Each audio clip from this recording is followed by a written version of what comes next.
Preface. Stefan? Elena was frustrated. She couldn't make the mind word come out the way she wanted. Stefan, he coaxed, leaning on an elbow and looking at her with those eyes that always made her almost forget what she was trying to say. They shone like green spring leaves in the sunlight. Stefan, he repeated, can you say it, lovely love? Elena looked back at him solemnly. He was so handsome that he broke her heart with his pale, chiseled features and his dark hair falling carelessly across his forehead. She wanted to put into words all the feelings that were piled behind her clumsy tongue and stubborn mind. There was so much she needed to ask him and to tell him, but the sounds wouldn't come yet. They tangled on her tongue. She couldn't even send it telepathically to him. It all came as fragmented images. After all, it was only the 7th day of her new life. Stefan told her that when she'd first woken up, first come back from the other side after her death as a vampire, she'd been able to walk and talk and do all sorts of things that she seemed to have forgotten now. He didn't know why she'd forgotten. He'd never known anyone who'd come back from death except vampires, which Elena had been, but certainly was no longer. Stefan had also told her excitedly that she was learning like wildfire every day.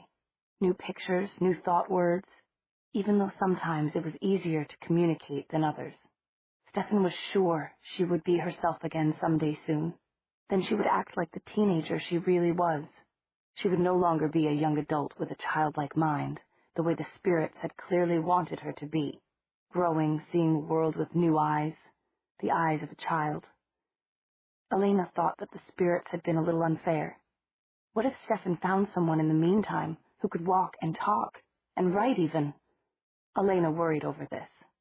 That was why, some nights ago, Stefan had woken up to find her gone from her bed. He had found her in the bathroom, poring anxiously over a newspaper, trying to make sense of the little squiggles that she knew were words she once recognized. The paper was dotted with the marks of her tears. The squiggles meant nothing to her. But why, love? You'll learn to read again. Why rush? That was before he saw the bits of pencil, broken from too hard a grip, and the carefully hoarded paper napkins. She'd been using them to try to imitate the words. Maybe if she could write like other people, Stefan would stop sleeping in his chair and would hold her on the big bed. He wouldn't go looking for someone older or smarter. He would know she was a grown-up. She saw Stefan put this together slowly in his mind, and she saw the tears come to his eyes. He had been brought up to think he was never allowed to cry no matter what happened. But he had turned his back on her and breathed slowly and deeply for what seemed like a very long time. And then he had picked her up, taken her to the bed in his room, and looked into her eyes and said, Elena, tell me what you want me to do. Even if it's impossible, I'll do it. I swear it. Tell me. All the words she wanted to think to him were still jammed up inside her. Her own eyes spilled tears, which Stefan dabbed off with his fingers, as if he could ruin a priceless painting by touching it too roughly. Then Elena turned her face up and shut her eyes and pursed her lips slightly. She wanted a kiss, but you're just a child in your mind now, Stefan agonized. How can I take advantage of you? There was a sign language they had had, back in her old life, which Elena still remembered. She would tap under her chin, just where it was softest. Once, twice, 3 times. It meant she felt uncomfortable inside, as if she were too full in her throat. It meant she wanted. Stefan groaned. I can't. Tap, tap, tap. You're not back to your old self yet. Tap, tap, tap. Listen to me, love. Tap, tap, tap. She gazed at him with pleading eyes. If she could have spoken, she would have said, Please, give me some credit. I'm not totally stupid. Please listen to what I can't say to you. You hurt. You're really hurting, Stefan had interpreted with something like dazed resignation. If I only take a little... And then suddenly Stefan's fingers had been cool and sure, moving her head, lifting it, turning it at just this angle. And then she had felt the twin bites, which convinced her more than anything she was alive and not a spirit anymore. And then she had been very sure that Stefan loved her and no one else, and she could tell Stefan some of the things she wanted to, but she had to tell them in little exclamations, not of pain, with stars and comets and streaks of light falling around her. And Stefan had been the one who had not been able to think a single word to her. Stefan was the one struck mute. Elena felt that was only fair. After that, he held her at night, and she was always happy. Chapter 1. Damon Salvatore was lounging in midair, nominally supported by one branch of a... Who knew the names of trees anyway? Who gave a damn? It was tall. It allowed him to peep into Caroline Forbes' third-story bedroom, and it made a comfy backrest. He lay back in the convenient tree fork, hands clasped together behind his head, one neatly booted leg dangling over 30 feet of empty space. He was comfortable as a cat, eyes half closed as he watched. He was waiting for the magic moment of 4:44 a.m. to arrive, when Caroline would perform her bizarre ritual. He'd already seen it twice, and he was enthralled. Then he got a mosquito bite, which was ridiculous because mosquitoes didn't prey on vampires. Their blood wasn't nutritious like human blood, but it certainly felt like a tiny mosquito bite on the back of his neck. He swiveled to see behind him, feeling the balmy summer night all around him, and saw nothing. The needles of some conifer, nothing flying about, nothing crawling on them. All right, then. It must have been a conifer needle, but it certainly did hurt. And the pain got worse with time, not better. A suicidal bee? Damon felt the back of his neck carefully. No venom sac, no stinger.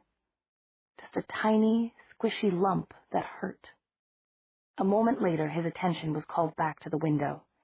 He wasn't sure exactly what was going on, but he could feel the sudden buzzing of power around the sleeping Caroline, like a high-tension wire. Several days ago, it had drawn him to this place, but once he'd arrived, he couldn't seem to find the source. The clock ticked, 4:40, and beeped an alarm. Caroline woke and swatted it across the room. Lucky girl, Damon thought, with wicked appreciation. If I were a rogue human instead of a vampire, then your virtue, presuming you've any left, might be in danger. Fortunately for you, I had to give up all that sort of thing nearly half a millennium ago. Damon flashed a smile at nothing in particular, held it for a 20th of a second, and then turned it off, his black eyes going cold. He looked back into the open window. Yes, he'd always felt that his idiot younger brother Stefan didn't appreciate Caroline Forbes enough. There was no doubt that the girl was worth looking at. Long, golden-brown limbs, a shapely body, and bronze-colored hair that fell around her face in waves. And then there was her mind, naturally skewed, vengeful, spiteful, delicious. For instance, if he wasn't mistaken, she was working with little voodoo dolls on her desk in there. Terrific. Damon liked to see the creative arts at work. The alien power still buzzed, and still he couldn't get a fix on it. Was it inside? In the girl? Surely not. Caroline was hastily grabbing for what looked like a handful of silken green cobwebs. She stripped her t-shirt off, and, almost too fast for the vampire eye to see, had herself dressed in lingerie that made her look like a jungle princess. She stared intently at her own reflection in a stand-alone full-length mirror. Now, what can you be waiting for, little girl? Damon wondered. Well, he might as well keep a low profile. There was a dark flutter, One ebony feather fell to the ground, and then there was nothing but an exceptionally large crow sitting in the tree. Damon watched intently from one bright bird eye as Caroline moved forward suddenly as if she'd gotten an electric jolt, lips parted, her gaze on what seemed to be her own reflection. Then she smiled at it in greeting. Damon could pinpoint the source of power now. It was inside the mirror. Not in the same dimension as the mirror, certainly, but contained inside it. Caroline was behaving oddly. She tossed back her long bronze hair so that it fell in magnificent disarray down her back. She wet her lips and smiled as if at a lover. When she spoke, Damon could hear her quite clearly. "Thank you, but you're late today." There was still no one but her in the bedroom, and Damon could hear no answer. But the lips of the Caroline in the mirror were not moving in sync with the real girl's lips. "Bravo," he thought, always willing to appreciate a new trick on humans. "Well done, whoever you are." Lip-reading the mirror girl's words, he caught something about sorry and lovely. Damon cocked his head. Caroline's reflection was saying, "You don't have to, after today." The real Caroline answered huskily, "But what if I can't fool them?" And the reflection, "Have help. Don't worry, rest easy." Okay, and nobody will get, fatally hurt, right? I mean, we're not talking about death. For humans. The reflection, "Why should we?" Damon smiled inwardly. How many times had he heard exchanges like that before? As a spider himself, he knew. First, you got your fly into the parlor. Then you reassured her, and before she knew it, you could have anything from her, until you didn't need her any longer. And then, his black eyes glittered. It was time for a new fly. Now Caroline's hands were writhing in her lap. "Just as long as you really, what you promised. You really mean it about loving me? Trust me. I'll take care of you. And your enemies, too. I've already begun." Suddenly Caroline stretched. And it was a stretch that boys at Robert E. Lee High School would have paid to watch. "That's what I want to see," she said. "I'm just so sick of hearing about Elena this, Stefan that. And now it's going to start all over." Caroline broke off abruptly, as if someone had hung up on her on the phone, and she'd only just realized it. For a moment her eyes narrowed and her lips thinned. Then, slowly, she relaxed. Her eyes remained on the mirror, and one hand lifted until it was resting lightly on her stomach. She stared at it, and slowly her features seemed to soften, to melt into an expression of apprehension and anxiety. But Damon hadn't taken his eyes off the mirror for an instant. Normal mirror, normal mirror, normal mirror, Laida. Just at the last moment, as Caroline turned away, a flash of red. Flames? Now what could be going on? He thought lazily, fluttering as he transformed from a sleek crow back into a drop-dead gorgeous young man lounging in a high branch of the tree. Certainly the mirror creature wasn't from Roundfell's church, but it sounded as if it meant to make trouble for his brother, and a fragile, beautiful smile touched Damon's lips for a second. There was nothing he loved more than to watch self-righteous, sanctimonious, "I'm better than you 'cause I don't drink human blood" Stefan get in trouble. The teenagers of Fell's church, and some of the adults, regarded the tale of Stefan Salvatore and their local beauty Elena Gilbert as a modern Romeo and Juliet story. She had given her life to save his when they'd both been captured by a maniac, and afterward he had died of a broken heart. There were even whispers that Stefan had been not quite human, but something else, a demon lover that Elena had died to redeem. Damon knew the truth. Stefan was dead all right, But he had been dead for hundreds of years, and it was true that he was a vampire, but calling him a demon was like calling Tinker Bell armed and dangerous. Meanwhile, Caroline couldn't seem to stop talking to an empty room.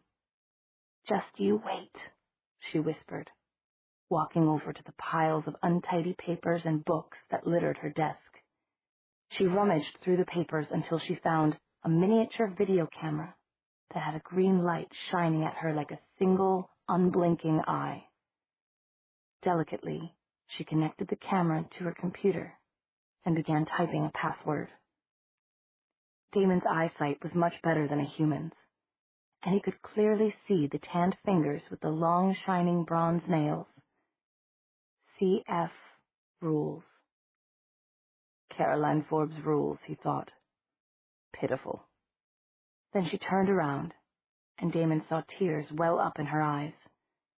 The next moment, unexpectedly, she was sobbing. She sat heavily on the bed, weeping and rocking herself back and forth, occasionally striking the mattress with a clenched fist.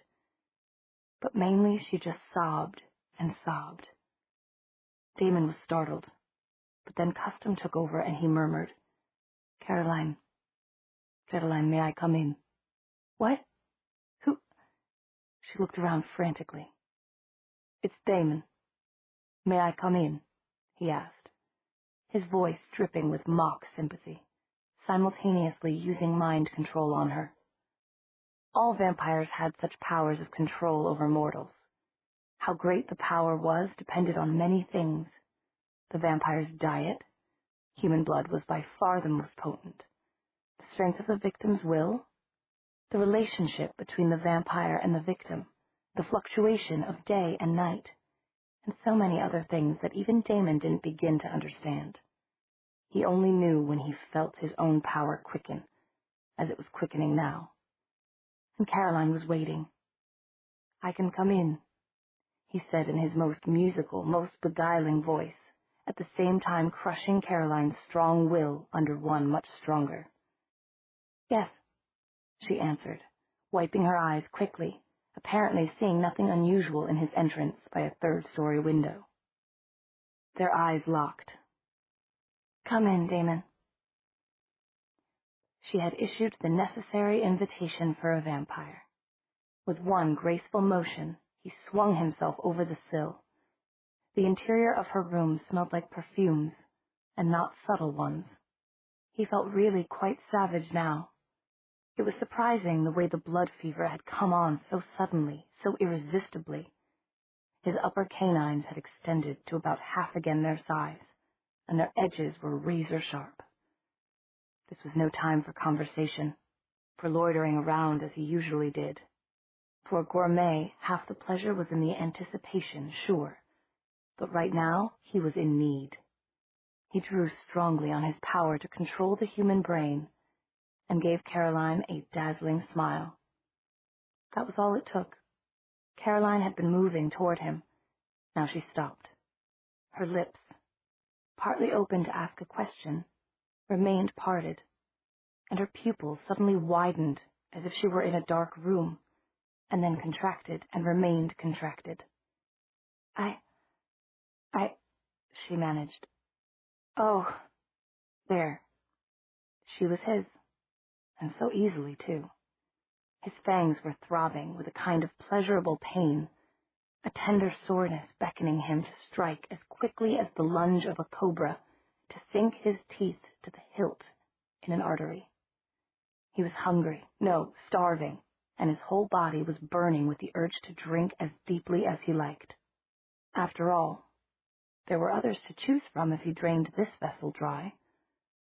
Carefully, never taking his eyes from hers, he lifted Caroline's head to expose her throat, with the sweet pulse throbbing in its hollow. It filled all his senses, the beating of her heart, the smell of the exotic blood just under the surface, dense and ripe and sweet. His head was spinning. He'd never been so excited, so eager that it gave him pause. After all, one girl was as good as another, right?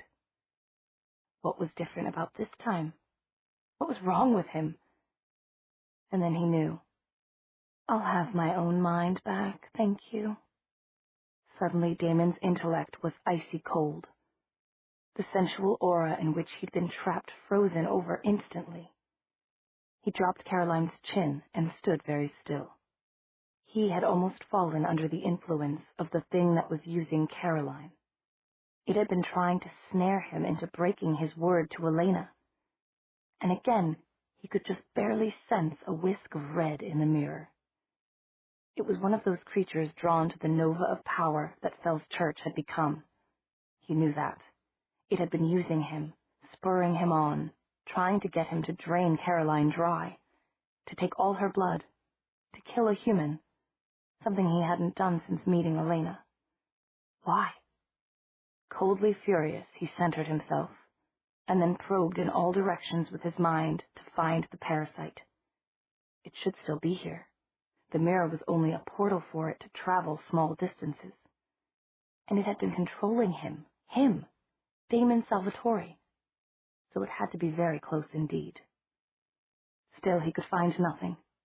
That made him even angrier than before. Absently fingering the back of his neck, he sent a dark message. I will warn you once and once only. Stay away from me. He sent the thought out with a blast of power that flashed like sheet lightning in his own senses. It ought to have knocked something dead nearby, from the roof, from the air, from a branch, maybe even from next door. From somewhere, a creature should have plummeted to the ground, and he should have been able to sense it. But although Damon could feel clouds darkening above him in response to his mood, and the wind rubbing branches together outside, there was no falling body, no attempt at dying retaliation. He could find nothing close enough to have entered his thoughts, and nothing at a distance could be that strong. Damon might amuse himself sometimes by pretending to be vain, but underneath he had a cool and logical ability to analyze himself. He was strong, he knew that. As long as he kept himself well-nourished and free of weakening sentiment, there were few creatures that could stand against him, at least in this plane. Two were right here in Fell's Church, a little mocking counterpoint in his mind said. But Damon shrugged that off disdainfully. Surely there could be no other vampire elders nearby, or he would sense them. Ordinary vampires? Yes, they were already flocking. But they were all too weak to enter his mind. He was equally certain there was no creature within range that could challenge him. He would have sensed it as he sensed the blazing ley lines of uncanny magical power that formed a nexus under Fell's Church. He looked at Caroline again, still held motionless by the trance he'd put on her. She would come out of it gradually, none the worse for the experience, for what he'd done to her at least. He turned, and as gracefully as a panther, swung out of the window onto the tree, and then dropped easily 30 feet to the ground. Chapter 2. Damon had to wait some hours for another opportunity to feed. There were too many girls in deep sleep, and he was furious. The hunger that the manipulative creature had roused in him was real, even if it hadn't succeeded in making him its puppet. He needed blood, and he needed it soon. Only then would he think over the implications of Caroline's strange mirror guest, that truly demonic demon lover who had handed her over to Damon to be killed, even while pretending to make a deal with her. 9 a.m. saw him driving down the main street of the town, past an antique store, eateries, a shop for greeting cards. Wait, there it was, a new store that sold sunglasses. He parked and got out of the car with an elegance of motion born of centuries of careless movement that wasted not an erg of energy. Once again, Damon flashed the instantaneous smile, and then he turned it off, admiring himself in the dark glass of the window. Yes, no matter how you look at it, I am gorgeous, he thought absently. The door had a bell that made a tinkling sound as he entered. Inside was a plump and very pretty girl with brown hair tied back and large blue eyes. She had seen Damon, and she was smiling shyly. "Hi." And though he hadn't asked, she added in a voice that quavered, "I'm Paige." Damon gave her a long, unhurried look that ended in a smile, slow and brilliant and complicit. "Hello, Paige," he said, drawing it out. Paige swallowed. "Can I help you?" "Oh, yes," Damon said, holding her with his eyes. "I think so." He turned serious. "Did you know," he said, "that you really belong as a chatelaine in a castle in the Middle Ages?" Paige went white, then blushed furiously, and looked all the better for it. I always wished that I'd been born back then. But how could you know that?" Damon just smiled. Elena looked at Stefan with wide eyes that were the dark blue of lapis lazuli with a scattering of gold. He just told her that she was going to have visitors. In all the 7 days of her life since she had returned from the afterlife, she had never, ever had a visitor. First thing, right away, was to find out what a visitor was. 15 minutes after entering the sunglasses shop, Damon was walking down the sidewalk, wearing a brand new pair of Ray-Bans and whistling. Paige was taking a little nap on the floor. Later, her boss would threaten to make her pay for the Ray-Bans herself. But right now she felt warm and deliriously happy, and she had a memory of ecstasy that she would never entirely forget. Damon window shopped, although not exactly the way a human would. A sweet old woman behind the counter of the greeting card shop? No. A guy at the electronics shop? No. But something drew him back to the electronics shop. Such clever devices they were inventing these days. He had a strong urge to acquire a palm-sized video camera. Damon was used to following his urges and was not picky about donors in an emergency. Blood was blood, whatever vessel it came in. A few minutes after he'd been shown how to work the little toy, he was walking down the sidewalk with it in his pocket. He was enjoying just walking, although his fangs were aching again. Strange. He should be sated, but then he'd had almost nothing yesterday. That must be why he still felt hungry. That and the power he'd used on the damnable parasite in Caroline's room. But meanwhile, he took pleasure in the way his muscles were working together smoothly and without effort, like a well-oiled machine making every movement a delight. He stretched once for the pure animal enjoyment of it, and then stopped again to examine himself in the window of the antique store. Slightly more disheveled, but otherwise as beautiful as ever. And he'd been right. The Ray-Bans looked wicked on him. The antique store was owned, he knew, by a widow with a very pretty, very young niece. It was dim and air-conditioned inside. "Do you know," he asked the niece when she came to wait on him, "that you strike me as someone who would like to see a lot of foreign countries?" Sometime after Stefan explained to Elena that visitors were her friends, her good friends, he wanted her to get dressed. Elena didn't understand why. It was hot. She had given in to wearing a nightgown for at least most of the night, but the daytime was even warmer. She didn't have a day gown. Besides, the clothes he was offering her, a pair of his jeans rolled up at the hems and a polo shirt that would be much too big, were wrong somehow. When she touched the shirt, she got pictures of hundreds of women in small rooms, all using sewing machines in bad light, all working frantically. "From a sweatshop?" Stefan said, startled, when she showed him the picture in her mind. "These?" He dropped the clothes on the floor of the closet hastily. "What about this one?" Stefan handed her a different shirt. Elena studied it soberly, held it to her cheek. "No sweating, frantically sewing women. Okay?" Stefan said. But Elena had frozen. She went to the window and peered out. "What's wrong?" This time, she sent him only one picture. He recognized it immediately. Damon. Stefan felt a tightening in his chest. His older brother had been making Stefan's existence as miserable as possible for nearly half a millennium. Every time that Stefan had managed to get away from him, Damon had tracked him down, looking for, what, revenge? Some final satisfaction? They had killed each other at the same instant back in Renaissance Italy.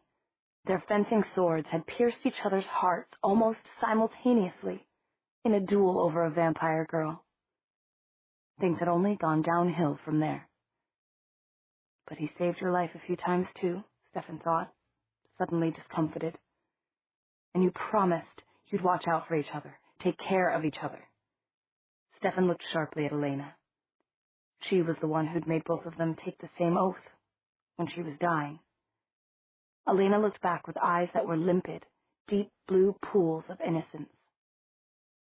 In any case, he had to deal with Damon, who was now parking his Ferrari beside Stefan's Porsche in front of the boarding house. Stay in here, and keep away from the window, please, Stefan hastily told Elena. He dashed out of the room, shut the door, and almost ran down the steps. He found Damon standing by the Ferrari, examining the dilapidated boarding house's exterior, first with sunglasses on, then with them off. Damon's expression said that it didn't make a great deal of difference whichever way you looked at it. But that wasn't Stefan's first concern. It was Damon's aura and the variety of different scents lingering on him, which no human nose would ever be able to detect, much less untangle. What have you been doing? Stefan said, too shocked for even a perfunctory greeting. Damon gave him a 250-watt smile. Antiquing, he said, and sighed. Oh, and I did some shopping. He fingered a new leather belt, touched the pocket with the video camera, and pushed back his Ray-Bans. Would you believe it? This little dust speck of a town has some pretty decent shopping. I like shopping. You like stealing, you mean? And that doesn't account for half of what I can smell on you. Are you dying, or have you just gone crazy? Sometimes, when a vampire has been poisoned, or had succumbed to one of the few mysterious curses or illnesses that afflict their kind, they would feed feverishly, uncontrollably on whatever, whomever, was at hand. Just hungry, Damon replied urbanely, still surveying the boarding house. And what happened to basic civility, by the way? I drive all the way out here, and do I get a hello, Damon, or a nice to see you, Damon? No. Instead, I hear, what have you been doing, Damon? He gave the imitation a whining, mocking twist. I wonder what Signore Marino would think of that, little brother. Signore Marino, Stefan said through his teeth, wondering how Damon was able to get under his skin every time, today with a reference to their old tutor of etiquette and dancing. Has been dust for hundreds of years now, as we should be too, which has nothing to do with this conversation, brother. I asked you what you were doing, and you know what I meant by it. You must have bled half the girls in town. Girls and women, Damon reproved, holding up a finger facetiously. We must be politically correct, after all. And maybe you should be taking a closer look at your own diet. If you drank more, you might begin to fill out, who knows? If I drank more... There was a number of ways to finish this sentence, but no good ones. What a pity, he said instead, to the short, slim, and compact Damon, that you'll never grow another millimeter taller, however long you live. And now, why don't you tell me what you're doing here, after leaving so many messes in town for me to clean up, if I know you? I'm here because I want my leather jacket back, Damon said flatly. Why not just steal another? Stefan broke off as he suddenly found himself flying briefly backward and then pinned against the groaning boards of the boarding house wall, with Damon right in his face. I didn't steal these things, boy. I paid for them in my own coin. Dreams, fantasies, and pleasure from beyond this world. Damon said the last words with emphasis, since he knew they would infuriate Stefan the most. Stefan was infuriated, and in a dilemma. He knew Damon was curious about Elena. That was bad enough, but right now he could also see a strange gleam in Damon's eyes, as if the pupils had for a moment reflected a flame. and whatever Damon had been doing today was abnormal. Stefan didn't know what was going on, but he knew just how Damon was going to finish this off. "But a real vampire shouldn't pay," Damon was saying in his most taunting tones. "After all, we're so wicked that we ought to be dust. Isn't that right, little brother?" He held up the hand with the finger on which he wore the lapis lazuli ring that kept him from crumbling to dust in the golden afternoon sunlight. And then, as Stefan made a movement, Damon used that hand to pin Stefan's wrist to the wall. Stefan feinted to the left and then lunged right to break Damon's hold on him. But Damon was fast as a snake. No, faster. Much faster than usual. Fast and strong with all the energy of the life force he'd absorbed. "Damon, you—" Stefan was so angry that he briefly lost his hold on rational thought and tried to swipe Damon's legs out from under him. "Yes, it's me, Damon," Damon said with jubilant venom. "And I don't pay if I don't feel like it. I take what I want, and I give nothing in return." Stefan stared into those heated black-on-black eyes and again saw the tiny flicker of flame. He tried to think. Damon was always quick to attack, to take offense, but not like this. Stefan had known him long enough to know something was off, something was wrong. Damon seemed almost feverish. Stefan sent a small surge of power toward his brother, like a radar sweep, trying to put his finger on what was different. "Yes, I see you've got the idea, but you'll never get anywhere that way," Damon said wryly. And then suddenly Stefan's insides, his entire body was on fire, was in agony, as Damon lashed out with a violent whip of his own power. And now, however bad the pain was, Stefan had to be coldly rational. He had to keep thinking, not just reacting. He made a small movement, twisting his neck to the side, looking toward the door of the boarding house. If only Elena would stay inside. But it was hard to think with Damon still whiplashing him. He was breathing fast and hard. "That's right," Damon said. "We vampires take. A lesson you need to learn." "Damon, we're supposed to take care of each other. We promised." "Yes, and I'm going to take care of you right now." Then Damon bit him. And Damon bled him. It was even more painful than the lashings of power, and Stefan held himself carefully still for it, refusing to put up a struggle. The razor-sharp teeth shouldn't have hurt as they plunged into his carotid. But Damon was holding him at an angle, now by his hair, deliberately so that they did. Then came the real pain, the agony of having blood drawn out against your will, against your resistance. That was a torture that humans compared with having their souls ripped out from their living bodies. They would do anything to avoid it. All Stefan knew was that it was one of the greatest physical anguishes that he had ever had to endure, and that at last tears formed in his eyes and rolled down his temples and down into his wavy dark hair. Worse for a vampire was the humiliation of having another vampire treat you like a human, treat you like meat. Stefan's heart was pounding in his ears as he writhed under the double-carving knives of Damon's canines, trying to bear the mortification of being used this way. At least, thank God, Elena had listened to him and stayed in his room. He was beginning to wonder if Damon had truly gone insane and meant to kill him when, at last, with a shove that sent him off balance, Damon released him. Stefan tripped and fell, rolled, and looked up, only to find Damon standing over him again. He pressed his fingers to the torn flesh on his neck. "And now," Damon said coldly, "you will go up and get me my jacket." Stefan got up slowly. He knew Damon must be savoring this. Stefan's humiliation, Stefan's neat clothes wrinkled and covered with torn blades of grass and mud from Mrs. Flower's scraggly flower bed. He did his best to brush them off with one hand, the other still pressed to his neck. "You're quiet," Damon remarked, standing by his Ferrari, running his tongue over his lips and gums, his eyes narrow with pleasure. No snappy backtalk, not even a word. I think this is a lesson I should teach you more often. Stefan was having trouble making his legs move. Well, that went about as well as could be expected, he thought as he turned back toward the boarding house. Then he stopped. Elena was leaning out of the unshuttered window in his room, holding Damon's jacket. Her expression was very sober, suggesting she'd seen everything. It was a shock for Stefan, but he suspected it was an even greater shock for Damon. And then Elena whirled the jacket around once and threw it so that it made a direct landing at Damon's feet, wrapping around them.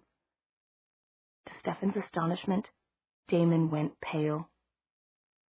He picked up the jacket as if he didn't really want to touch it. His eyes were on Elena the whole time. He got in his car. Goodbye, Damon. I can't say it's been a pleasure.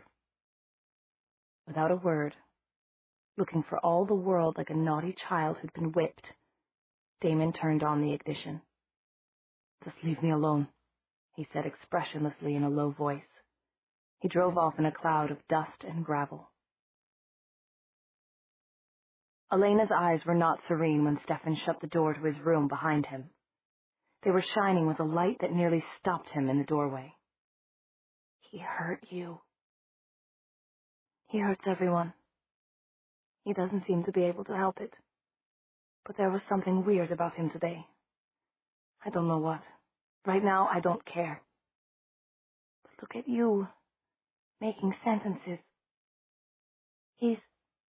Elena paused.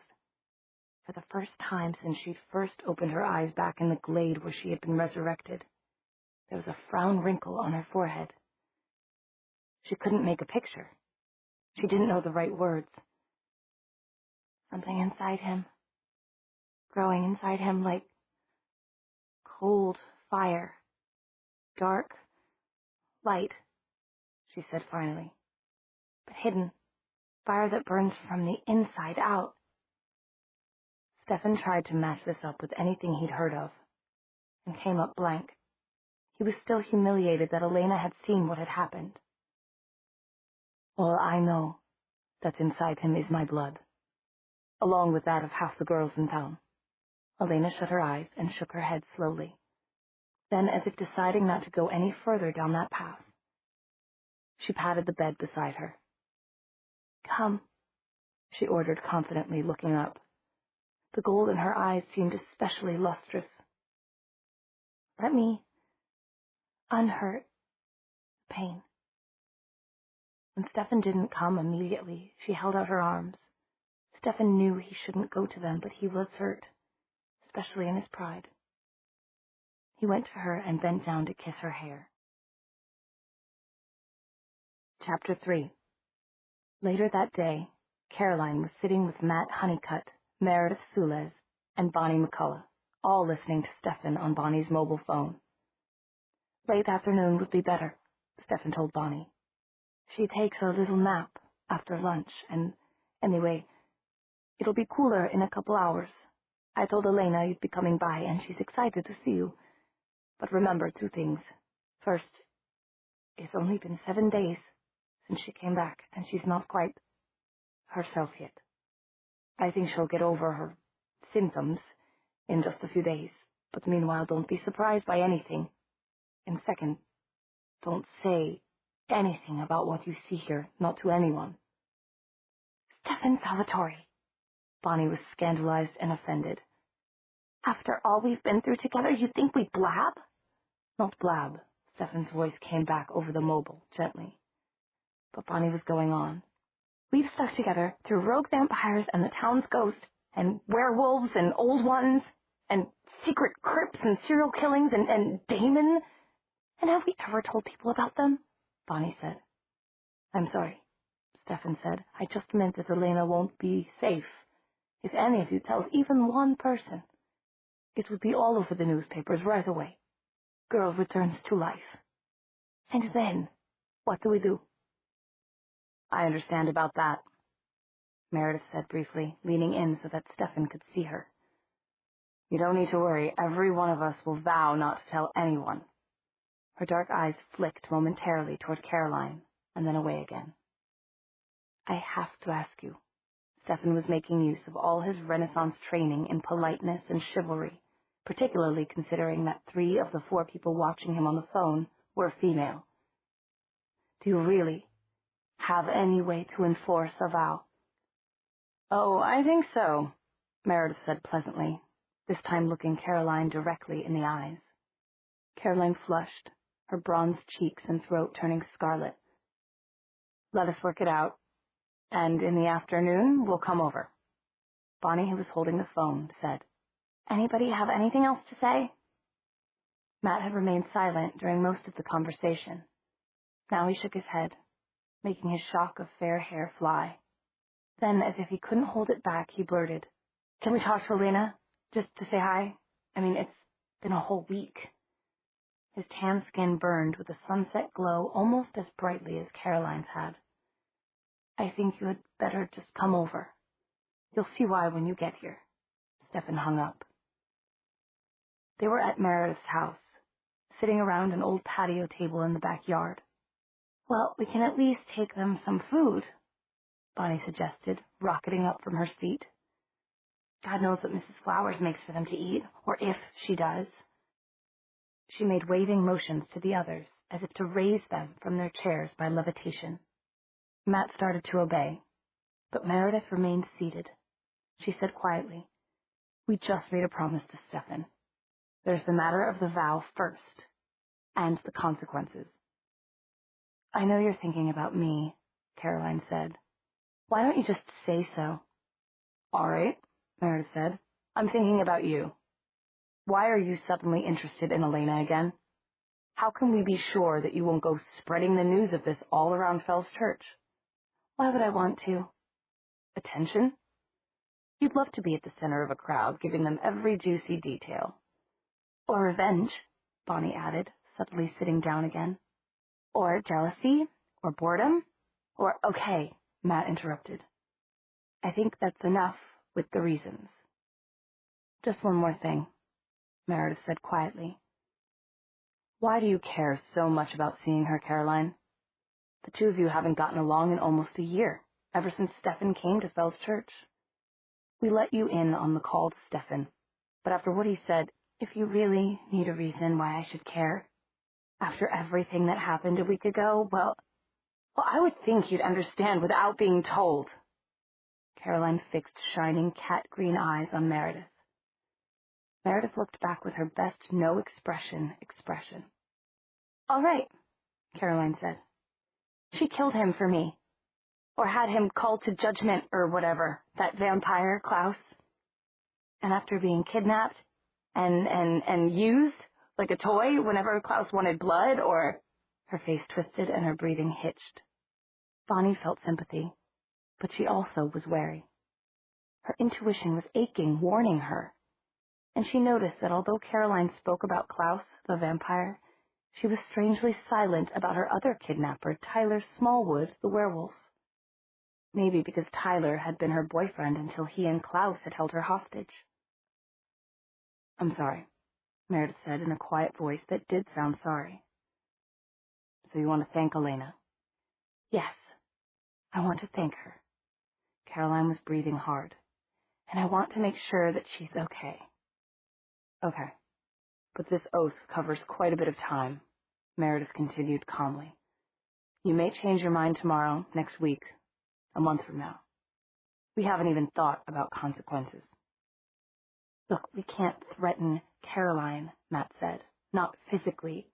Or get other people to threaten her, Bonnie said wistfully. No, we can't, Meredith said. But for the short term, you're a sorority pledge this coming fall, aren't you, Caroline? I can always tell your prospective sorority sisters that you broke your solemn vow about somebody who is helpless to hurt you, who I'm sure doesn't want to hurt you. Somehow I don't think they'd care for you much after that. Caroline's face flushed deeply again. You wouldn't. You wouldn't go interfering with my college. Meredith cut her off with 2 words. Try me. Caroline seemed to wilt. I never said I wouldn't take the vow, and I never said I wouldn't keep it. Just try me, why don't you? I've learned a few things this summer. I should hope so. The words, although nobody said them aloud, seemed to hover over all of them. Caroline's hobby for the entire last year had been trying to find ways to hurt Stefan and Elena. Bonnie shifted position. There was something, shadowed, behind what Caroline was saying. She didn't know how she knew. It was the sixth sense that she'd been born with. But maybe it just had to do with how much Caroline had changed, with what she had learned, Bonnie told herself. Look how many times she'd asked Bonnie in the last week about Elena. Was she really all right? Could Caroline send flowers? Could Elena have visitors yet? When would she be all right? Caroline really had been a nuisance, although Bonnie didn't have the heart to tell her that. Everyone else was waiting just as anxiously to see how Elena was, after returning from the afterlife. Meredith, who always had a pen and paper, was scribbling some words. Now, she said, "How about this?" And they all leaned forward to look at the pad. "I swear not to tell anyone about any supernatural events relating to Stefan or Elena, unless given specific permission to do so by Stefan or Elena. I will also help in the punishment of anyone who breaks this vow, in a way to be determined by the rest of the group. This vow is made in perpetuity, with my blood as my witness." Matt was nodding his head. "In perpetuity, perfect," he said. "It sounds just like what an attorney would write." What followed was not particularly attorney-like. Each of the individuals around the table took the piece of paper, read it aloud, and then solemnly signed it. Then they each pricked a finger with a safety pin that Meredith had in her purse, and added a drop of blood beside their signatures, with Bonnie shutting her eyes as she pricked herself.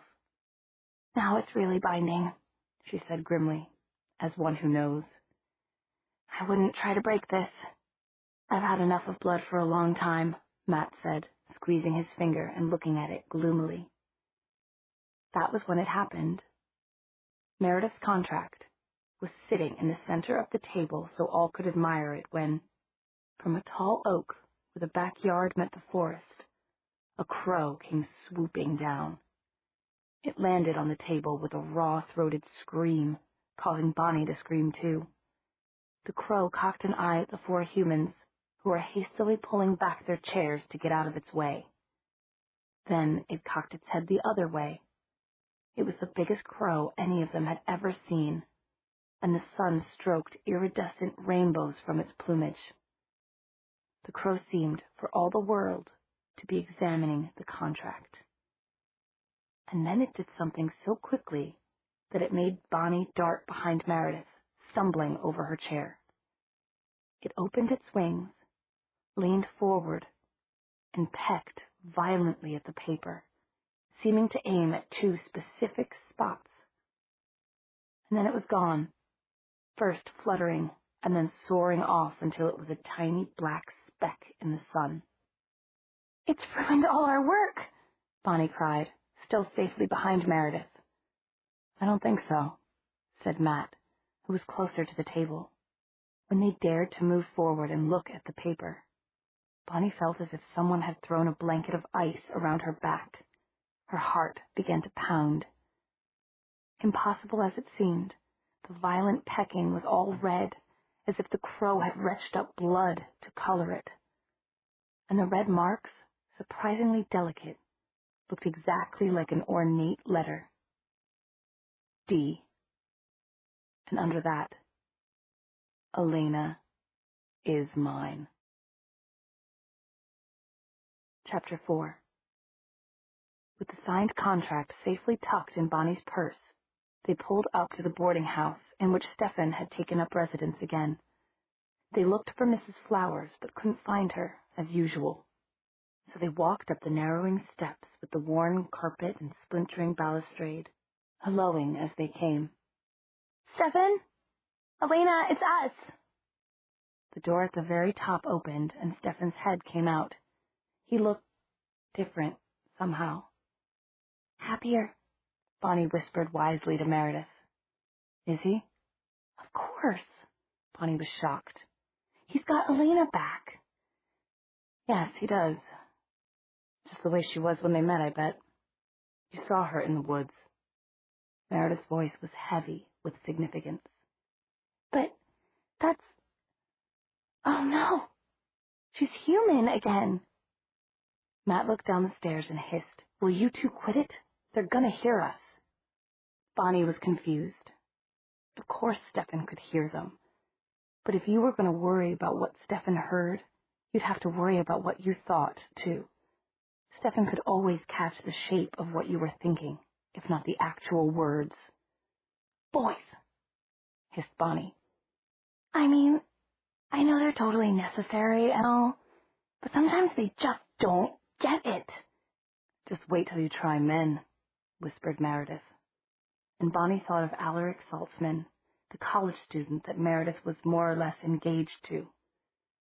"I could tell you a thing or two," Caroline added, examining her long manicured nails with a world-weary look. "But Bonnie doesn't need to know even one yet. She has plenty of time to learn," Meredith said, firmly in mothering mode. "Let's go inside." Sit down. Stefan was encouraging them as they entered, the perfect host. But nobody could sit down.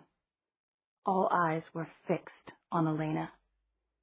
She was sitting in lotus position in front of the room's only open window, with the fresh wind making her white nightgown billow. Her hair was true gold again, not the perilous white gold it had become when Stefan had unintentionally turned her into a vampire. She looked exactly the way Bonnie remembered her, except that she was floating 3 feet off the floor. Stefan saw them all gawking. "It's just something she does," he said almost apologetically. "She woke up the day after our fight with Klaus and started floating. I think gravity hasn't quite got a hold on her yet." He turned back to Elena. "Look who's come to see you," he said enticingly. Elena was looking. Her gold-flecked blue eyes were curious, and she was smiling. But there was no recognition as she looked from one visitor to another. Bonnie had been holding her arms out. "Elena," she said. "It's me. Bonnie, remember? I was there when you came back. I'm sure glad to see you." Stefan tried again. "Elena, remember, these are your friends, your good friends. This tall, dark-haired beauty is Meredith, and this fiery little pixie is Bonnie, and this guy with the all-American looks is Matt." Something flickered in Elena's face, and Stefan repeated, "Matt." "And what about me? Or am I invisible?" Caroline said from the doorway. She sounded good-humored enough, but Bonnie knew that it made Caroline grind her teeth just to see Stefan and Elena together and out of danger. "You're right, I'm sorry," Stefan said. And he did something that no ordinary 18-year-old could have pulled off without looking like an idiot. He took Caroline's hand and kissed it as gracefully and unthinkingly as if he were some count from nearly half a millennium ago. Which, of course, was pretty much what he was, Bonnie thought. Caroline looked slightly smug. Stefan had taken his time with the hand kiss. Now he said, "And last but not least, this tanned beauty here is Caroline." Then, very gently, in a voice that Bonnie had heard him use only a few times since she'd known him, he said, "Don't you remember them, love? They nearly died for you, and for me." Elena was floating, easily, in a standing position now, bobbing like a swimmer trying to keep still. "We did it because we care," Bonnie said, and she put her arms out again for a hug. "But we never expected to get you back, Elena." Her eyes filled. "You came back to us. Don't you know us?" Elena floated down until she was directly in front of Bonnie. There was still no sign of recognition on her face. But there was something else. There was a kind of limitless benediction and tranquility. Elena radiated a calming peace and an unconditional love that made Bonnie breathe in deeply and shut her eyes. She could feel it like sunshine on her face, like the ocean in her ears. After a moment, Bonnie realized she was in danger of crying at the sheer feeling of goodness, a word that was almost never used these days. Something still could be simply, untouchably good. Elena was good. And then, with a gentle touch on Bonnie's shoulder, Elena floated toward Caroline. She held out her arms. Caroline looked flustered. A wave of scarlet swept up her neck. Bonnie saw it, but didn't understand it. They'd all had a chance to pick up on Elena's vibes. And Caroline and Elena had been close friends. Until Stefan, their rivalry had been friendly. It was good of Elena to pick Caroline to hug first. And then Elena went into the circle of Caroline's hastily raised arms. And just as Caroline began to say, she kissed her, full on the mouth. It wasn't just a peck either. Elena wrapped her arms around Caroline's neck and hung on. For long moments, Caroline stood deathly still as if in shock. Then she reared back and struggled, at first feebly, and then so violently that Elena was catapulted backward in the air, her eyes wide. Stefan caught her, like an infielder going for a pop fly. "What the hell?" Caroline was scrubbing at her mouth. "Caroline," Stefan's voice was filled with fierce protectiveness. "It doesn't mean anything like what you're thinking. It's got nothing to do with sex at all. She's just identifying you, learning who you are. She can do that now that she's come back to us." "Prairie dogs," Meredith said in the cool, slightly distant voice she often used to bring down the temperature of a room. "Prairie dogs kiss when they meet. It does exactly what you said, Stefan, helps them identify specific individuals." Caroline was far beyond Meredith's abilities to cool down, however. Scrubbing her mouth had been a bad idea. She had smeared scarlet lipstick all around it, so that she looked like something out of a Bride of Dracula movie. "Are you crazy?" "What do you think I am? Because some hamsters do it that makes it okay?" She had flushed a mottled red, from her throat to the roots of her hair. "Prairie dogs, not hamsters." "Oh, who gives a—" Caroline broke off, frantically fumbling in her purse until Stefan offered her a box of tissues. He had already dabbed the scarlet smears off Elena's mouth. Caroline rushed into the small bathroom attached to Stefan's attic bedroom and slammed the door hard. Bonnie and Meredith caught each other's eye and let out their breaths simultaneously, convulsing with laughter. Bonnie did a lightning-quick imitation of Caroline's expression and frantic scrubbing, miming someone using handful after handful of tissues.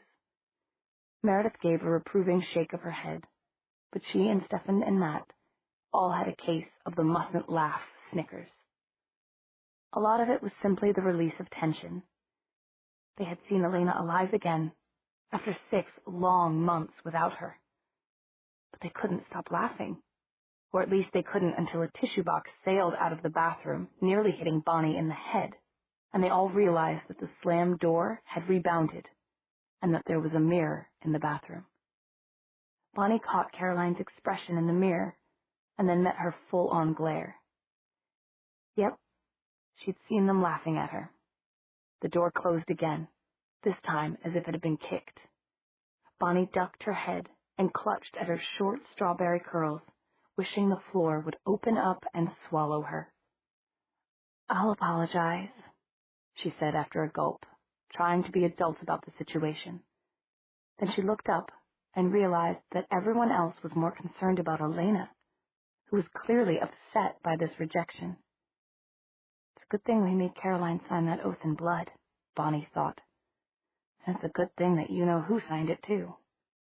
If there was one thing Damon would know about, it was consequences."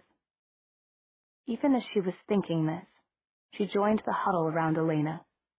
Stefan was trying to hold Elena. Elena was trying to go after Caroline, and Matt and Meredith were helping Stefan and telling Elena that it was okay.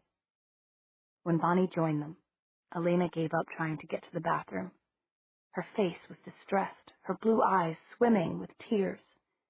Elena's serenity had been broken by hurt and regret, and underneath that, a surprisingly deep apprehension. Bonnie's intuition gave a twinge, but she patted Elena's elbow, the only part of her that she could reach, and added her voice to the chorus. You didn't know she'd get so upset. You didn't hurt her. Crystal tears spilled down Elena's cheeks, and Stefan caught them with a tissue as if each one was priceless. She thinks that Caroline is hurt, Stefan said, and she's worried about her. For some reason I don't get. Bonnie realized that Elena could communicate after all, by mind link. I felt that too, she said, the hurt. But tell her, Elena, I promise, I'll apologize, I'll grovel. It may take some groveling from all of us, Meredith said. But meanwhile, I want to make sure that this angel unaware recognizes me. With an expression of tranquil sophistication, she took Elena out of Stefan's arms and into her own, and then she kissed her. Unfortunately, this coincided with Caroline stalking out of the bathroom. The bottom of her face was paler than the top, having been denuded of all makeup. Lipstick, bronzer, blush, the works. She stopped dead and stared. I don't believe it, she said in scathing tones. You're still doing it? It's Caroline. Stefan's voice was a warning. I came here to see Elena. Caroline, beautiful, lithe, bronze-limbed Caroline, was twisting her hands together as if in terrible conflict. The old Elena. And what do I see? She's like a baby. She can't talk. She's like some smirking guru floating in the air. And now she's like some kind of perverted... Don't finish that, Stefan said quietly but firmly. I told you. She ought to be over the first symptoms in just a few days, to judge by her progress so far, he added. And he was different somehow, Bonnie thought. Not just happier to have gotten Elena back. He was stronger somehow at the core of himself. Stefan had always been quiet inside. Her powers sensed him as a pool of clear water. Now she saw that same clear water built up like a tsunami. What could have changed Stefan so much? The answer came to her immediately, although in the form of a wondering question. Elena was still part spirit. Bonnie's intuition told her that. What did it do if you drank the blood of someone who was in that state? Caroline, let's just drop it, she said. I'm sorry. I'm really, really sorry for, I was wrong and I'm sorry. Oh, you're sorry. Oh, that makes everything all right then, doesn't it?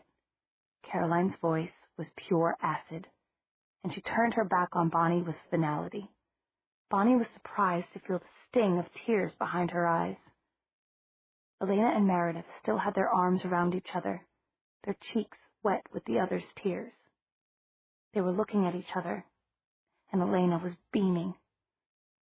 Now she'll know you anywhere, Stefan told Meredith.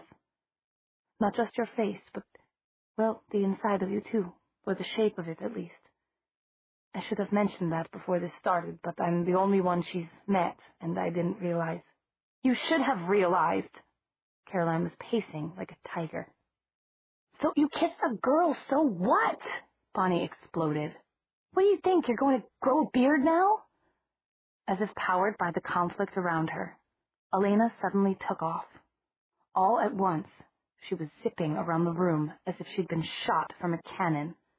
Her hair crackled with electricity when she made sudden stops or turns. She soared around the room twice, and as she was silhouetted against the dusty old window, Bonnie thought, oh my God, we've got to get her some clothes. She looked at Meredith and saw that Meredith had shared her realization. Yes, they had to get Elena clothes, and most especially, underclothes. As Bonnie moved toward Elena, as shyly as if she'd never been kissed before, Caroline exploded. You just keep doing it and doing it and doing it? She was practically screeching by now, Bonnie thought. What's wrong with you? Don't you have any morals at all? This, unfortunately, caused another case of the don't laugh, choked giggles in Bonnie and Meredith. Even Stefan turned away sharply, his gallantry toward a guest clearly fighting a losing battle. Not just a guest, Bonnie thought, but a girl he'd gone pretty darn far with, as Caroline hadn't been shy about letting people know when she'd gotten her hands on him. About as far as vampires could go, Bonnie remembered, which was not the whole way. Something about the blood-sharing substituting for doing it. But he wasn't the only one Caroline had bragged about. Caroline was infamous.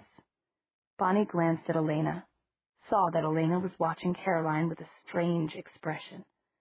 Not as if Elena were afraid of her, but rather as if Elena were deeply worried about her. Are you all right?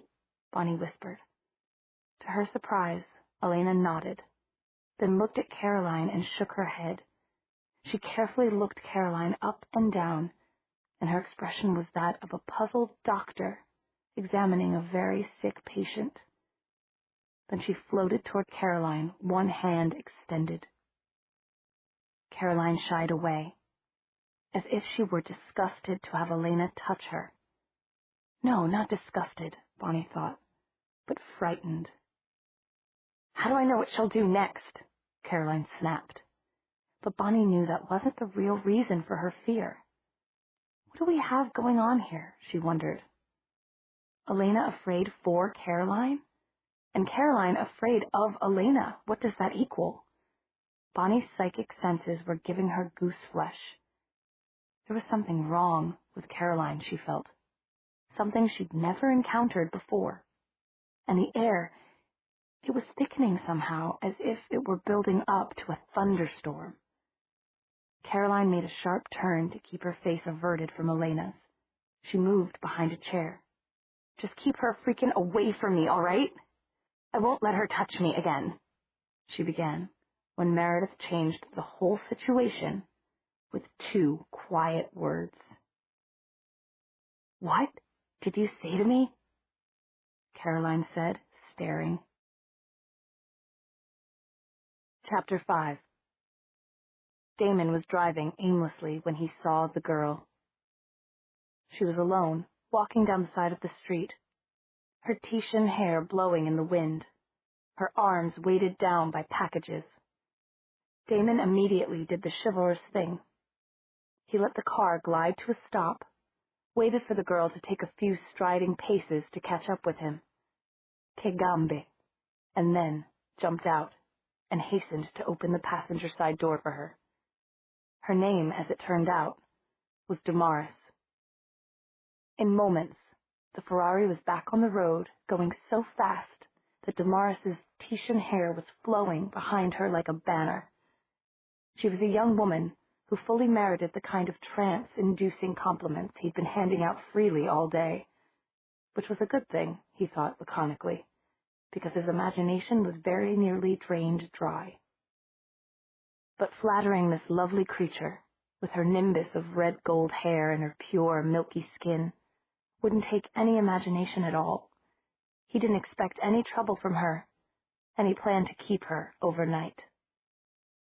Veni, vidi, vici, Damon thought, and flashed a wicked smile into the middle distance. And then he amended, well, perhaps I haven't conquered yet, but I'd bet my Ferrari on it. They stopped by a scenic view roundabout, and when Damaris had dropped her purse and bent to pick it up, he'd seen the nape of her neck, where those fine Titian hairs were startlingly delicate against the whiteness of her skin. He'd kissed it immediately, impulsively, finding it as soft as a baby's skin and warm against his lips. He'd allowed her complete freedom of action, interested to see whether she would slap him. But instead, she had just straightened up and taken a few shaky breaths before allowing him to take her in his arms to be kissed into a trembling, heated, uncertain creature, her dark blue eyes entreating and trying to resist at the same time. I shouldn't have let you do that. I won't let you again. I want to go home now. Damon smiled. His Ferrari was safe.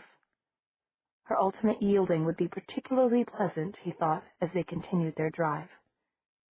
If she shaped up as well as she seemed to be doing, he might even keep her for a few days. Might even change her. Now, though, he was bothered by an inexplicable disquiet inside. It was Elena, of course. Being so close to her at the boarding house, and not daring to demand to go to her because of what he might do. Oh, hell, what I should have done already, he thought with a sudden vehemence. Stefan was right. There was something wrong with him today. He was frustrated to a degree that he wouldn't have imagined possible. What he should have done was to have ground his little brother's face in the dirt, wrung his neck like a fowl, and then gone up those narrow, tacky stairs to take Elena, willing or no. He hadn't done it before because of some syrupy nonsense, caring about her screaming and carrying on as he lifted that incomparable chin and buried his swollen, aching fangs in her lily-white throat. There was a noise going on in the car. Don't you think? Damaris was saying, annoyed and too busy with his fantasy to go over what his mind might have heard of her speech. He shut her off, and she was instantly quiet. Damaris was lovely, but una stumata, a ditz. Now she sat with her Titian hair whipping in the wind, but with blank eyes, the pupils contracted, absolutely still. And all for nothing. Damon made a hissing sound of exasperation. He couldn't get back into his daydream, even in silence. The imagined sounds of Elena's sobbing prevented him. But there would be no more sobbing once he'd made her into a vampire, a little voice in his mind suggested. Damon cocked his head and leaned back, 3 fingers on the steering wheel. He'd once sought to make her his princess of darkness. Why not again? She would belong to him utterly, and if he had to give up her mortal blood, well, he wasn't exactly getting any of that right now, was he? The insinuating voice said. Elena, pale and glowing with a vampire's aura of power, her hair almost white blonde, a black gown against her satiny skin. Now there was a picture to make any vampire's heart beat faster. He wanted her more than ever now that she had been a spirit. Even as a vampire, she would retain most of her own nature, and he could just picture it, her light for his darkness, her soft whiteness in his hard, black-jacketed arms.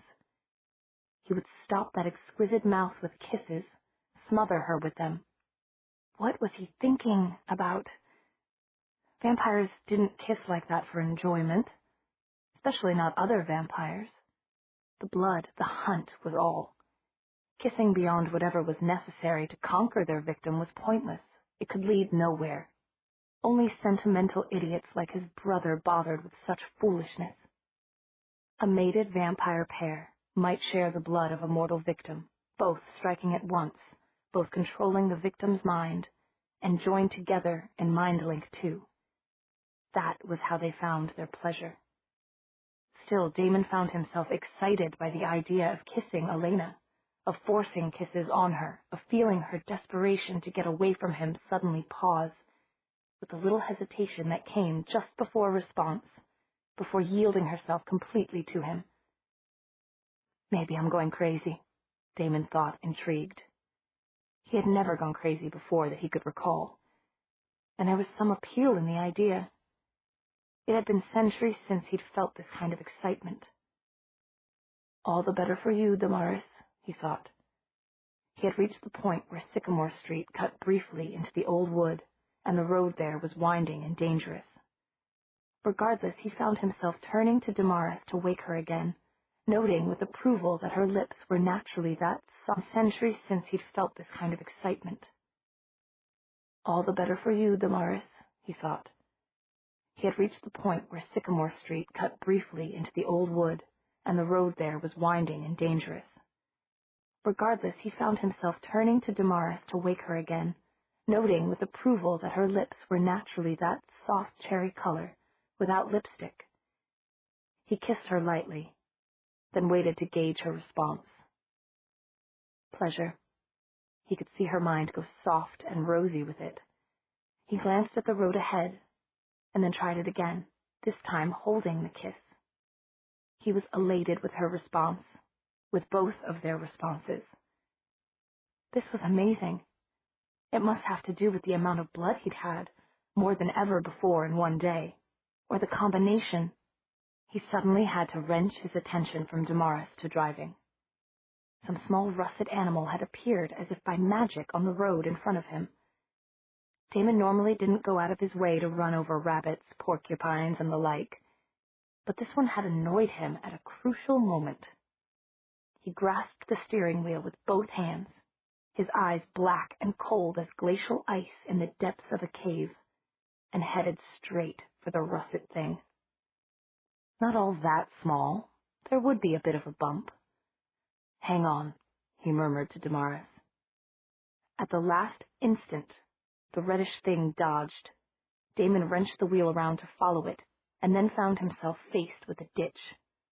Only the superhuman reflexes of a vampire and the finely tuned response of a very expensive vehicle could have kept them out of the ditch. Fortunately, Damon had both, swinging them in a tight circle, tires squealing and smoking in protest. And no bump. Damon leaped over the car door in one fluid motion and looked around. But whatever it was had vanished completely, as mysteriously as it had appeared. Sconosciuto. Weird.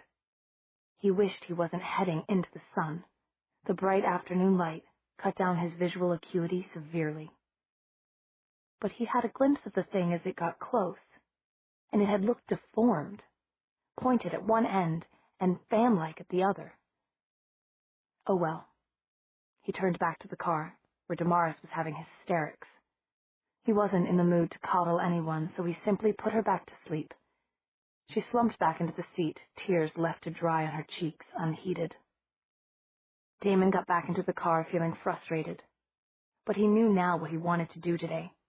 He wanted to find a bar, either seedy and sleazy or immaculate and expensive, and he wanted to find another vampire. With Fell's Church being such a hot spot on the ley line map, shouldn't be difficult in the surrounding areas, vampires and other creatures of darkness were drawn to hot spots, like bumblebees to honeysuckle. And then he wanted a fight. It would be completely unfair.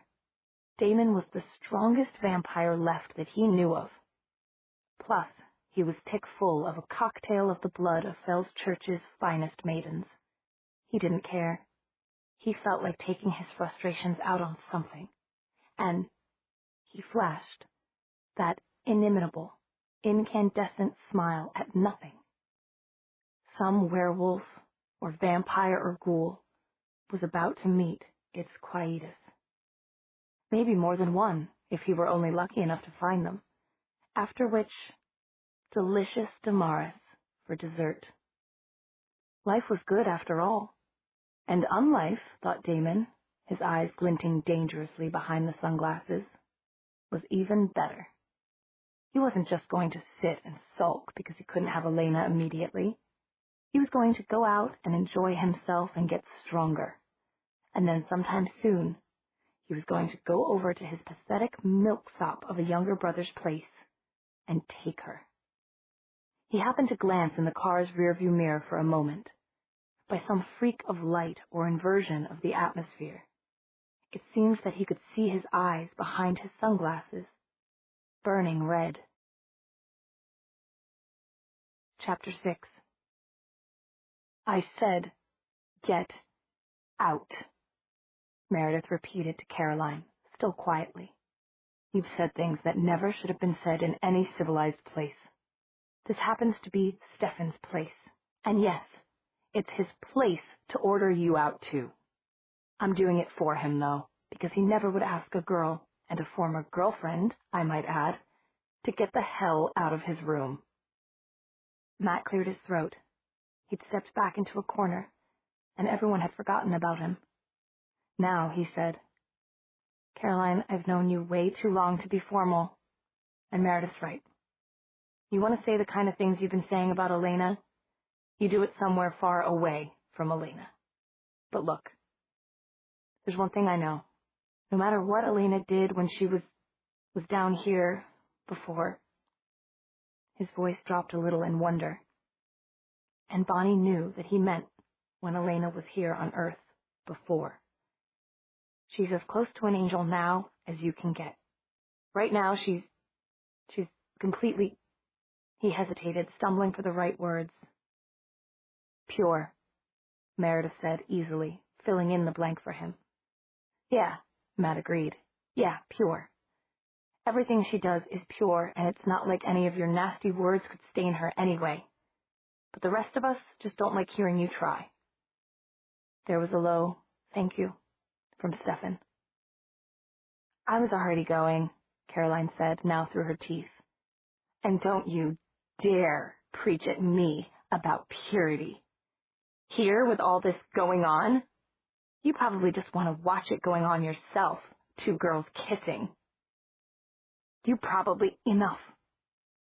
Stefan said it almost expressionlessly. The Caroline was swept off her feet, up and out of the door, and deposited there by invisible hands. Her purse trailed after her. Then the door quietly shut. Fine hairs rose on the back of Bonnie's neck. This was power, in such amounts that her psychic senses were stunned and temporarily paralyzed. Moving Caroline, and she wasn't a small girl, now that took power. Maybe Stefan had changed just as much as Elena had. Bonnie glanced at Elena, whose pool of serenity was rippling because of Caroline. Might as well take her mind off it, and maybe make herself worthy of a thank you from Stefan, Bonnie thought. She tapped Elena's knee, and when Elena turned, Bonnie kissed her.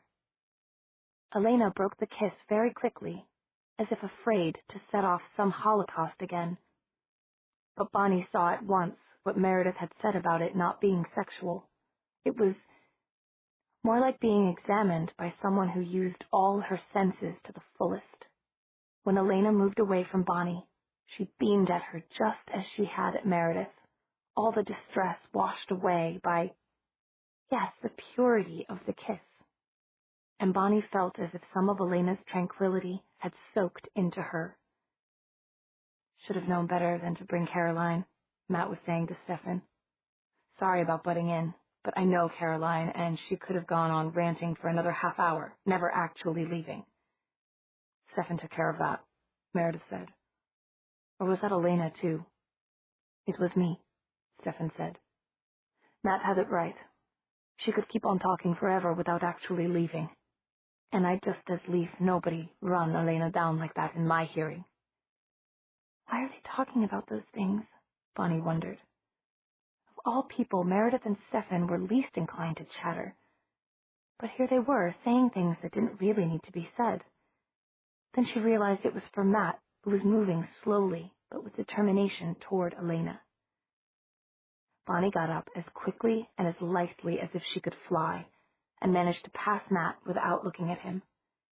And then she was joining Meredith and Stefan in small talk. Well, medium small talk, about what had just happened. Caroline made a bad enemy, everyone agreed, and nothing seemed to teach her that her schemes against Elena always backfired. Bonnie would bet that she was hatching a new scheme right now against all of them. She feels lonely all the time, Stefan said, as if trying to make excuses for her.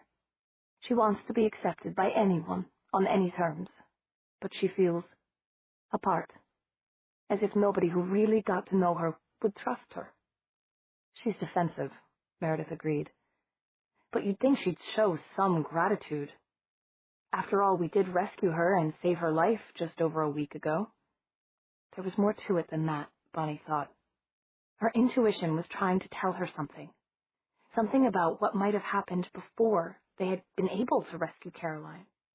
But she was so angry on Elena's behalf that she ignored it. Why should anybody trust her? She said to Stefan. She sneaked a peek behind her. Elena was definitely going to know Matt anywhere, and Matt looked as if he were fainting. Caroline's beautiful, sure, but that's it. She never has a good word to say about anybody. She plays games all the time, and I know we used to do some of that too. But hers are always meant to make other people look bad. Sure, she can take most guys in. A sudden anxiety swept over her, and she spoke more loudly to try to push it away. But if you're a girl, she's just a pair of long legs and big... Bonnie stopped, because Meredith and Stefan had frozen, with identical, "Oh God, not again," expressions on their faces. "And she also has very decent hearing," said a shaking, threatening voice from somewhere behind Bonnie. Bonnie's heart leaped into her throat. That was what you got for ignoring premonitions. Caroline, Meredith and Stefan were both trying for damage control, but it was too late. Caroline stalked in on her long legs as if she didn't want her feet to touch Stefan's floorboards. Oddly, though, she was carrying her high heels. "I came back in to get my sunglasses," she said, still in that trembling voice. "And I heard enough to know now what my so-called friends think of me." "No, you didn't," Meredith said, as rapidly eloquent as Bonnie was stunned mute. "You heard some very angry people letting off steam after you just insulted them." "Besides," Bonnie said, suddenly able to speak again, "admit it, Caroline. You hoped you'd hear something.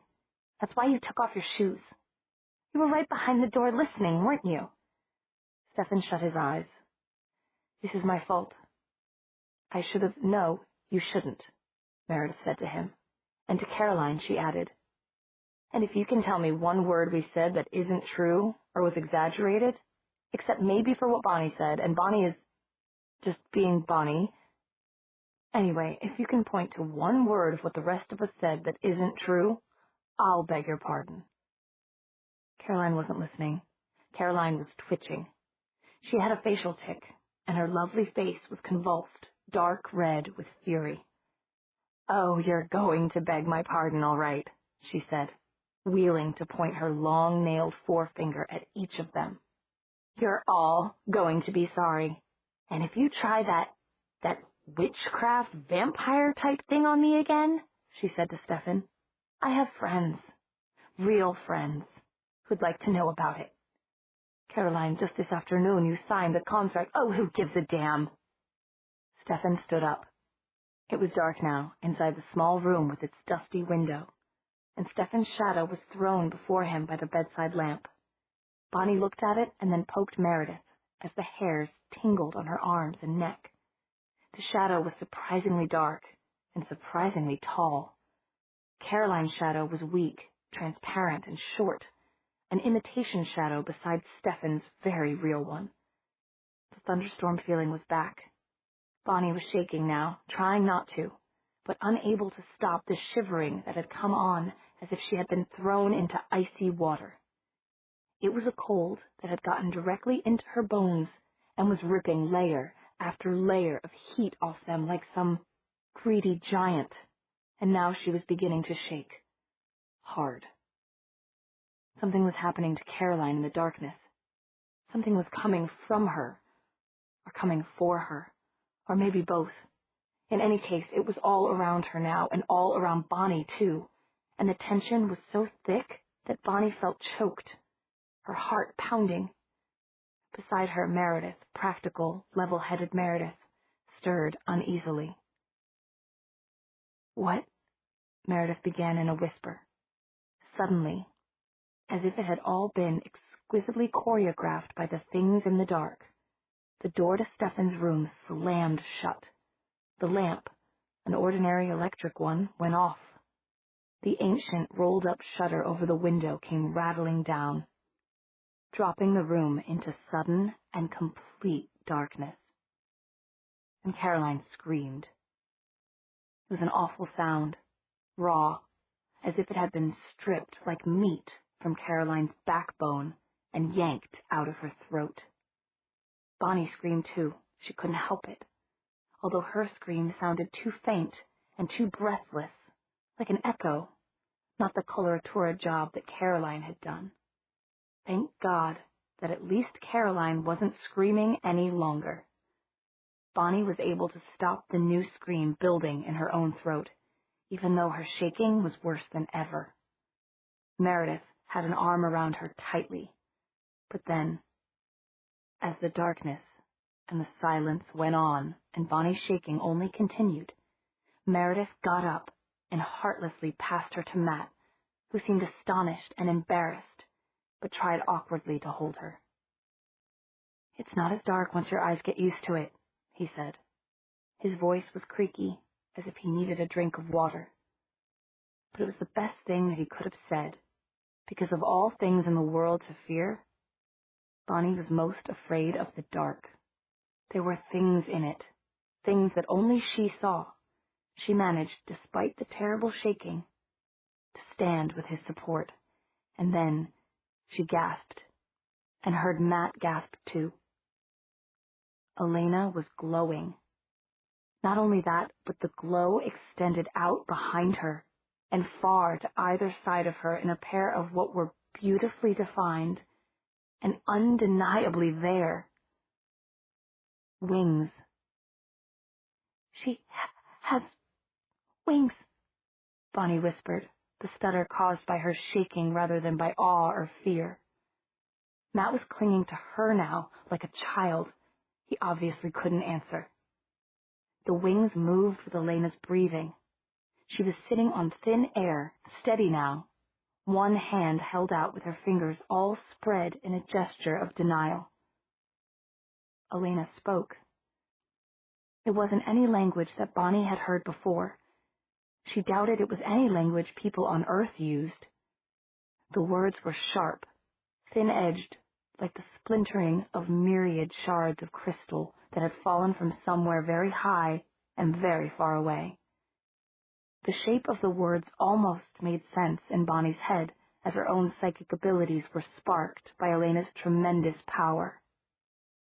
It was a power that stood tall against the darkness, and now was sweeping it aside, making the things in the dark scamper away before it, their claws scritching in all directions. Ice-sharp words followed them all the way, dismissive now. And Elena was as heartbreakingly beautiful as when she'd been a vampire, and seemed almost as pale as one. But Caroline was shouting, too.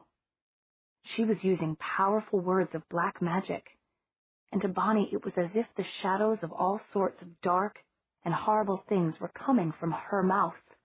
Lizards and snakes and many-legged spiders.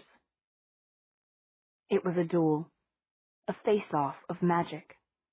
Only how had Caroline learned so much dark magic? She wasn't even a witch by lineage, like Bonnie. Outside Stefan's room, surrounding it, was a strange sound, almost like a helicopter. Whip, whip, whip, whip, whip. It terrified Bonnie. But she had to do something.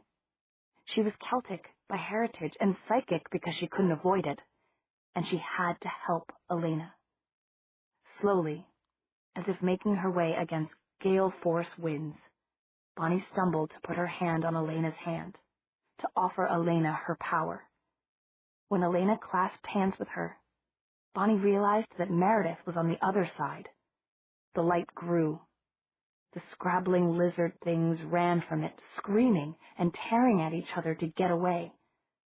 The next thing Bonnie knew, Elena had slumped over.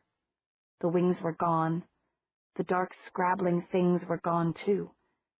Elena had sent them away, using tremendous amounts of energy to overwhelm them with white power. "She'll fall," Bonnie whispered, looking at Stefan. "She's been using magic so strong." Just then, as Stefan started to turn to Elena, several things happened very fast, as if the room was caught in the flashes of a strobe light. Flash. The window shade rolled back up, rattling furiously. Flash. The lamp went back on, revealing it was in Stefan's hands. He must have been trying to fix it. Flash. The door to Stefan's room opened slowly, creaking, as if to make up for slamming shut before. Flash. Caroline was now on the floor, on all fours, groveling, breathing hard. Elena had won. Elena fell. Only inhumanly fast reflexes could have caught her, especially from across the room, but Stefan had tossed the lamp to Meredith and was across the distance faster than Bonnie's eyes could follow. Then he was holding Elena, encircling her protectively. "Oh, hell," said Caroline. Black trails of mascara ran down her face, making her look like something not quite human. She looked at Stefan with unconcealed hatred. He looked back soberly. No, sternly. "Don't call on hell," he said in a very low voice. "Not here, not now. Because hell might hear and call back." "As if it already hadn't," Caroline said. And in that moment she was pitiful, broken and pathetic, as if she had started something she didn't know how to stop. "Caroline, what are you saying?" Stefan knelt. "Are you saying that you've already made some bargain?" "Ouch," Bonnie said suddenly and involuntarily, shattering the ominous mood in Stefan's room. One of Caroline's broken nails had left a trail of blood on the floor. Caroline had knelt in it too, making things pretty messy. Bonnie felt a sympathetic throb of pain in her own fingers until Caroline waved her bloody hand at Stefan. Then Bonnie's sympathy turned to nausea. "Want a lick?" she said. Her voice and face had changed entirely, and she wasn't even trying to hide it. "Oh, come on, Stefan," she went on mockingly. "You do drink human blood these days, don't you? Human or whatever she is, whatever she's become. You two fly like bats together now, do you?"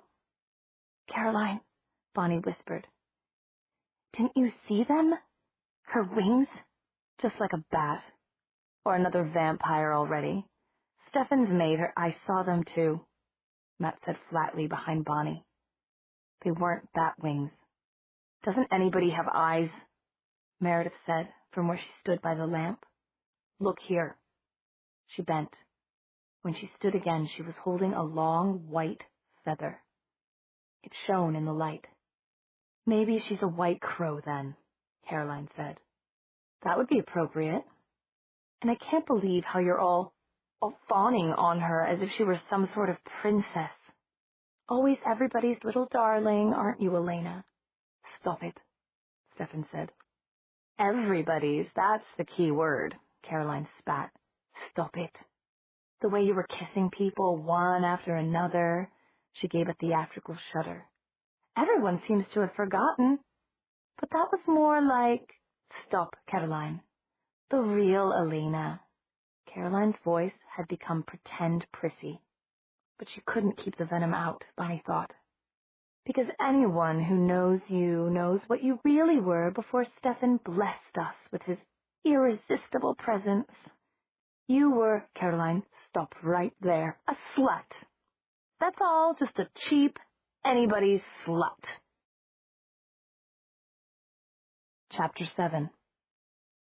There was a sort of universal gasp. Stefan went white, his compressed lips showing in a tight line. Bonnie felt as if she were choking on words, on explanations or recriminations about Caroline's own behavior. Elena may have had as many boyfriends as the stars in the sky, but in the end, she had given all that up because she fell in love. Not that Caroline would know anything about that. "Don't have anything to say now?" Caroline was taunting. "Can't find any cute answer? Bat got your tongue." She began to laugh, but it was forced, glassy laughter, and then words were spilling out of her almost as if uncontrollably, all words that weren't supposed to be spoken in public.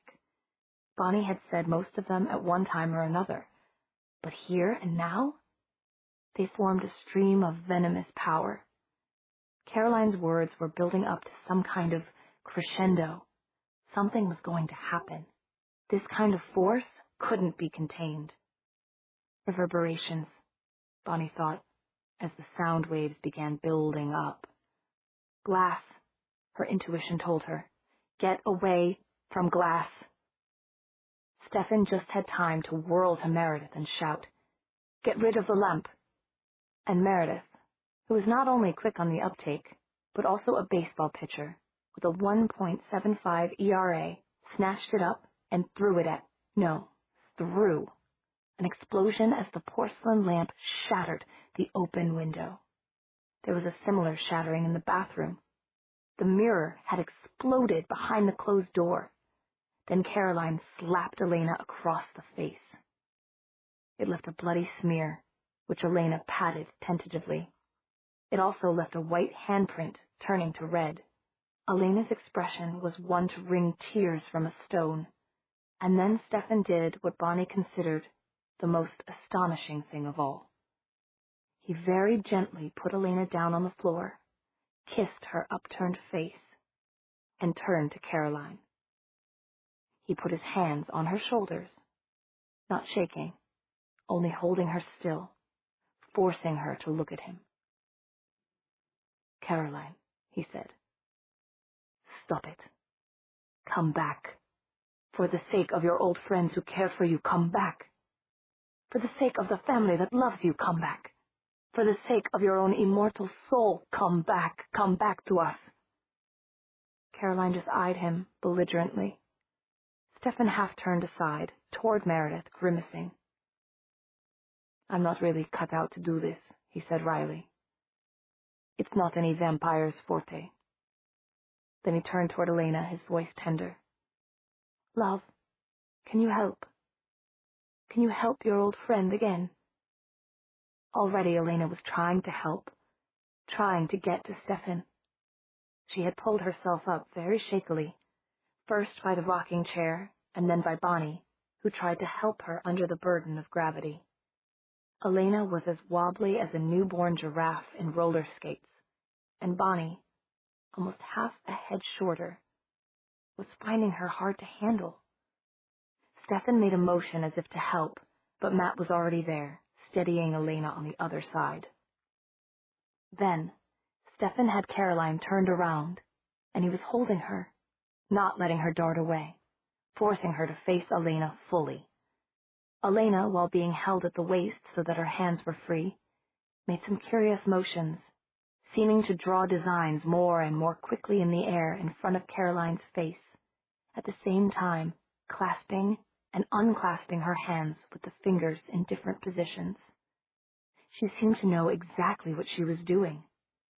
Caroline's eyes followed the movements of Elena's hands as if compelled, but it was clear from her snarling that she hated it. Magic, Bonnie thought, fascinated. White magic. She's calling on angels, just as surely as Caroline was calling demons. But is she strong enough to pull Caroline out of the darkness?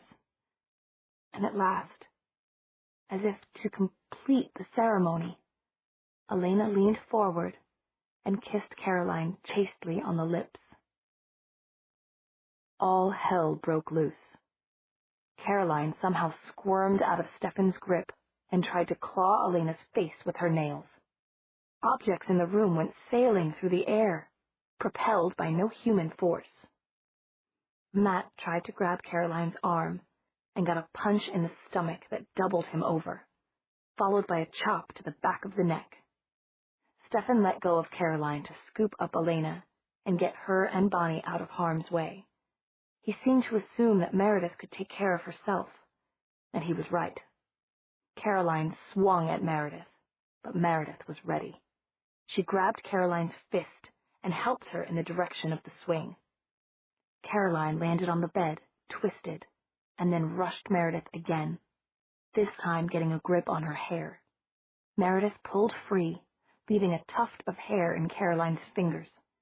Then Meredith got under Caroline's guard and hit her squarely on the jaw. Caroline collapsed. Bonnie cheered and refused to feel guilty about it. Then for the first time as Caroline lay still, Bonnie noticed that Caroline's fingernails were all there again. Long, strong, curved, and perfect. Not one of them chipped or broken. Elena's power? It must be. What else could have done it? With just a few motions and a kiss, Elena had healed Caroline's hand. Meredith was massaging her own hand. I never realized it hurt so much to knock people out, she said. They never show it in movies. Is it the same for guys? Matt flushed. I've never actually. It's the same for everyone, even vampires, Stefan said briefly. Are you all right, Meredith? I mean, Elena could... No, I'm fine. And Bonnie and I have a job to do. She nodded at Bonnie, who nodded weakly back. Caroline's our responsibility, and we should have realized why she really had to come back this last time. She doesn't have a car. I'll bet she used that downstairs telephone and tried to get somebody to pick her up, but couldn't. Then she came upstairs again. So now we have to take her home. Stefan, I'm sorry, it hasn't been much of a visit. Stefan looked grim. It's probably as much as Elena could take anyway, he said. More than I thought she could take, honestly. Matt said, Well, I'm the one with the car, and Caroline is my responsibility too, he said. I may not be a girl, but I'm a human. Maybe we could come back tomorrow, Bonnie said. Yes, I suppose that would be best, Stefan said. I almost hate to let her go at all, he added, staring at the unconscious Caroline, his face shadowed. I'm afraid for her. Very much afraid. Bonnie pounced on this. Why? I think, well, it may be too early to say, but she seems to be almost possessed by something, but I have no idea what. I think I have to do some serious research. There it was again, the ice water dripping down Bonnie's back, the feeling of how close the frigid ocean of fear was, ready to topple down on her and take her on a swift trip to the bottom. Stefan added, But what's certain is that she was behaving strangely, even for Caroline. And I don't know what you heard when she was cursing, but I heard another voice behind it prompting her. He turned to Bonnie. Did you? Bonnie was thinking back. Had there been something, just a whisper, and just a beat before Caroline's voice came? Less than a beat, and just the faintest of sibilant whispers? And what happened here may have made it worse. She called on hell at a moment when this room was saturated with power. And Fell's Church itself is at the crossing of so many ley lines it isn't funny. With all that going on, well, I just wish we had a good parapsychologist around. Bonnie knew they were all thinking of Alaric. I'll try to get him to come, Meredith said. But usually he's off in Tibet or Timbuktu doing research these days. It'll take a while even to get a message to him. Thank you. Stefan looked relieved. Like I said, she's our responsibility, Meredith said quietly. We're sorry to have brought her, Bonnie said loudly, rather hoping that something inside Caroline could hear her. They said their goodbyes separately to Elena, not sure of what might happen. But she simply smiled at each of them and touched their hands. By good luck or by the grace of something far beyond their understanding, Caroline woke up. She even seemed mostly rational, if a little fuzzy, when the car reached her driveway. Matt helped her out of the car and walked her to the door on his arm, where Caroline's mother answered the doorbell. She was a mousy, timid, tired-looking woman who did not seem surprised to be receiving her daughter in this state on a late summer afternoon. Matt dropped the girls off at Bonnie's house, where they spent a night in worried speculation. Bonnie fell asleep with the sound of Caroline's curses echoing in her head. Dear Diary, something is going to happen tonight. I can't talk or write, and I don't remember how to type on a keyboard very well, but I can send thoughts to Stefan and he can write them down. We don't have any secrets from each other. So this is my diary now, and this morning I woke up again. I woke up again. It was still summer outside and everything was green. The daffodils in the garden are all in bloom. and I had visitors. I didn't know exactly who they were, but 3 of them are strong, clear colors. I kissed them so I won't forget them again. The 4th one was different. I could only see a shattered color, laced with black.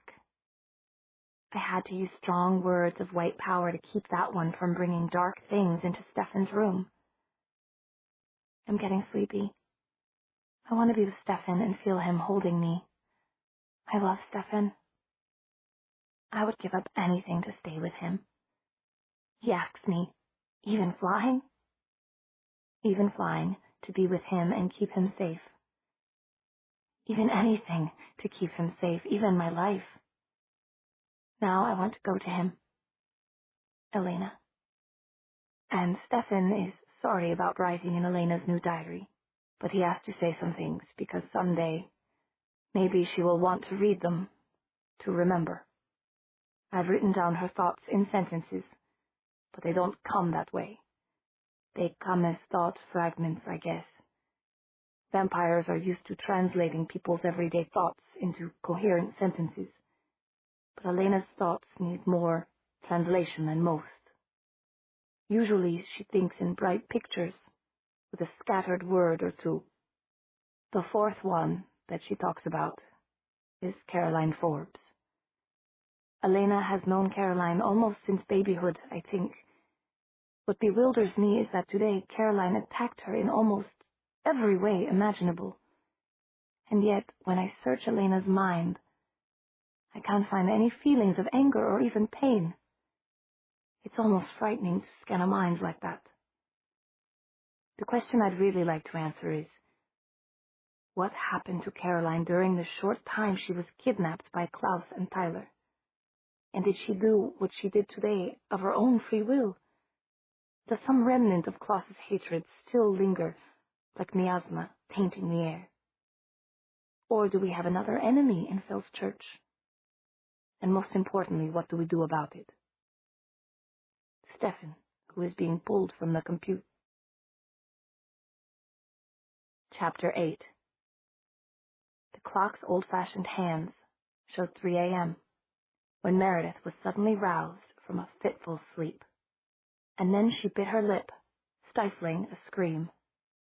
A face was bending over hers, upside down. The last thing she remembered was lying on her back in a sleeping bag, talking about Alaric with Bonnie. Now Bonnie was bending over her, but with her face inverted and her eyes shut. She was kneeling at the head of Meredith's pillow, and her upside-down nose almost touched Meredith's. Add to that an odd pallor in Bonnie's cheeks, and rapid warm breath that tickled Meredith's forehead, and anyone, Meredith insisted to herself, would be entitled to a half-scream. She waited for Bonnie to speak, staring in the gloom at those eerily closed eyes. But instead, Bonnie sat up, stood, walked backward flawlessly to Meredith's desk, where Meredith's mobile lay charging, and picked it up.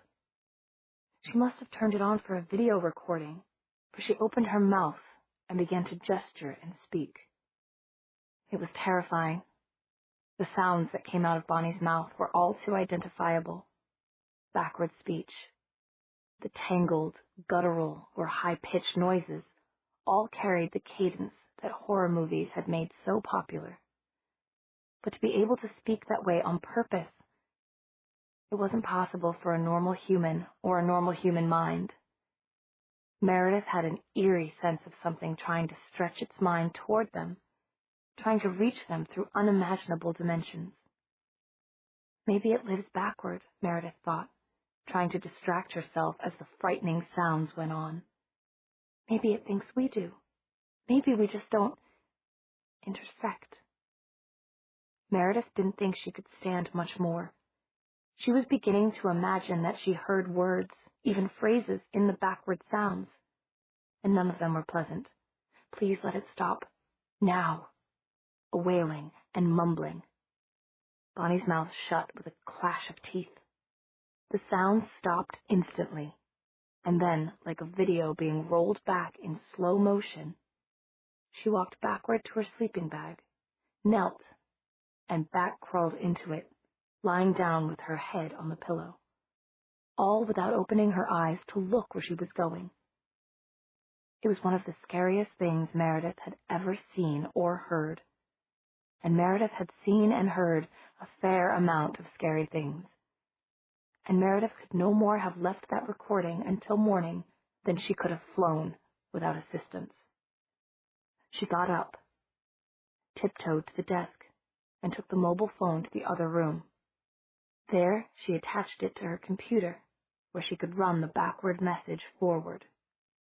When she'd listened to the message in reverse once or twice, she decided that Bonnie must never hear it. It would frighten her out of her senses, and there would be no more contact with the paranormal for Elena's friends. There were animal sounds in there, mixed up with the twisted backward voice. That wasn't Bonnie's voice in any way. It wasn't any normal person's voice. It almost sounded worse going forward than backward, which maybe meant that whatever being had spoken the words normally spoke the other way. Meredith could make out human voices over the groaning and distorted laughter, and the animal noises straight from the veldt, though they made the hairs on her body stand up and tingle. She tried to put together the words in between the nonsense. Putting them together, she got, waging, will be, din, and you, and I must be, therefore, her, waging, we one, be therefore, or are, was there a her next, or was it just part of the growling? Laid, on, thus, for, the air, hand, and, to do. Meredith, working with pad and pen, eventually got these words on paper. Awakening will be sudden and shocking. You and I must be there for her awakening.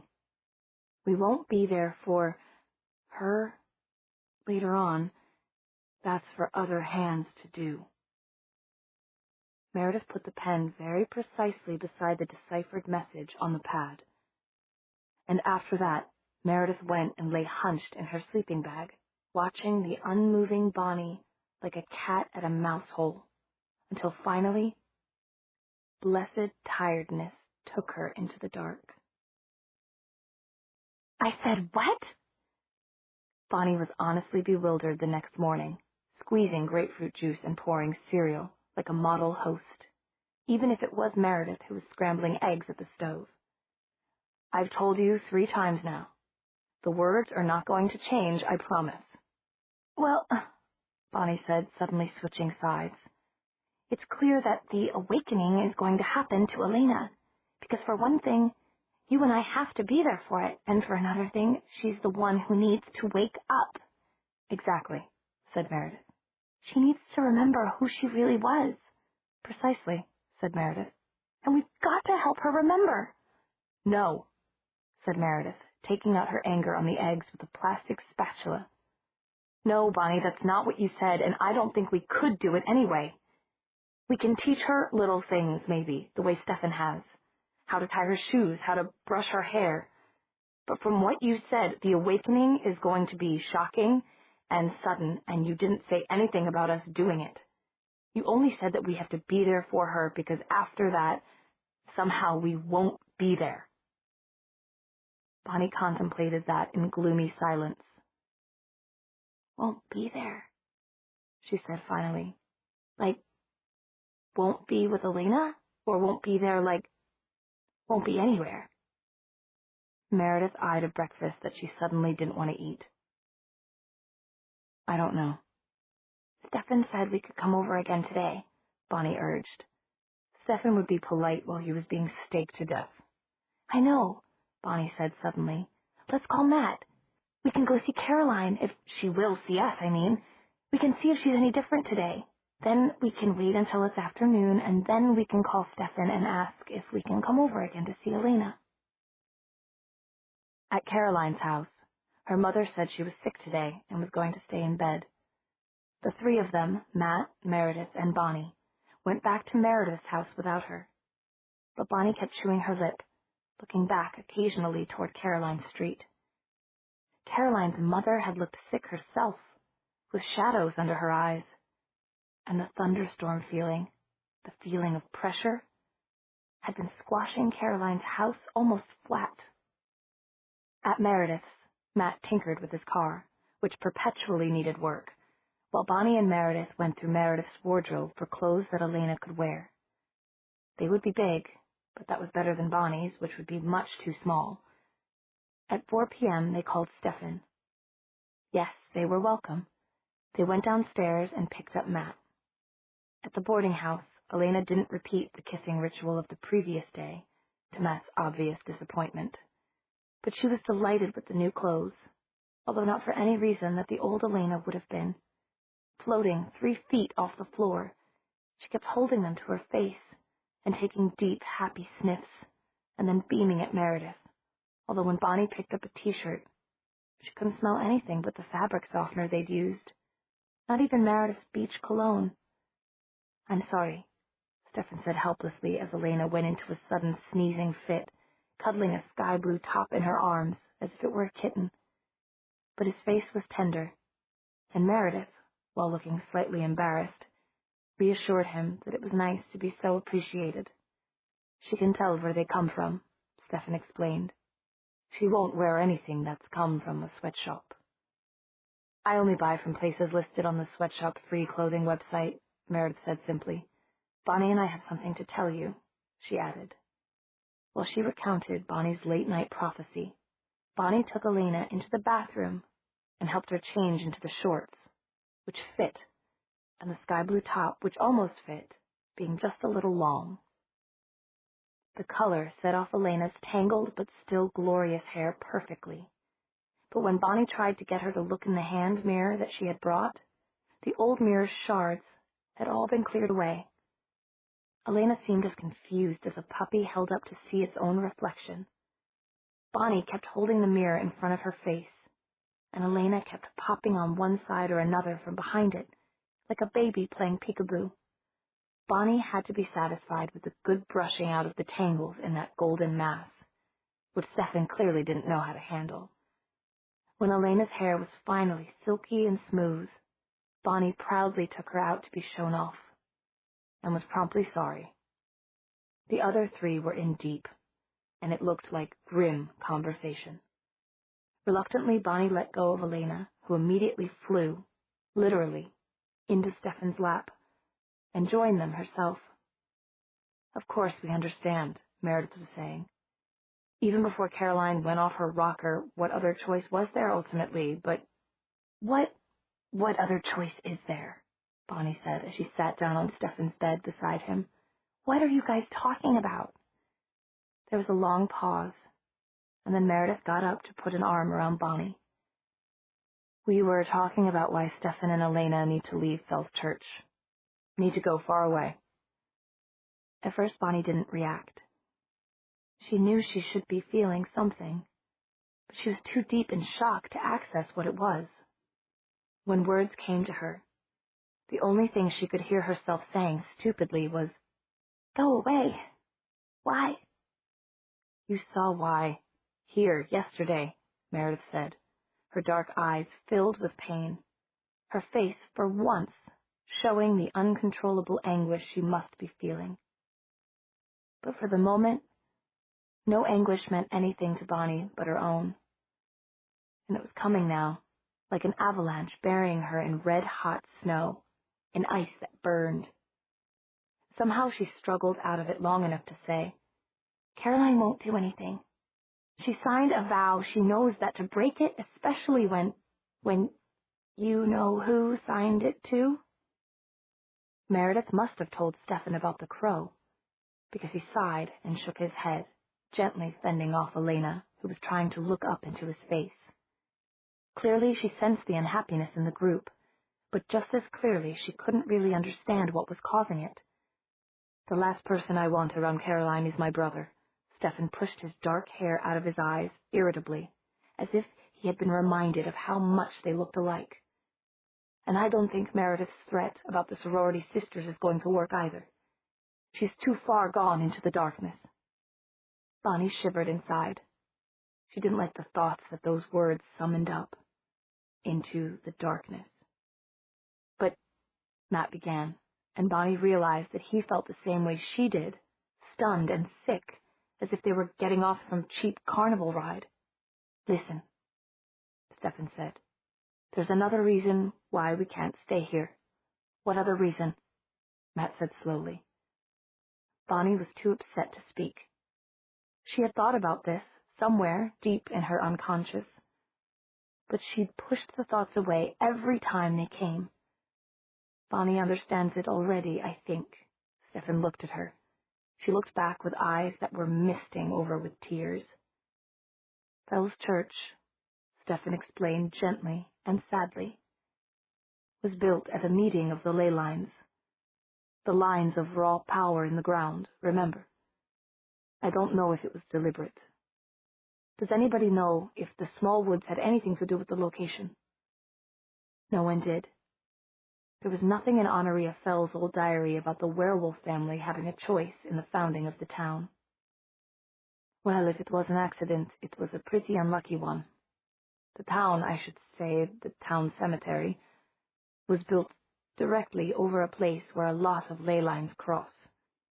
That's what made it a beacon for supernatural creatures, bad or not quite so bad.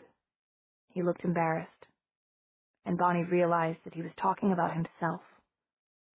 I was drawn here. So were other vampires, as you know. And with every person who had the power who came here, the beacon became stronger, brighter, more attractive to other people with the power. It's a vicious cycle. Eventually, some of them are going to see Elena, Meredith said. Remember, these are people like Stefan, Bonnie, but not people with his moral sense. When they see her, Bonnie almost burst into tears at the thought. She seemed to see a flurry of white feathers, each tumbling in slow motion to the ground. But she wasn't this way when she first woke up, Matt said slowly and stubbornly. She talked. She was rational. She didn't float. Talking or not talking, walking or floating. She has the power, Stefan said. Enough to drive ordinary vampires crazy. Crazy enough to hurt her to get it. And she doesn't kill or wound. At least, I can't imagine her doing that. What I'm hoping, he said, and his face darkened, is that I can take her somewhere where she'll be protected. But you can't take her, Bonnie said, and she could hear the wail in her own voice without being able to control it. Didn't Meredith tell you what I said?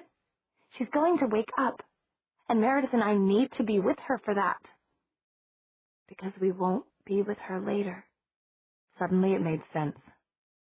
And while it wasn't quite as bad as thinking that they would be not anywhere at all, it was more than bad enough. I wasn't thinking of taking her until she can at least walk properly, Stefan said. And he surprised Bonnie with a quick arm around her shoulders. It felt like Meredith's hug, sibling-ish, but stronger and briefer. And you don't know how glad I am that she's going to wake up, or that you'll be there to support her. But the ghoulies are still going to come to Fells Church, Bonnie thought. And we won't have you to protect us? She glanced up and saw that Meredith knew exactly what she'd been thinking. I would say, Meredith said, in her most careful, measured tones, that Stefan and Elena have been through enough for the town's sake. Well, there was no arguing with that. And there was no arguing with Stefan either, it seemed. His mind was made up. They talked until after dark anyway, discussing different options and scenarios, pondering over Bonnie's prediction. They didn't get anything decided, but at least they had thrashed out some possible plans. Bonnie insisted that there be some means of communication with Stefan, and she was just about to demand some of his blood and hair for the summoning spell when he gently pointed out that he did have a mobile phone now. At last it was time to leave. The humans were starving, and Bonnie guessed that Stefan probably was too. He looked unusually white as he sat with Elena on his lap. When they said goodbye at the top of the stairs, Bonnie had to keep reminding herself that Stefan had promised that Elena would be there for her and Meredith to support. He would never take her away without telling them. It wasn't a real goodbye. So why did it feel so much like one? Chapter 9. When Matt, Meredith, and Bonnie were all on their way, Stefan was left with Elena, now decently attired by Bonnie in her nightgown. The darkness outside was comforting to his sore eyes, not sore from daylight, but from telling good friends the sad news. Worse than the sore eyes was the slightly breathless feeling of a vampire who hasn't fed. But he'd remedy that soon, he told himself. Once Elena was asleep, he'd slip out into the woods and find a white-tailed deer. No one could stalk like a vampire. No one could compete with Stefan at hunting. And even if it took several deer to assuage the hunger inside him, not one of them would be permanently injured. But Elena had other plans. She wasn't sleepy, and she was never bored being alone with him. As soon as the sounds of their visitors' cars were decently out of hearing, she did what she always did in this mood. She floated to him and tipped her face up, eyes closed, lips just slightly pursed. Then she waited. Stefan hurried to the one unshuttered window, pulled the shade down against unwanted peeping crows, and returned. Elena was in exactly the same position, blushing slightly, eyes still shut. Stefan sometimes thought that she would wait forever that way if she wanted a kiss. "I'm really taking advantage of you, love," he said, and sighed. He leaned over and kissed her gently, chastely. Elena made a noise of disappointment that sounded exactly like a peruping kitten, ending on a note of inquiry. She bumped his chin with her nose. "Lovely love," Stefan said, stroking her hair. Bonnie got all the knots out without pulling. But he was leaning into her warmth now, helpless. A distant ache in his upper jaw was already beginning. Elena bumped again, demanding. He kissed her for slightly longer. Logically, he knew she was a grown-up. She was older and vastly more experienced than she had been 9 months ago when they'd lost themselves in adoration kissing. But guilt was never far from his thoughts, and he couldn't help but worry about having her competent consent. This time, the purr-up was one of exasperation. Elena had had enough. All at once, she gave her weight to him, forcing him to suddenly support a warm, substantial bundle of femininity in his arms, and at the same time, her pleas chiming clear as a finger swirling on a crystal glass. It was one of the first words she had learned to think to him when she'd woken up mute and weightless. And angel or no, she knew exactly what it did to him, inside. "Please." "Oh, little love," he groaned. "Little lovely love. Please." He kissed her. There was a long time of silence while he felt his heart beat faster and faster. Elena, his Elena, who had once given her very life for him, was warm and drowsily heavy in his arms. She was his alone, and they belonged just like this, and he never wanted anything to change from this moment. Even the quickly growing ache in his upper jaw was something to be enjoyed. The pain of it changed to pleasure with Elena's warm mouth under his, her lips forming little butterfly kisses, teasing him. He sometimes thought she was most awake when she seemed half asleep like this.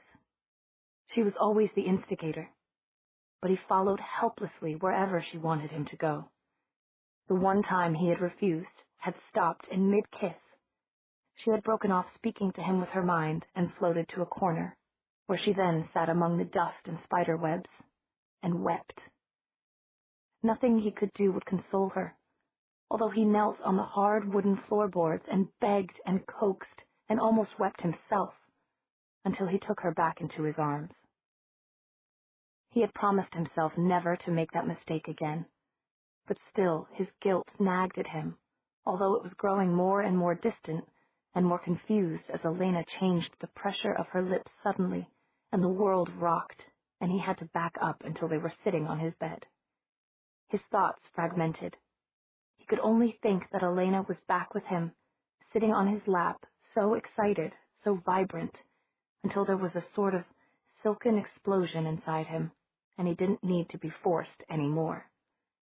He knew that she was enjoying the pleasure-pain of his aching jaw as much as he was. There was no more time or reason to think. Elena was melting into his arms, her hair under his stroking fingers, a liquid softness. Mentally, they had already melted together. The aching in his canines had finally produced the inevitable result, his teeth lengthening, sharpening, the touch of them against Elena's lower lip causing a bright flicker of pleasure-pain that almost made him gasp. And then Elena did something she never had done before. Delicately, carefully, she took one of Stefan's fangs and captured it between her upper and lower lips. And then delicately, deliberately, she just held on. The whole world reeled around Stefan. It was only by the grace of his love for her and their connected minds that he didn't bite down and pierce her lip. Ancient vampire urges that could never be tamed out of his blood were screaming at him to do just that. But he loved her, and they were one. And besides, he couldn't move an inch. He was frozen in pleasure. His fangs had never extended so far or become quite as sharp. And without him doing a thing, the razor edge of his tooth had cut into Elena's full lower lip. Blood was trickling very slowly down his throat. Elena's blood, which had changed since she had come back from the spirit world.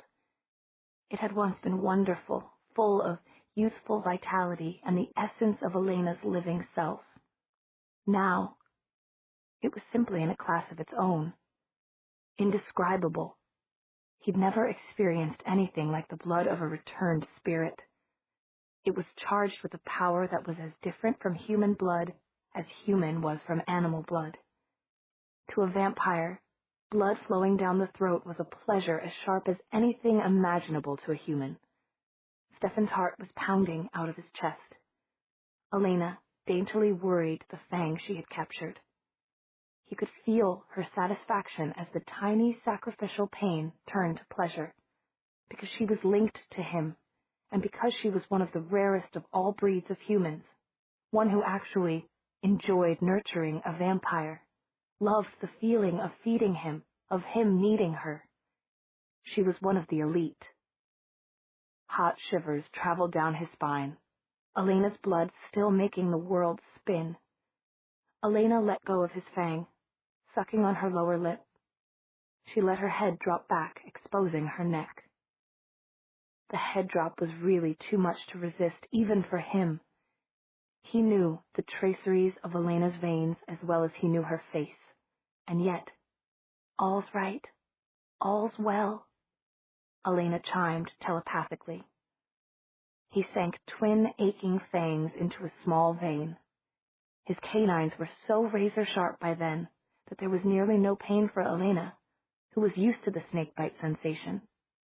And for him, for both of them, there was the feeding at last, as the indescribable sweetness of Elena's new blood filled Stefan's mouth, and an outpouring of giving swept Elena into incoherency.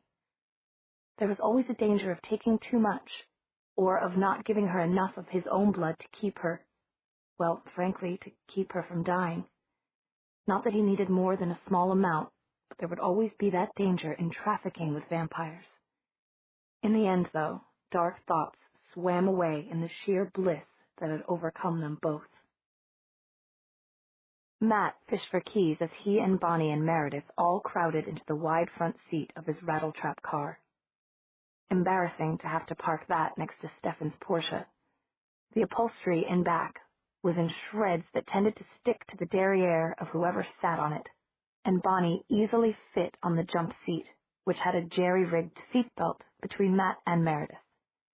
Matt kept an eye on her, since when she was excited she tended not to use the belt. The road back through the old wood had too many difficult turns to be taken lightly, even if they were going to be the only travelers on it. No more deaths, Matt thought as he pulled away from the boarding house.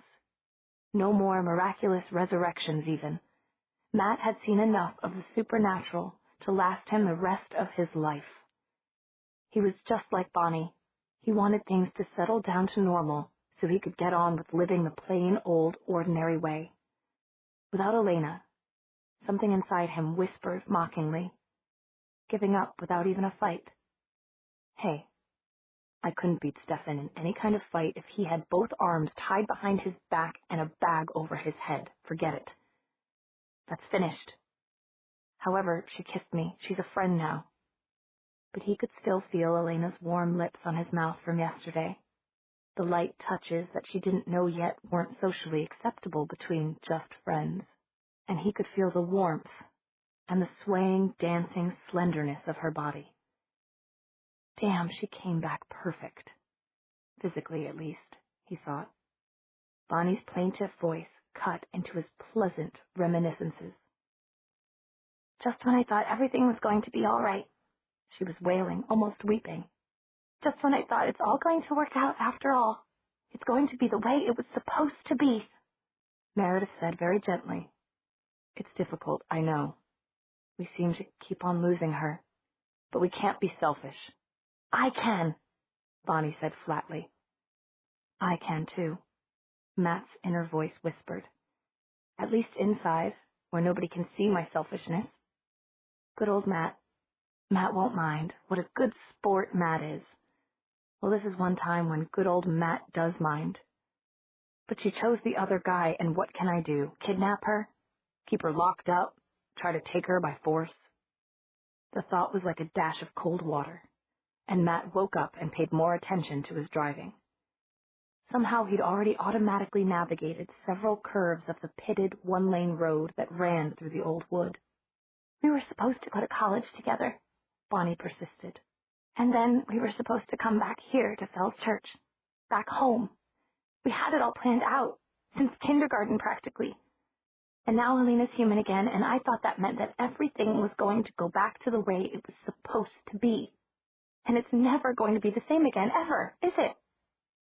She finished more quietly and with a little gulping sigh. Is it? It wasn't even really a question. Matt and Meredith found themselves glancing at each other, surprised by the sharpness of their pity, and helpless to comfort Bonnie, who now had her arms folded around herself, shrugging off Meredith's touch. It's Bonnie. Just Bonnie being theatrical, Matt thought, but his own native honesty rose to mock him. I guess, he said slowly, that's what we were all sort of thinking, really, when she first came back. When we were dancing around in the woods like crazy people, he thought. I guess we sort of thought that they could live quietly somewhere near Fell's Church and that things would go back to the way they were before. Before Stefan... Meredith shook her head, looking off into the distance beyond the windshield. Not Stefan. Matt realized what she meant. Stefan had come to Fell's Church to rejoin humanity, not to take a human girl away from it into the unknown. You're right, Matt said. I was just thinking about something like that. She and Stefan could have probably worked out some way to live here quietly, or at least to stay close to us, you know? It was Damon. He came to take Elena against her will, and that changed everything. And now Elena and Stefan are leaving. And once they leave, they'll never come back, Bonnie wailed. Why? Why did Damon start all this? He likes to change things out of sheer boredom. Stefan once told me. This time it probably started out of hatred for Stefan, Meredith said. but I wish that for once he could have just left us alone. What difference does it make? Bonnie was crying now. So it was Damon's fault. I don't even care anymore. What I don't understand is why things have to change. You can never cross the same river twice. Or even once if you're a strong vampire, Meredith said wryly. Nobody laughed. And then very gently, maybe you're asking the wrong person. Maybe Elena's the one who could tell you why things have to change, if she remembers what happened to her in the other place. I didn't mean that they do have to change, but they do, Meredith said, even more gently and wistfully. Don't you see? It's not supernatural. It's life. Everybody has to grow up. I know. Matt has a football scholarship, and you're going away to college, and then you're going to get married. And probably have babies. Bonnie managed to make this sound like some indecent activity. I'm going to be stuck in junior college forever. And you'll both be all grown up, and you'll forget about Elena and Stefan. And me. Bonnie finished in a very small voice. Hey. Matt had always been very protective of the injured and ignored. Right now, even with Elena so recently on his mind, he wondered if he would ever get rid of the feeling of that kiss. He was drawn to Bonnie, who seemed so small and fragile. What are you talking about? I'm coming back after college to live. I'll probably die right here in Fell's Church. I'll be thinking about you. I mean, if you want me to. He patted Bonnie's arm. She didn't shy away from his touch as she had from Meredith's. She leaned into him, her forehead against his shoulder.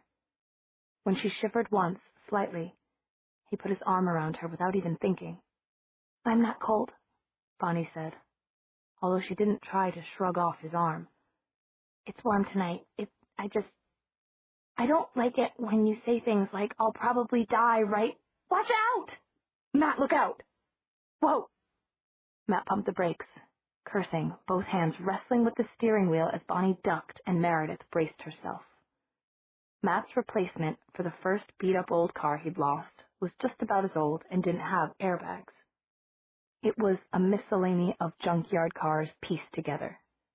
Hang on, Matt yelled as the car skidded, tires screaming.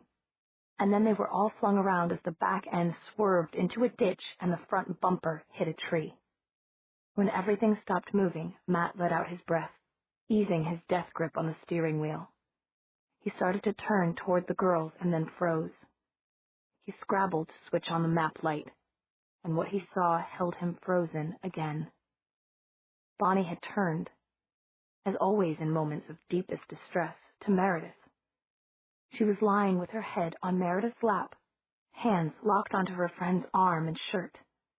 Meredith herself was sitting braced, leaning as far as possible backward, her feet stretched to push against the floor beneath the dashboard, her body bowed back in the seat, head flung backward, arms holding Bonnie down tightly.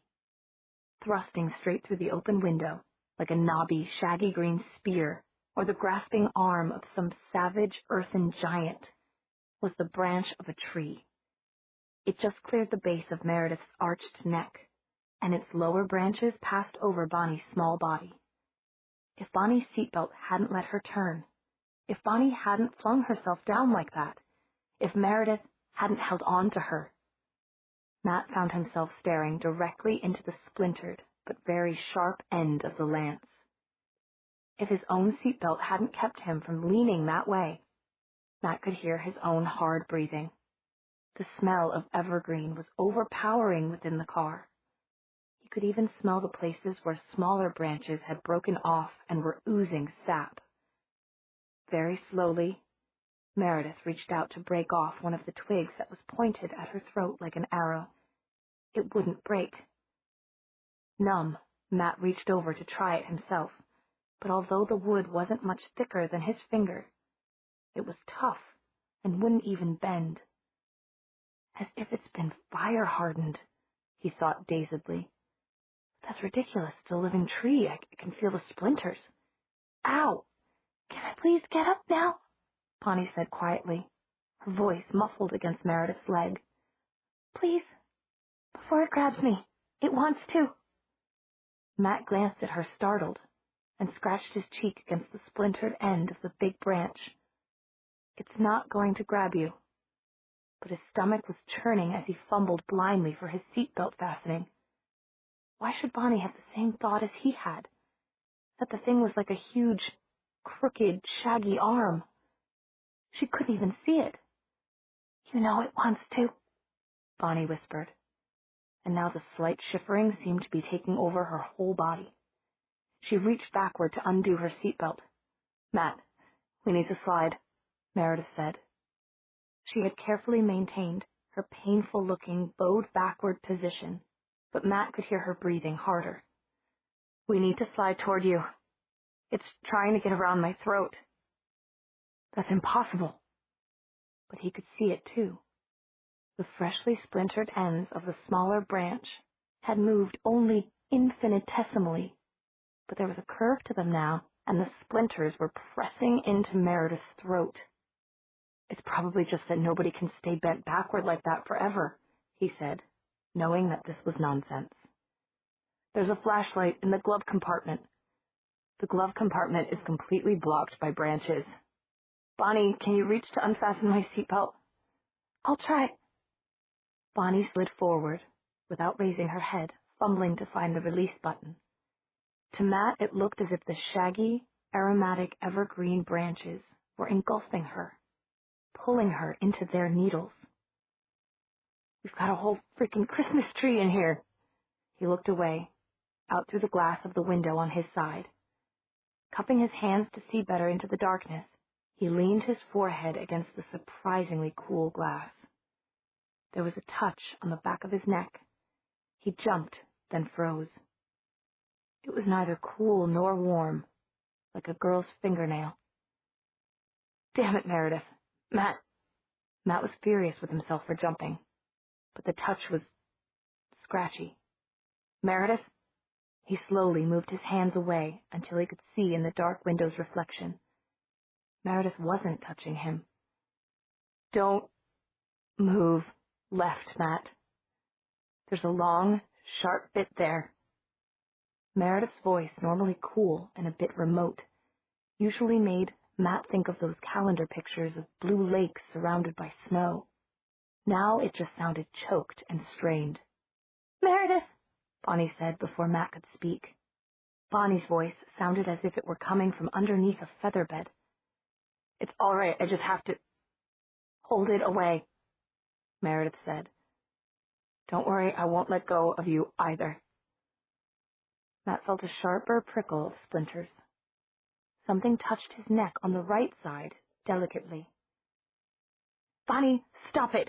You're pulling the tree in! You're pulling it on Meredith and me! Matt, shut up! Matt shut up. His heart was pounding.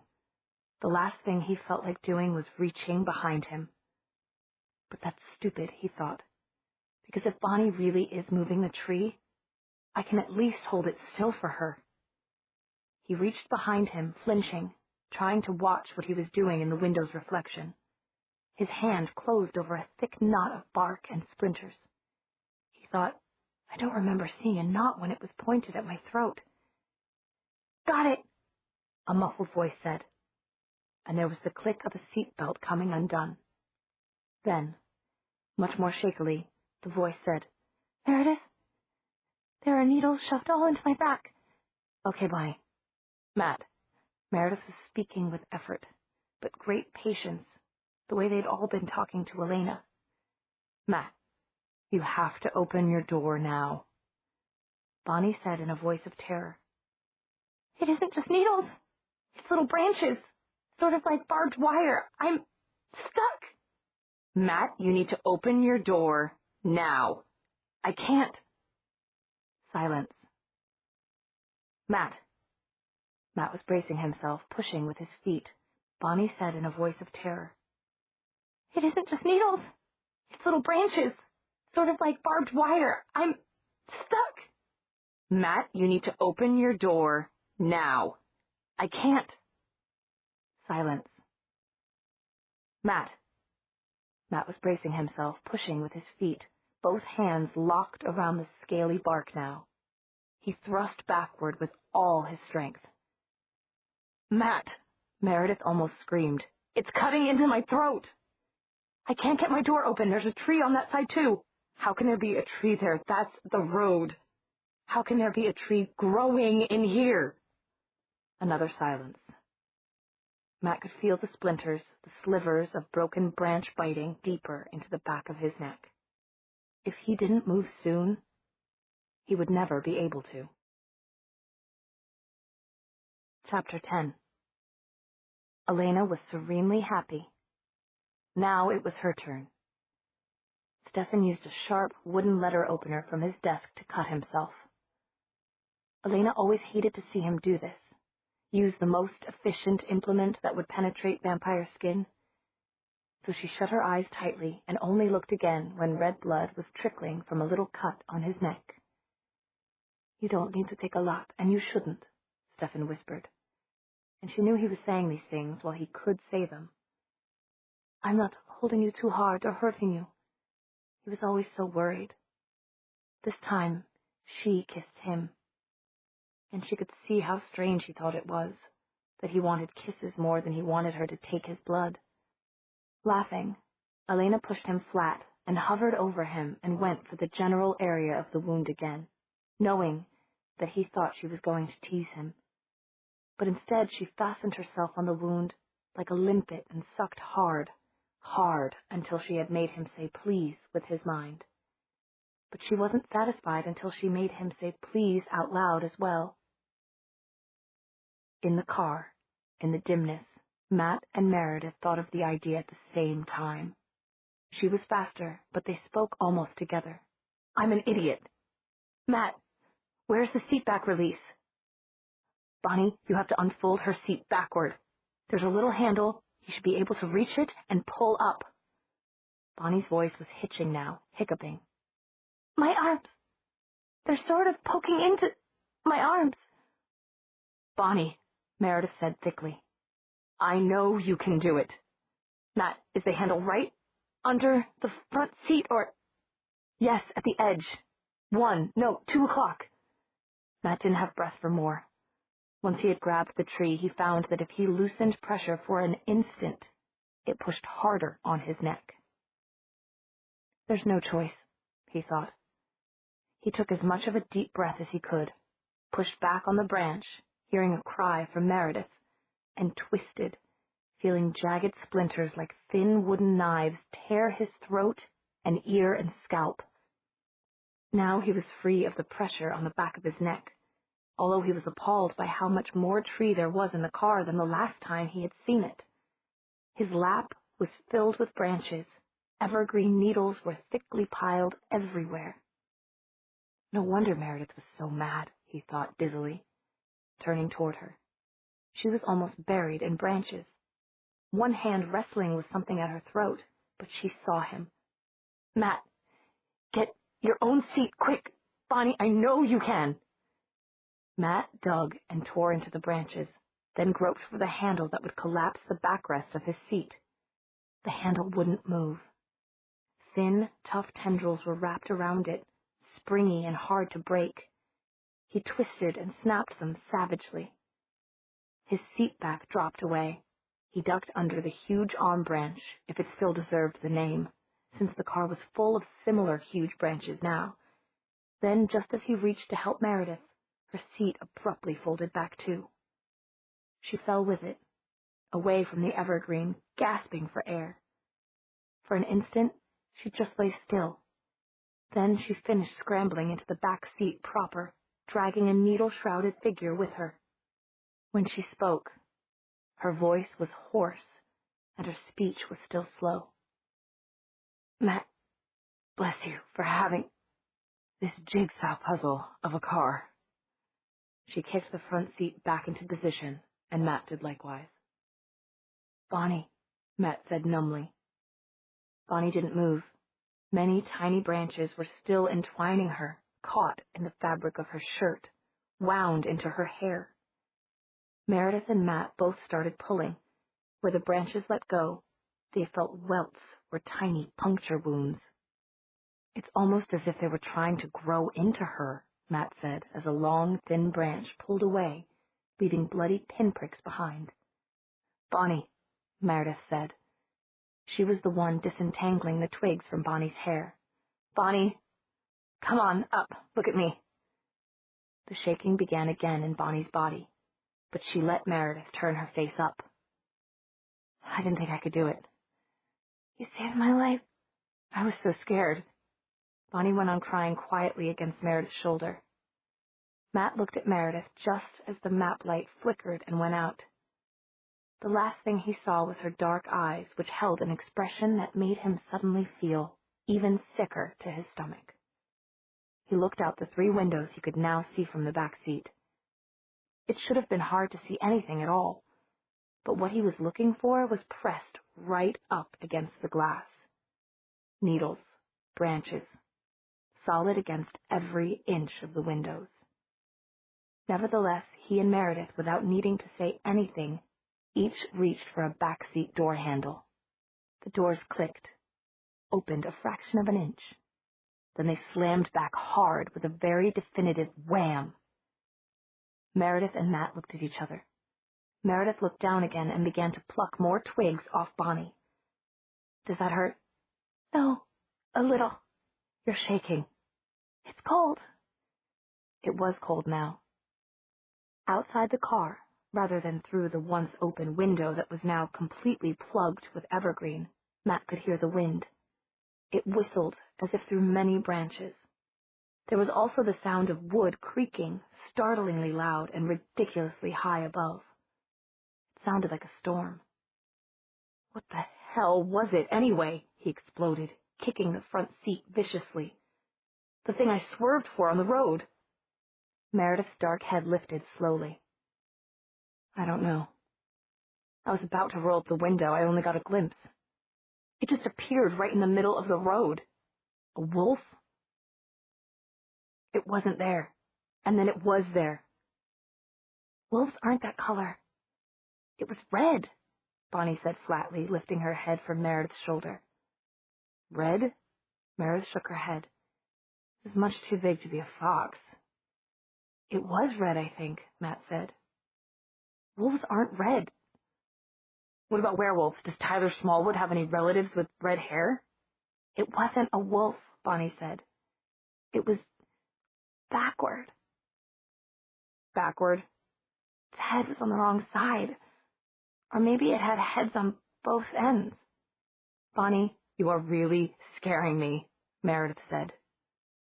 Matt wouldn't say it, but she was really scaring him, too, because his glimpse of the animal had seemed to show him the same kind of deformed shape that Bonnie was describing. Maybe we just saw it at a weird angle, he said, while Meredith said, it may just have been some animal scared out by... By what? Meredith looked up at the top of the car. Matt followed her gaze. Very slowly, and with a groan of metal. The roof dented. And again, as if something very heavy was leaning on it. Matt cursed himself. While I was in the front seat, why didn't I just floor it? He stared hungrily through branches, trying to make out the accelerator, the ignition. Are the keys still there? Matt, we ended up half in a ditch, and besides, if it would have done any good, I'd have told you to floor it. That branch would have taken your head off. Yes, Meredith said simply. It would have killed you. If it would have gotten you two out, I'd have suggested it. But you were trapped, looking sideways. I could see straight ahead. They were already here, the trees, in every direction. That isn't possible. Matt pounded the seat in front of him to emphasize each word. Is this possible? The roof creaked again. Both of you! Stop fighting! Bonnie said, and her voice broke on a sob. There was an explosion like a gunshot, and the car sank suddenly back and left. Bonnie started. What was that? Silence. A tire blowing, Matt said at last. He didn't trust his own voice. He looked at Meredith. So did Bonnie. Meredith, the branches are filling up the front seat. I can hardly see the moonlight. It's getting dark. I know. What are we going to do? Matt could see the tremendous tension and frustration in Meredith's face, as if everything she said should come out through gritted teeth. But Meredith's voice was quiet. I don't know. With Stefan still shuddering, Elena curled herself like a cat over the bed. She smiled at him, a smile drugged with pleasure and love. He thought of grasping her by the arms, pulling her down, and starting all over again. That was how insane she'd made him, because he knew all too well from experience the danger they were flirting with. Much more of this, and Elena would be the first spirit vampire, as she'd been the first vampire spirit he'd known. But look at her. He slipped out from beneath her as he sometimes did and just gazed, feeling his heart pound just at the sight of her. Her hair, true gold, fell like silk down to the bed and pooled there. Her body, in the light of the one small lamp in the room, seemed to be outlined in gold. She truly seemed to float and move and sleep in a golden haze. It was terrifying. For a vampire, it was as if he'd brought a living sun into his bed. He found himself suppressing a yawn. She did that to him, too, like an unwitting Delilah taking Samson's strength away. Hypercharged as he might be by her blood, he was also delightfully sleepy. He would spend a warm night in or below her arms. In Matt's car, it only got darker as the trees continued to cut out the moonlight. For a while, they tried yelling for help. That did no good, and besides, as Meredith pointed out, they needed to conserve the oxygen in the car. So they sat still again. Finally, Meredith reached into her jeans pocket and produced a set of keys with a tiny keychain flashlight. Its light was blue. She pressed it and they all leaned forward. Such a tiny thing to mean so much, Matt thought. There was pressure against the front seats now. Bonnie, Meredith said. No one will hear us out here yelling. If anyone could hear us, they would have heard the tire and thought it was a gunshot. Bonnie shook her head as if she didn't want to listen. She was still picking pine needles out of her skin. She's right, we're miles away from anybody, Matt thought. There is something very bad here, Bonnie said. She said it quietly, but as if every word was being forced out one by one, like pebbles thrown into a pond. Matt suddenly felt grayer. How bad? It's so bad that I've never felt anything like this before.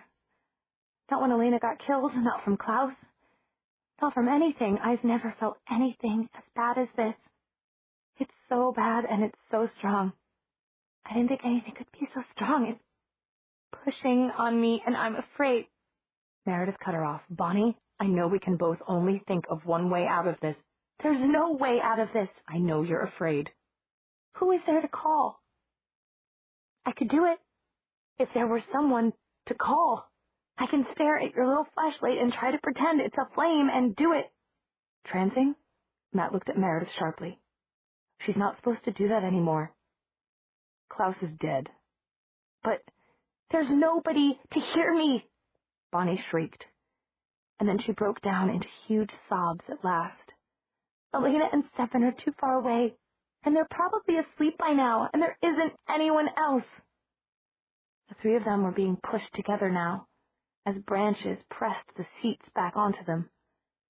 Matt and Meredith were close enough to look at each other right over Bonnie's head. Matt said, startled. Are we sure? No, Meredith said. She sounded both grim and hopeful. Remember this morning? We are not at all sure. In fact, I'm sure he's still around somewhere. Now Matt felt sick, and Meredith and Bonnie looked ill in the already strange-looking blue light. And right before this happened, we were talking about how a lot of stuff, basically everything that happened to change Elena, was all his fault. In the woods. With an open window, Bonnie sobbed on. Matt and Meredith, however, had made a silent agreement by eye contact. Meredith said very gently, "Bonnie, what you said you would do, well, you're going to have to do it. Try to get through to Stefan, or waken Elena, or apologize to Damon. Probably the last, I'm afraid, but he's never seemed to want us all dead, and he must know that it won't help him with Elena if he kills her friends." Matt grunted, skeptical. "He may not want us all dead, but he may wait until some of us are dead to save the others. You've never wished him any harm." Meredith overrode him in a louder voice. Matt blinked at her and then shut up. He felt like an idiot. "So here, the flashlight's on," Meredith said. And even in this crisis, her voice was steady, rhythmic, hypnotic. The pathetic little light was so precious, too. It was all they had to keep the darkness from becoming absolute. But when the darkness became absolute, Matt thought, it would be because all light, all air, everything from the outside had been shut out, pushed out of the way by the pressure of the trees. And by then the pressure would have broken their skeletons. "Bonnie?" Meredith's voice was the voice of every big sister who had ever come to her younger sibling's rescue. That gentle, that controlled. "Can you try to pretend it's a candle flame?" "A candle flame?" "A candle flame, and then try to trance?" "I'm in trance already." Bonnie's voice was somehow distant, far away, and almost echoing. "Then ask for help," Meredith said softly. Bonnie was whispering over and over, clearly oblivious to the world around her. "Please come help us. Damon, if you can hear me, please accept our apologies and come. You gave us a terrible scare, and I'm sure we deserved it, but please, please help. It hurts, Damon. It hurts so bad I could scream. But instead, I'm putting all that energy into calling you. Please, please, please help." For 5, 10, 15 minutes, she kept it up, as the branches grew, enclosing them with their sweet, resinous scent. She kept it up far longer than Matt had ever thought she could endure. Then the light went out. After that, there was no sound but the whisper of the pines. You had to admire the technique. Damon was once again lounging in midair, even higher this time than when he'd entered Caroline's third-story window. He still had no idea of the names of trees, but that didn't stop him. This branch was like having a box seat over the drama unfolding below. He was starting to get a little bored, since nothing new was happening on the ground. He'd abandoned Damaris earlier this evening when she had gotten boring, talking about marriage and other subjects he wished to avoid. Like her current husband. Boring. He'd left without really checking to see if she'd become a vampire. He tended to think so, and wouldn't that be a surprise when hubby got home? His lips trembled on the edge of a smile. Below him, the play had almost reached its climax. And you really had to admire the technique. Pack hunting. He had no idea what sort of nasty little creatures were manipulating the trees, but like wolves or lionesses, they seemed to have gotten it down to an art, working together to capture prey that was too quick and too heavily armored for one of them alone to manage. In this case, a car. The fine art of cooperation. Pity vampires were so solitary, he thought. If we could cooperate, we'd own the world. He blinked sleepily and then flashed a dazzling smile at nothing at all. Of course, if we could do that, say, take a city and divvy up the inhabitants, we'd finish it off by divvying up one another. Tooth and nail and power would be wielded like the blade of a sword, until there was nothing left but shreds of quivering flesh and gutters running with blood. Nice imagery, though, he thought, and let his eyelids droop to appreciate it. Artistic. Blood in scarlet pools, magically still liquid enough to run down white marble steps of, say, the Calamarmarin in Athens. An entire city gone quiet, purged of noisy, chaotic, hypocritical humans, with only their necessary bits left behind. a few arteries to pump the sweet red stuff out in quantity. The vampire version of the land of milk and honey. He opened his eyes again in annoyance. Now things were getting loud down there. Humans yelling. Why? What was the point? The rabbit always squeals in the jaws of the fox. But when has another rabbit ever rushed up to save it? There, a new proverb. And proof that humans are as stupid as rabbits, he thought. But his mood was ruined. His mind slid away from the fact. But it wasn't just the noise below that was disturbing him. Milk and honey, that had been a mistake. Thinking about that had been a blunder. Elena's skin had been like milk that night a week ago, warm white, not cool, even in the moonlight. Her bright hair, in shadow, had been like spilled honey. Elena wouldn't be happy to see the results of this night's pack hunting. She would cry tears like crystal dewdrops, and they would smell like salt. Suddenly Damon stiffened. He sent one stealthy query of power around him, a circle of radar. But nothing bounced back, except the mindless trees at his feet. Whatever was orchestrating this, it was invisible. Right then. Let's try this, he thought. Concentrating on all the blood he'd drunk in the last few days, he blasted out a wash of pure power, like Vesuvius erupting with a deadly pyroclastic explosion. It encircled him completely in every direction, a 50-mile-per-hour bubble of power like superheated gas. Because it was back. Unbelievably, the parasite was trying to do it again, to get into his mind. It had to be.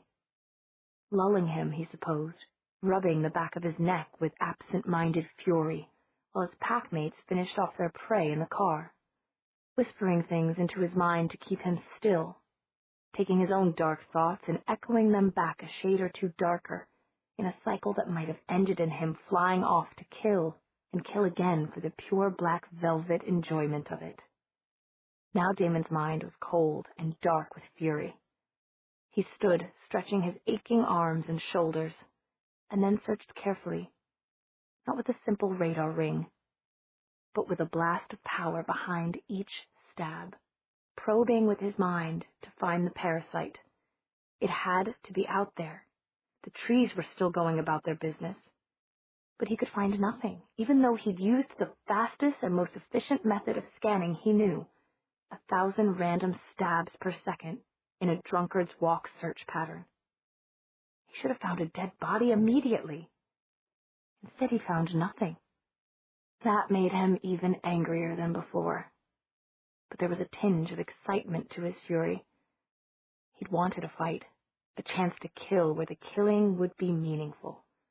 And now here was an opponent who met all the qualifications, and Damon couldn't kill it because he couldn't find it. He sent a message, lambent with ferocity, in all directions. I have already warned you once. Now I challenge you. Show yourself, or else stay away from me. He gathered power, gathered it again, thinking of all the different mortals who had contributed it. He held it, nurturing it, crafting it for its purpose, and raising its strength with all that his mind knew of fighting and of the skill and expertise of war. He held the power until it felt as if he were holding a nuclear bomb in his arms. And then he let it go all at once, an explosion speeding in the opposite direction, away from him, nearing the speed of light. Now, surely, he would feel the death throes of something enormously powerful and cunning, something that had managed to survive his previous strafings designed only for eldritch creatures. Damon expanded his senses to their widest reach, waiting to hear or feel something shattering, combusting, something falling blind, with its own blood tumbling nearby, from a branch, from the air, from somewhere. From somewhere a creature should have plummeted to the ground, or raked at it with huge dinosaur-like claws, a creature half paralyzed and completely doomed, cooked from the inside out. But although he could feel the wind rising to a howl and huge black clouds pooling above him in response to his own mood, he still could sense no dark creature close enough to have entered his thoughts. How strong was this thing? Where was it coming from? Just for a moment, a thought flashed through his mind. A circle. A circle with a dot at its center. And the circle was the blast he'd shot away in all directions. And the dot was the only place his blast didn't reach.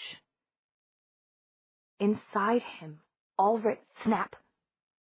Suddenly his thoughts went blank. And then he began, sluggishly, slightly bewildered, to try to put the fractured pieces together. He had been thinking about the blast of power he'd sent out, yes? And how he'd expected to feel something fall and die. Hell, he couldn't even sense any ordinary animals bigger than a fox in the woods. Although his sweep of power had been carefully made to affect only creatures of his kind of darkness, the ordinary animals had been so spooked that they'd gone running wildly from the area. He peered down. Except the trees around the car, and they weren't after him. Besides, whatever they were only the pawns of an invisible killer.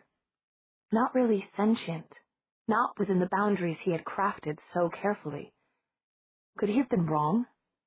Half his fury had been for himself, for being so careless, so well-fed and confident that he'd let his guard down. Well-fed. Hey, maybe I'm drunk, he thought, and flashed a smile again at nothing, without even thinking about it. Drunk and paranoid and edgy, pissed and pissed off. Damon relaxed against the tree. The wind was screaming now, swirling and freezing, the sky full of roiling black clouds that cut out any light from the moon or stars. Just his kind of weather. He was still edgy, but he couldn't find any reason to be. The only disturbance in the aura of the woods was the tiny crying of a mind inside the car, like a trapped bird with only one note. That would be the little one, the red-headed witch with a delicate neck, the one who'd been whining about life changing too much. Damon gave a little more of his weight to the tree. He'd followed the car with his mind out of absent interest. It wasn't his fault that he'd caught them talking about him, but it did degrade their chances of rescue a bit. He blinked slowly. Odd that they'd had an accident trying not to run over a creature in approximately the same area he'd almost crashed the Ferrari trying to run one over. Pity he hadn't had a glimpse of their creature, but the trees were too thick. The red-headed bird was crying again. Well, do you want to change now or don't you, little witch? Make up your mind. You have to ask nicely. And then, of course, I have to decide what kind of change you get. Chapter 11. Bonnie couldn't remember any more sophisticated prayer, and so, like a tired child, she was saying an old one. I pray the Lord my soul to take. She had used up all her energy calling for help, and had gotten no response at all, just some feedback noise. She was so sleepy now. The pain had gone away, and she was simply numb. The only thing bothering her was the cold, but then, that could be taken care of, too. She could just pull a blanket over herself, a thick, downy blanket, and she would warm up. She knew it without knowing how she knew. The only thing that held her back from the blanket was the thought of her mother. Her mother would be sad if she stopped fighting. That was another thing she knew without knowing how she knew. If she could just get a message to her mother explaining that she had fought as hard as she could, but that with the numbness and the cold, she couldn't keep it up, and that she had known she was dying, but that it hadn't hurt in the end, so there was no reason for Mom to cry. And next time she would learn from her mistakes, she promised.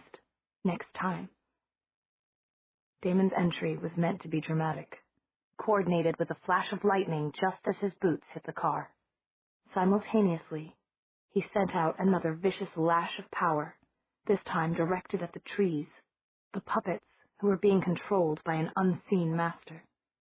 It was so strong that he felt a shocked response from Stefan all the way back at the boarding house, and the trees, melted backward into the darkness. They'd ripped the top off as if the car had been a giant sardine can, he mused, standing on the hood. Handy for him.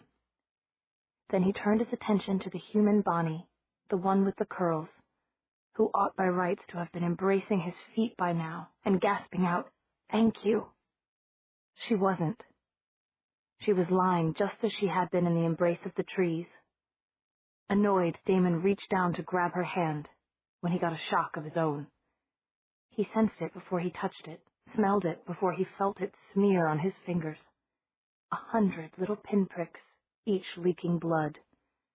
The evergreen's needles must have done that, taking blood from her, or, no, pumping some resinous substance in.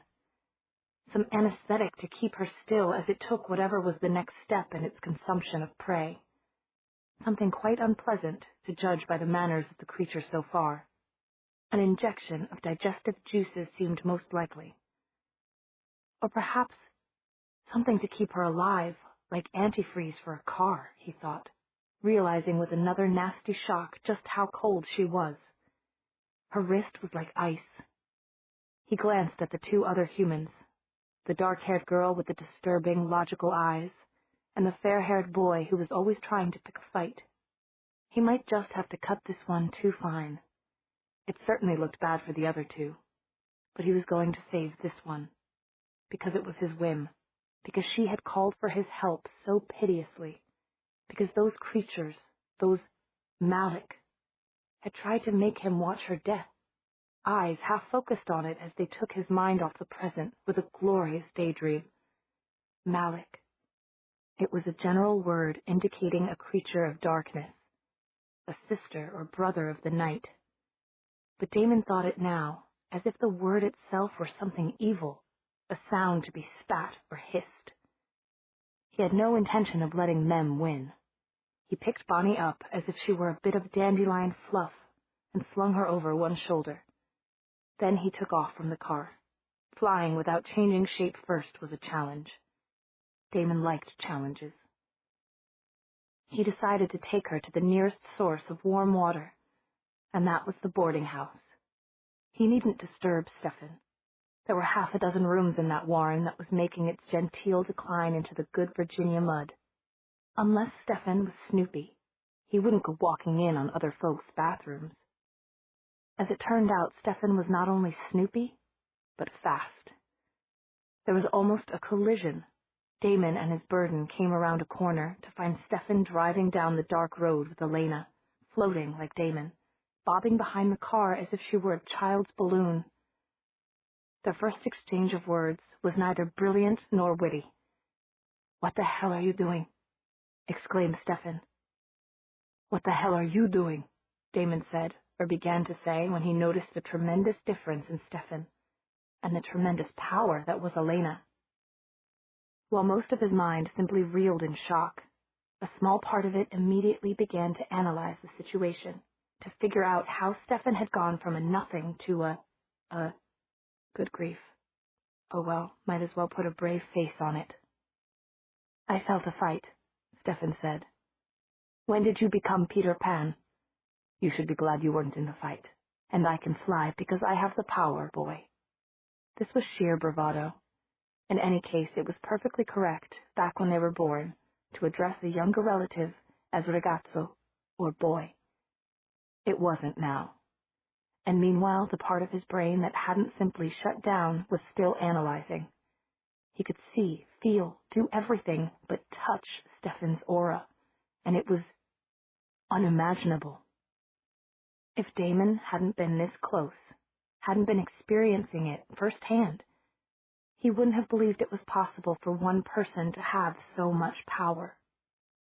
But he was looking at the situation with the same ability of cold and logical assessment that told him that his own power, even after making himself drunk with the variety of women's blood he had taken in the last few days, his power was nothing to Stefan's right now.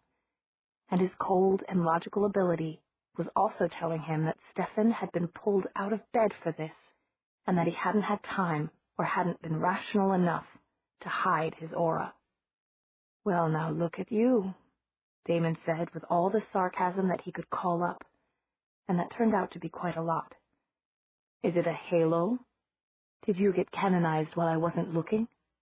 Am I addressing Saint Stephen now? Stephen's telepathic response was unprintable. Where are Meredith and Matt? He added fiercely. Or, continued Damon, exactly as if Stephen hadn't spoken, could it be that you merit congratulation for having learned the art of deception at last? And what are you doing with Bonnie? Stephen demanded, ignoring Damon's comments in turn. But you still don't seem to have a grasp of polysyllabic English, so I'll put this as simply as I can. You threw the fight. I threw the fight, Stephen said flatly, apparently seeing that Damon wasn't going to answer any of his questions until he told the truth. I just thanked God that you seemed to be too mad or drunk to be very observant. I wanted to keep you and the rest of the world from figuring out just exactly what Elena's blood does. So you drove away without even trying to get a good look at her, and without suspecting that I could have shaken you off like a flea from the very beginning. I never thought you had it in you. Damon was reliving their little combat in all too vivid detail. It was true. He had never suspected that Stephen's performance had been entirely that, a performance, and that he could have thrown Damon down at any time and done whatever he'd wanted. And there's your benefactress. Damon nodded up to where Elena was floating, secured by, yes, it was true, secured by clothesline to the clutch, just a little lower than the angels, and crowned with glory and honor, he remarked, unable to help himself as he gazed up at her. Elena was, in fact, so bright that to look at her with power channeled to the eyes was like trying to stare straight into the sun. She seems to have forgotten to hide as well. She's shining like a ghost star. She doesn't know how to lie, Damon. It was clear that Stephen's anger was steadily mounting. Now tell me what's going on and what you've done to Bonnie. The impulse to answer, nothing. Why do you think I should? Was almost irresistible. Almost. Damon was facing a different Stephen than he'd ever seen before. This is not the little brother you know and love to trample into the ground, the voice of logic told him, and he heeded it. The other two humans, Damon said, drawing the word out to its full obscene length, are in their automobile. And, suddenly virtuous, I was taking Bonnie to your place. Stephen was standing by the car, at a perfect distance for examining Bonnie's outflung arm. The pinpricks turned into a smear of blood when he touched them, and Stephen examined his own fingers with horror. He kept repeating the experiment. Soon Damon would be drooling, a highly undignified behavior that he wished to avoid. Instead, he concentrated on a nearby astronomical phenomenon, the full moon, medium high and white and pure as snow, and Elena floating in front of it, wearing an old-fashioned, high-necked nightgown, and little, if anything, else. As long as he looked at her without the power needed to discern her aura, he could examine her as a girl rather than as an angel in the midst of blinding incandescence. Damon cocked his head to get a better view of the silhouette. Yes, that was definitely the right apparel for her, and she should always stand in front of brilliant lights. If he, slam. He was flying backward and to the left. He hit a tree, trying to make sure that Bonnie didn't hit it too. She might break. Momentarily stunned, he floated, wafted, really, down to the ground. Stephen was on top of him.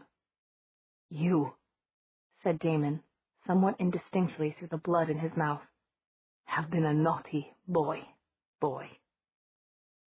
She made me. Literally, I thought she might die if I didn't take some of her blood. Her aura was that swollen. Now you tell me what's wrong with Bonnie. So you bled her despite her heroic, unflagging resistance. Slam! This new tree smelled of resin.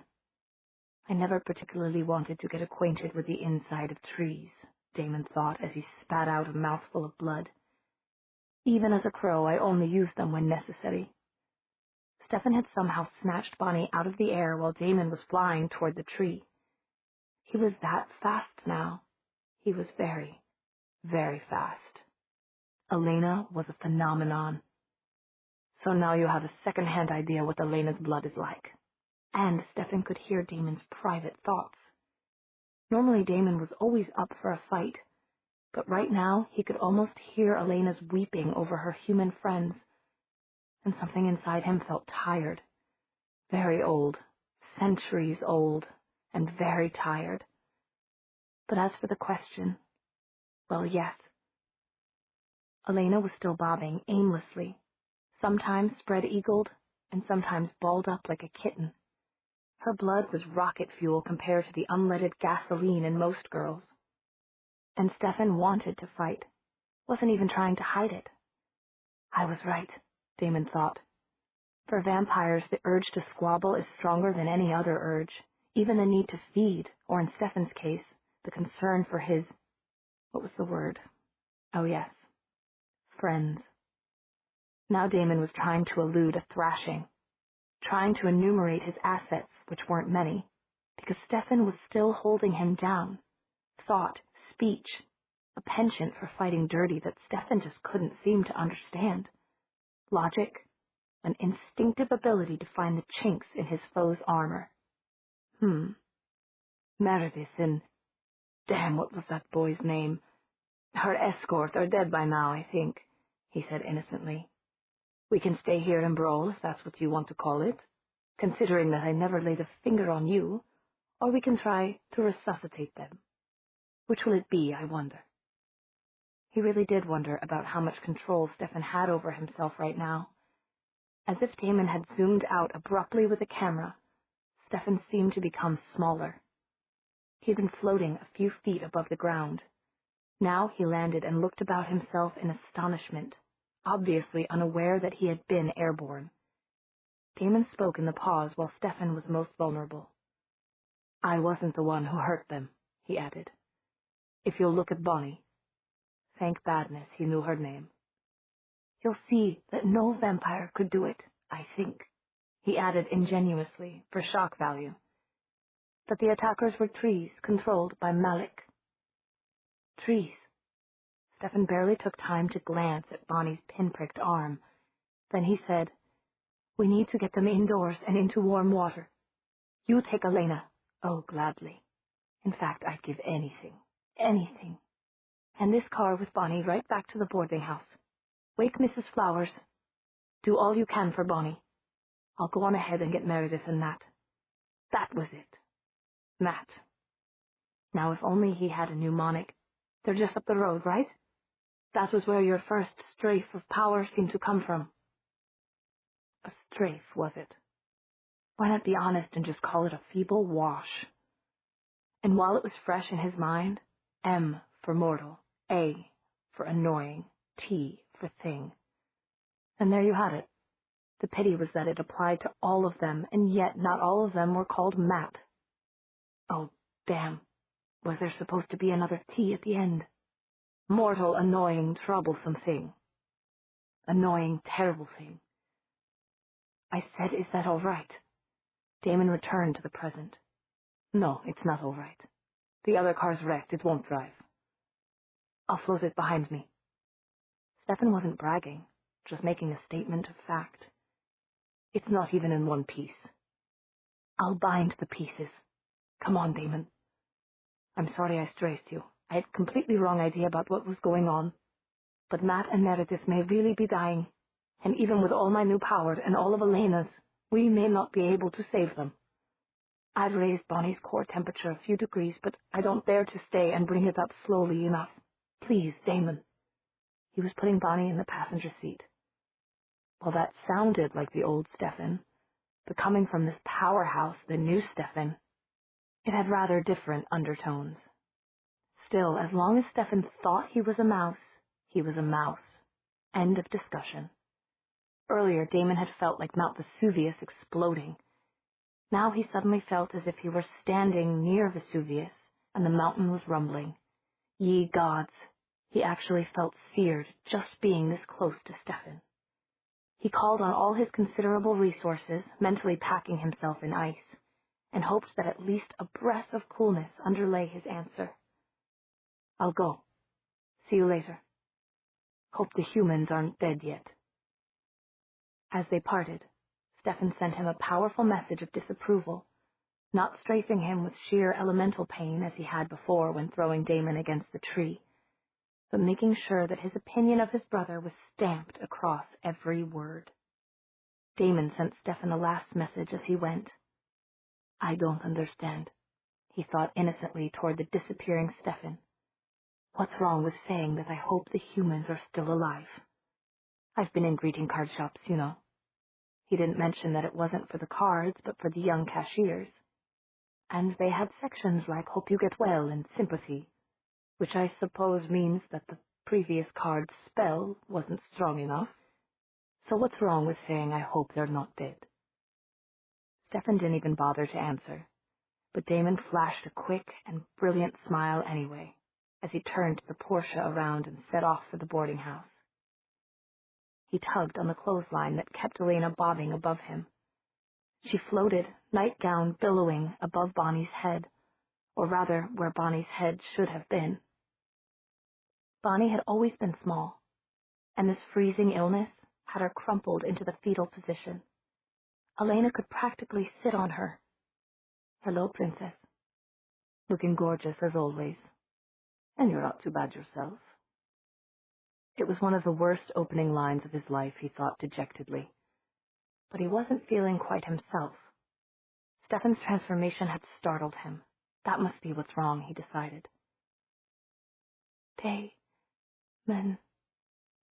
Damon started. Elena's voice was slow and hesitant. And absolutely beautiful. Molasses dripping sweetness. Honey falling straight from the comb. It was lower in pitch, she was sure, than it had been before her transformation, and it had become a true southern drawl. To a vampire it resembled the sweet drip-drip of a newly opened human vein. Yes, Angel. Have I called you Angel before? If not, it was purely an oversight.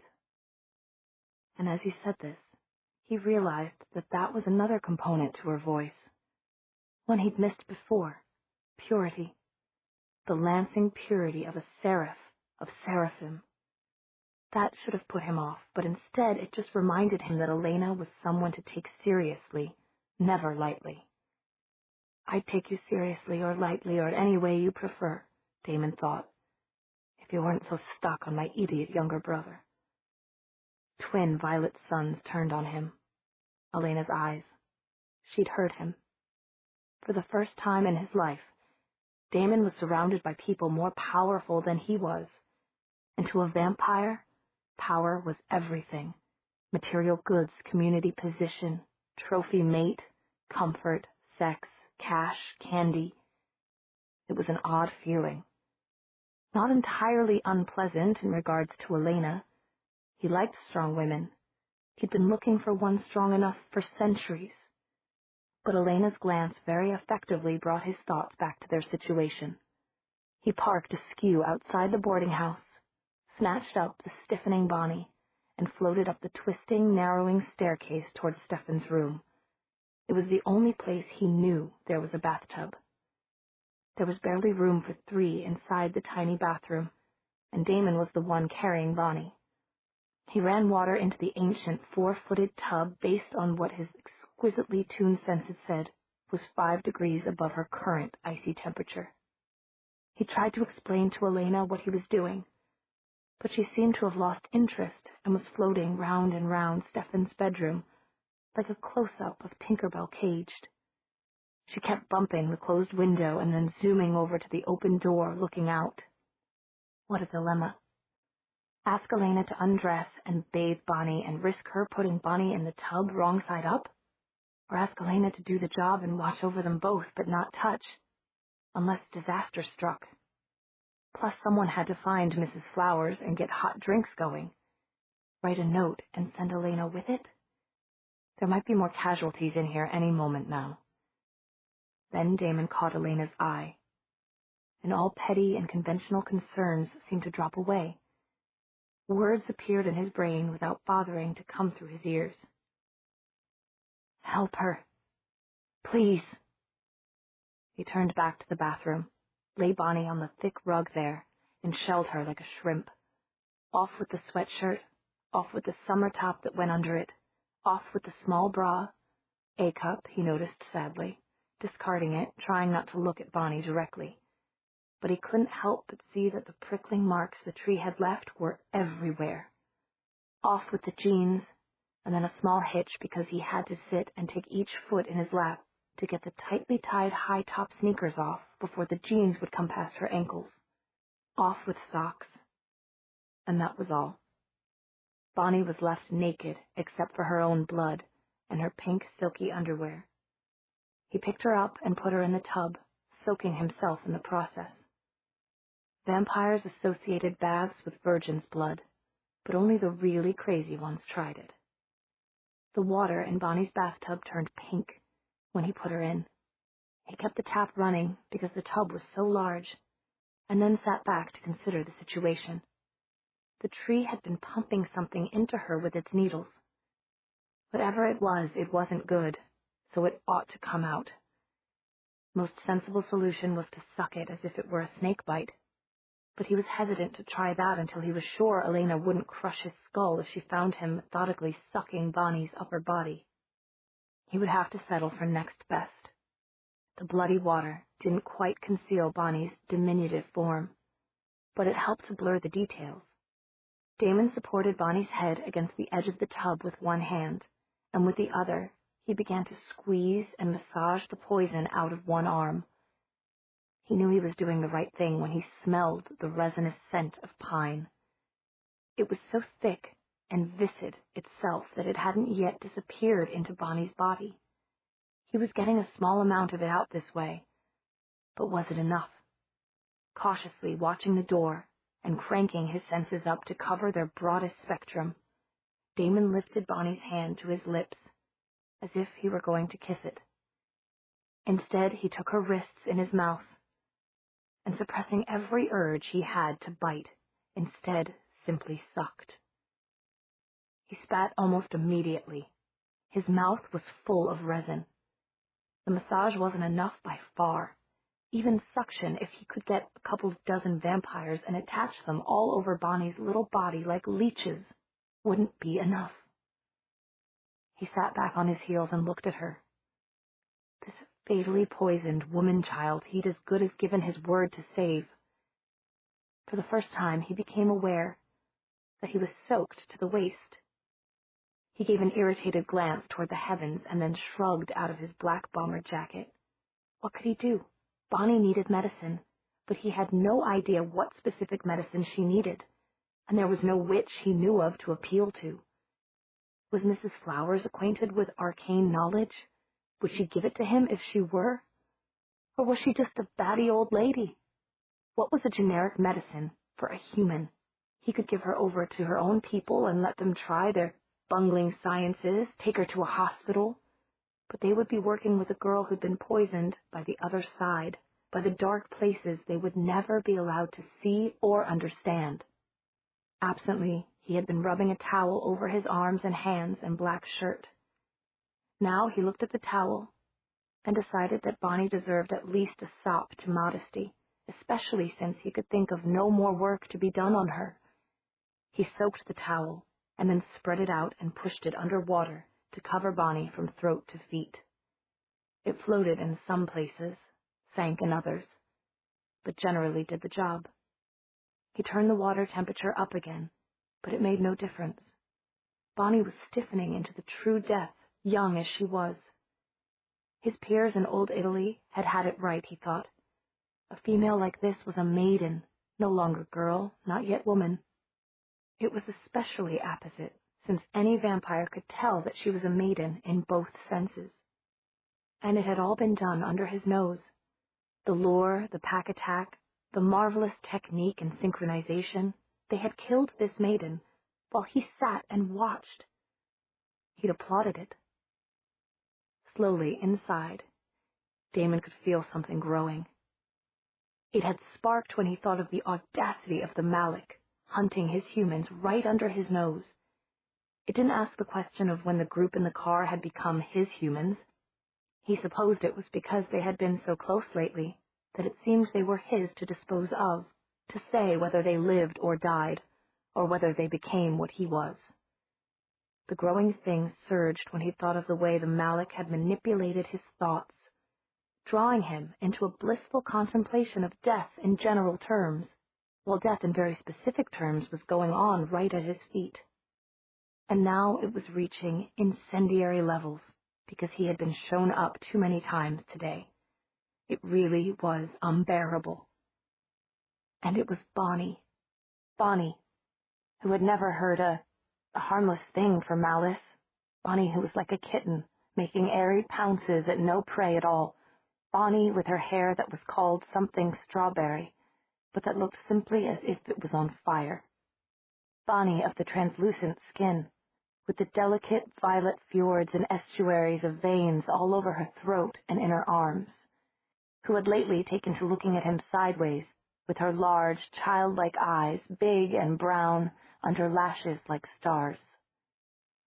His jaws and canines were aching, and his mouth felt as if it were on fire from the poisonous resin, but all that could be ignored, because he was consumed with one other thought. Bonnie had called for his help for nearly half an hour before succumbing to the darkness.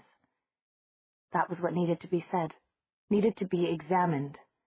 Bonnie had called for Stefan, who had been too far away and too busy with his angel. But she had called for Damon, too, and she had pleaded for his help. And he had ignored it.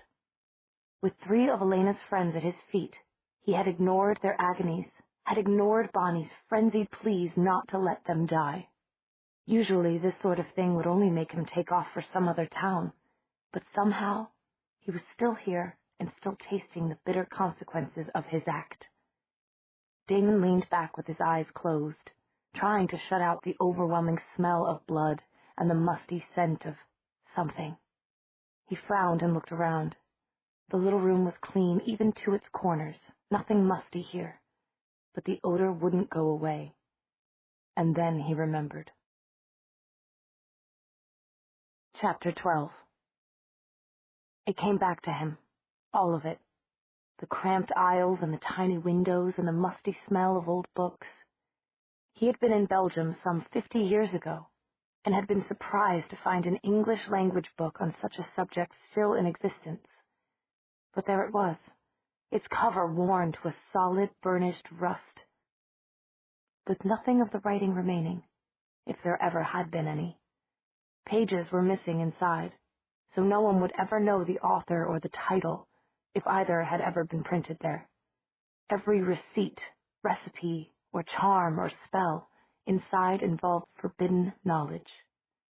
Damon could easily remember the simplest spell of all.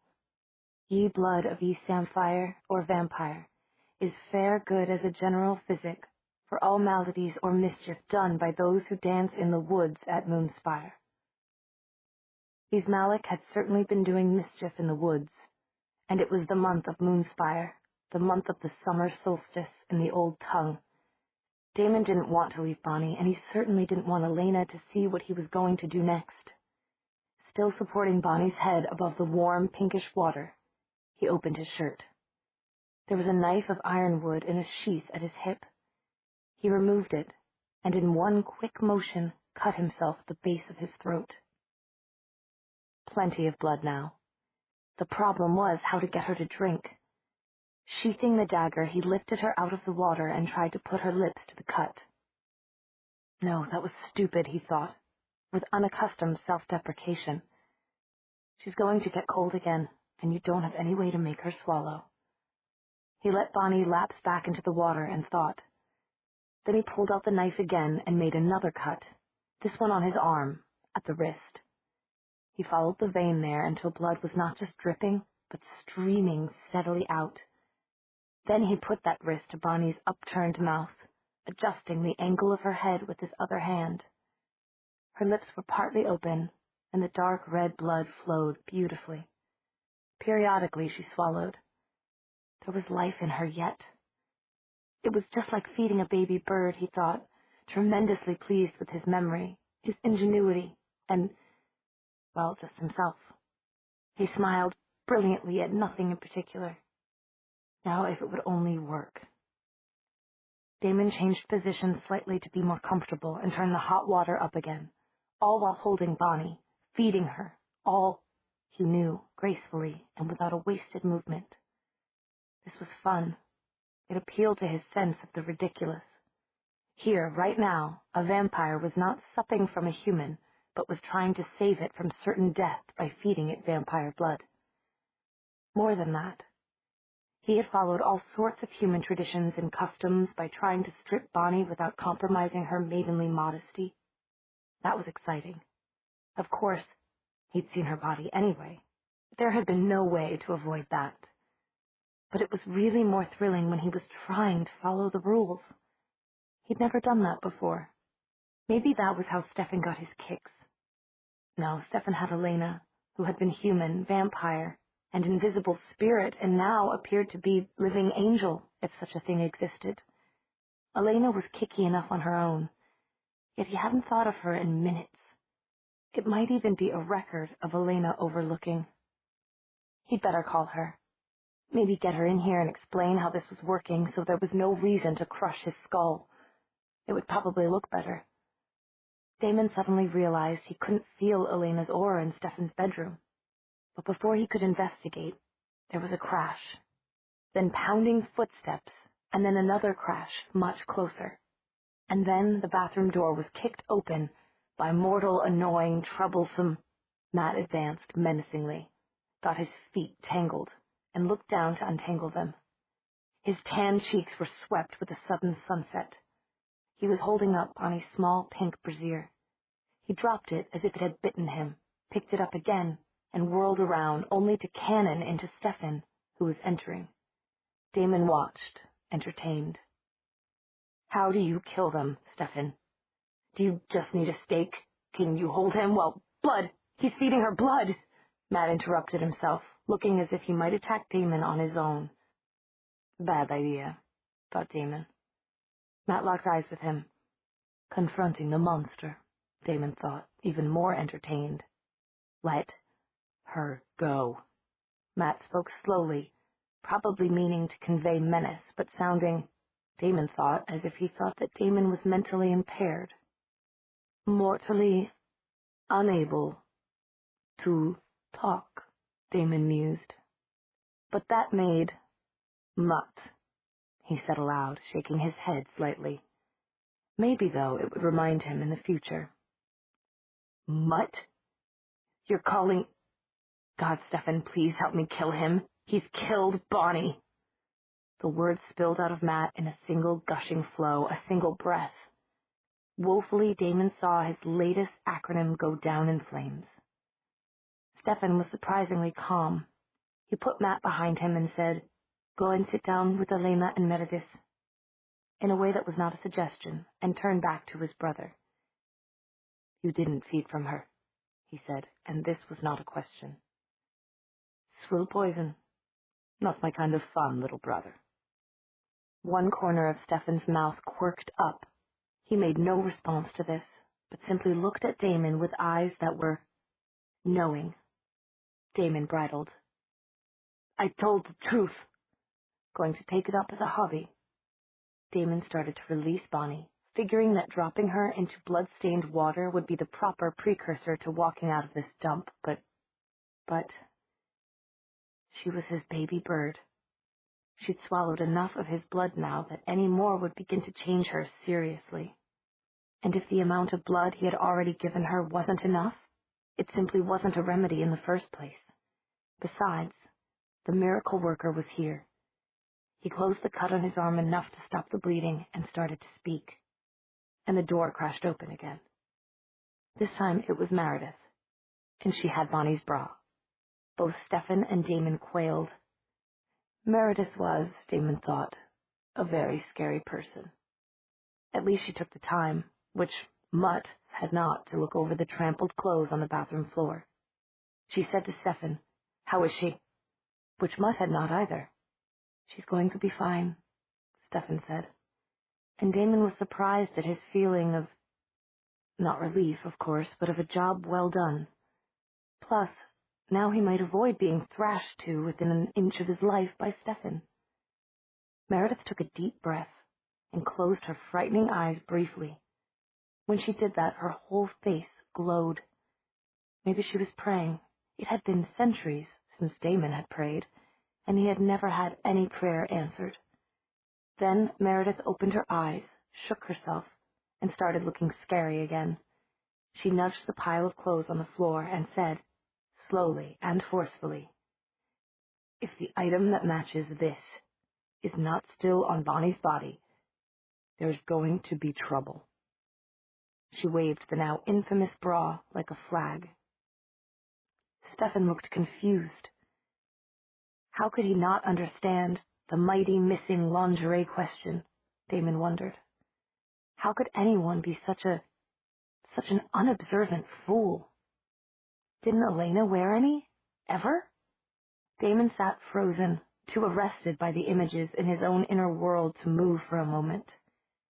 Then he spoke up. He had the answer to Meredith's riddle. "Do you want to come and check?" he asked, turning his head virtuously away. "Yes, I do." He remained with his back to her as she approached the tub, plunged her hand into the warm, pink water, and swished the towel a little. He heard her let out her breath in relief. When he turned around, she said, "There's blood on your mouth." Her dark eyes looked darker than ever. Damon was surprised. He hadn't gone and pierced the redhead out of habit and then forgotten it, had he? But then he realized the reason. "You tried to suck the poison out, didn't you?" Stefan said, throwing him a white face towel. Damon wiped the side Meredith had been looking at and came up with a bloody smear. No wonder his mouth had been stinging like fire. That poison was pretty nasty stuff, although it clearly didn't affect vampires the way it did humans. "And there's blood on your throat," Meredith went on. "Unsuccessful experiment," Damon said and shrugged. "So you cut your wrist. Pretty seriously." "For a human, maybe. Is the press conference over?" Meredith settled back. He could read her expression, and he smiled inwardly. Extra, extra, scary Meredith thwarted. He knew the look of those who had to give up on cracking the Damon nut. Meredith stood up. "Is there anything I can get him to stop his mouth bleeding? Something to drink, maybe?" Stefan just looked stricken. Stefan's problem, well, a part of one of Stefan's many problems, was that he thought feeding was sinful, even to talk about. Maybe it was actually kickier that way. People relished anything they thought was sinful. Even vampires did. Damon was put out. How did you go back in time to when anything was sinful? Because he was sadly out of kicks. With her back turned, Meredith was less scary. Damon risked an answer to the question of what he could drink. "You, darling. You, darling." "One too many darlings," Meredith said mysteriously. And before Damon could figure out that she was simply making a point about linguistics and not commenting on his personal life, she was gone, with the traveling bra. Now Stefan and Damon were alone. Stefan came a step closer, keeping his eyes off the tub. "You miss so much, you chump," Damon thought. That was the word he'd been searching for earlier. Chump. "You did a lot for her," Stefan said, seeming to find it as hard to look at Damon as at the tub. This left him very little to stare at. He chose a wall. "You told me you'd beat me up if I didn't. I've never cared for beatings." He flashed his dazzling smile at Stefan and kept it up until Stefan started to turn to look at him, and then turned it off immediately. "You went beyond the call of duty. With you, little brother, one never knows where duty ends. Tell me, what does infinity look like?" Stefan heaved a sigh. "At least you're not the kind of bully who only terrorizes when he has the upper hand. Are you inviting me to step outside, as they say?" "No, I'm complimenting you on saving Bonnie's life." "I didn't realize I had the choice. How, by the way, did you manage to cure Meredith and how did you manage?" "Elena kissed them. Didn't you even realize she was gone? I brought them back here." and she came downstairs and breathed into their mouths, and it cured them. From what I've seen, she seems to be slowly turning from spirit to full human. I'm guessing it will take another few days, just from looking at her progress since she woke up until now. At least she's talking. Not much, but you can't ask for everything. Damon was remembering the view from the Porsche, the top down and Elena bobbing like a balloon. This little redhead hasn't said a word, Damon added querulously, and then shrugged. Same difference. Why, Damon? Why not just admit that you care about her, at least enough to keep her living, and without even molesting her? You knew she couldn't afford to lose blood. It was an experiment. Damon explained painstakingly, and it was over now. Bonnie would wake or sleep, live or die, in Stefan's hands, not his. He was wet, he was uncomfortable. He was far enough from this night's meal to be hungry and cross. His mouth hurt. You take her head now, he said brusquely. I'm leaving. You and Elena and Matt can finish. His name is Matt, Damon. It's not hard to remember. It is if you have absolutely no interest in him. There are too many lovely ladies in this vicinity to make him anything but last choice for a snack. Stefan hit the wall hard. His fist broke through the ancient plastering. Damn it, Damon, that's not all there is to humans. It's all I ask of them. You don't ask, that's the problem. It was a euphemism. It's all I plan to take from them, then. It's certainly all I'm interested in. Don't try to make believe that it's anything more. There's no point in trying to find evidence for a pretty lie. Stefan's fist flew out. It was his left fist, and Damon was supporting Bonnie's head on that side, so he couldn't lean away gracefully as he normally would. She was unconscious. She might take in a lungful of water and die immediately. Who knew about these humans, especially when they were poisoned? Instead, he concentrated on sending all his shielding to the right side of his chin. He figured he could take a punch, even from the new, improved Stefan, without losing his hold on the girl, even if Stefan broke his jaw. Stefan's fist stopped a few millimeters away from Damon's face. There was a pause. The brothers looked at each other across a distance of 2 feet. Stefan took a deep breath and sat back. Now will you admit it? Damon was genuinely puzzled. Admit what? That you care something for them. Enough to take a punch rather than letting Bonnie go underwater. Damon stared, then began to laugh and found he couldn't stop. Stefan stared back, then he shut his eyes and half turned away in pain. Damon still had a case of the giggles. And you thought that I cared about one little Hugh. Why did you do it then? Stefan said tiredly. Whim, I told you. Just... Damon collapsed, punched drunk from lack of food and from too many varying emotions.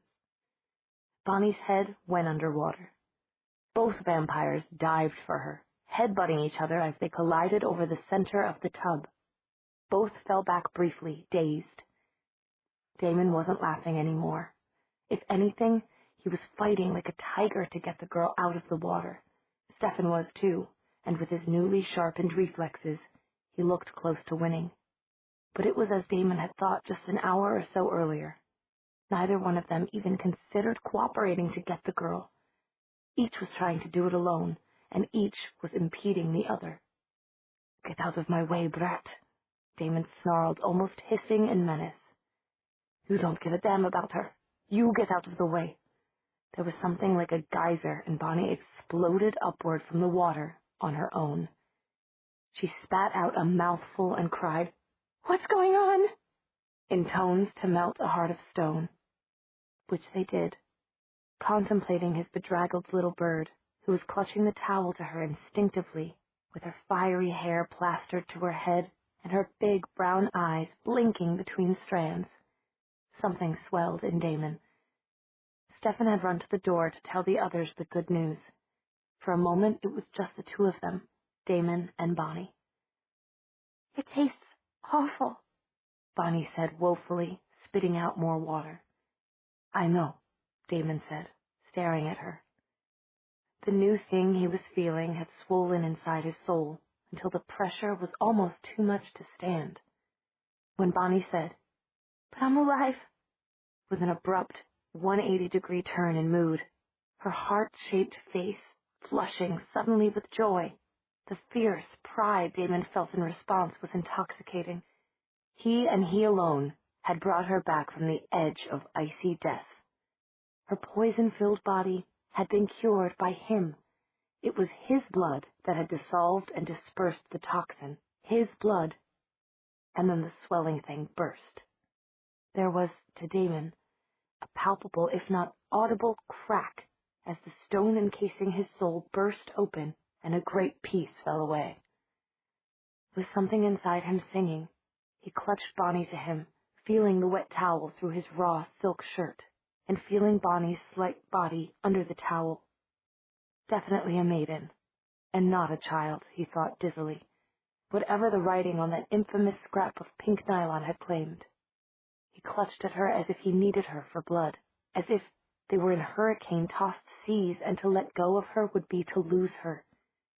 His neck hurt fiercely, but more cracks were spreading all over the stone.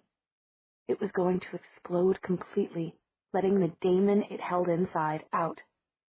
He was too drunk on pride and joy, yes, joy, to care. Cracks were spreading in every direction, pieces of stone flying off. Bonnie pushed him away. She had surprising strength for someone with such a slight build. She pushed herself out of his arms completely. Her expression had changed radically again. Now her face showed only fear and desperation, and yes, revulsion. "Help, somebody! Please help!" Her brown eyes were huge, and now her face was white again. Stefan had whirled around. All he saw was what Meredith saw, darting under his arm from the other room, or what Matt saw, trying to peer into the tiny, over-full bathroom. Bonnie fiercely clutching her towel, trying to make it cover her, and Damon kneeling by the bath, his face without expression. "Please help," he heard me calling. I could feel him on the other end, but he just watched. He stood and watched us all dying. Once all humans dead, with our blood running down white steps somewhere. Please get him away from me. So, the little witch was more proficient than he had imagined. It wasn't unusual to recognize that someone was getting your transmissions.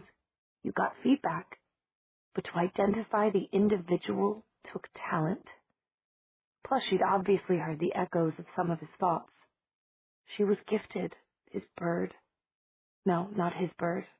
Not with her looking at him with a look as close to hatred as Bonnie could manage. There was a silence. Damon had a chance to deny the charge, but why bother? Stefan would be able to gauge the truth of it.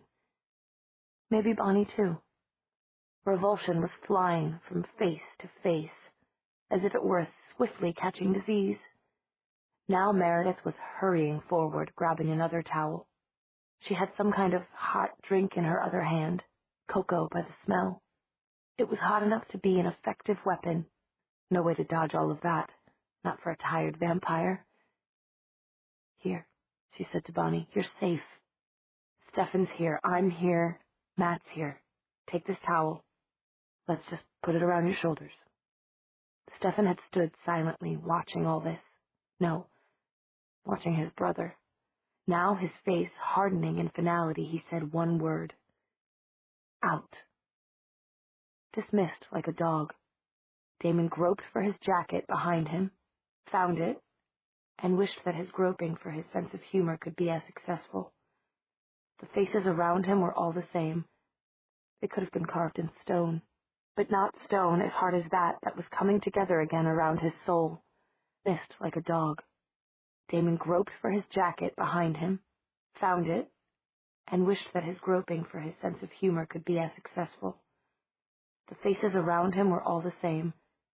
They could have been carved in stone, but not stone as hard as that was coming together again around his soul. That rock was remarkably quick to mend, and an extra layer was added, like the layering of a pearl, but not covering anything nearly so pretty. Their faces were still all the same as Damon tried to get out of the small room that had too many people in it. Some of them were speaking, Meredith to Bonnie, Matt, pouring out a stream of pure acidic hatred. But Damon didn't really hear the words. He could smell too much blood here. Everyone had little wounds, their individual scents, different beasts in the herd, closed in on him. His head was spinning. He had to get out of here, or he'd be snatching the nearest warm vessel and draining it dry. Now he was more than dizzy. He was too hot, too thirsty. Very, very thirsty. He had worked a long time without feeding, and now he was surrounded by prey. They were circling him. How could he stop himself from grabbing just one of them? Would one really be missed? Then there was the one he hadn't seen yet, and didn't want to see. To witness Elena's lovely features twisted into the same mask of revulsion he saw on every other face here would be distasteful, he thought, his old sense of dispassion finally returning to him. But it couldn't be avoided. As Damon came out of the bathroom, Elena was right in front of him, floating like an oversized butterfly. His eyes were drawn to exactly what he didn't want to see, her expression. Elena's features didn't mirror the others. She looked worried, upset, but there wasn't a trace of the disgust or hatred that showed on all the other faces. She even spoke in that strange mind speech that wasn't somehow like telepathy, but which allowed her to get in 2 levels of communication at once. Damon, tell about the Malik, please. Damon just raised an eyebrow at her. Tell a bunch of humans about himself? Was she being deliberately ridiculous? Besides, the Malik hadn't really done anything. They had distracted him for a few minutes, that was all. No point in blaming Malik when all they had done was enhance his own views briefly. He wondered if Elena had any notion of the content of his little nighttime daydream. Damon, I can see it, everything. But still, please. Oh well, maybe spirits got used to seeing everybody's dirty laundry.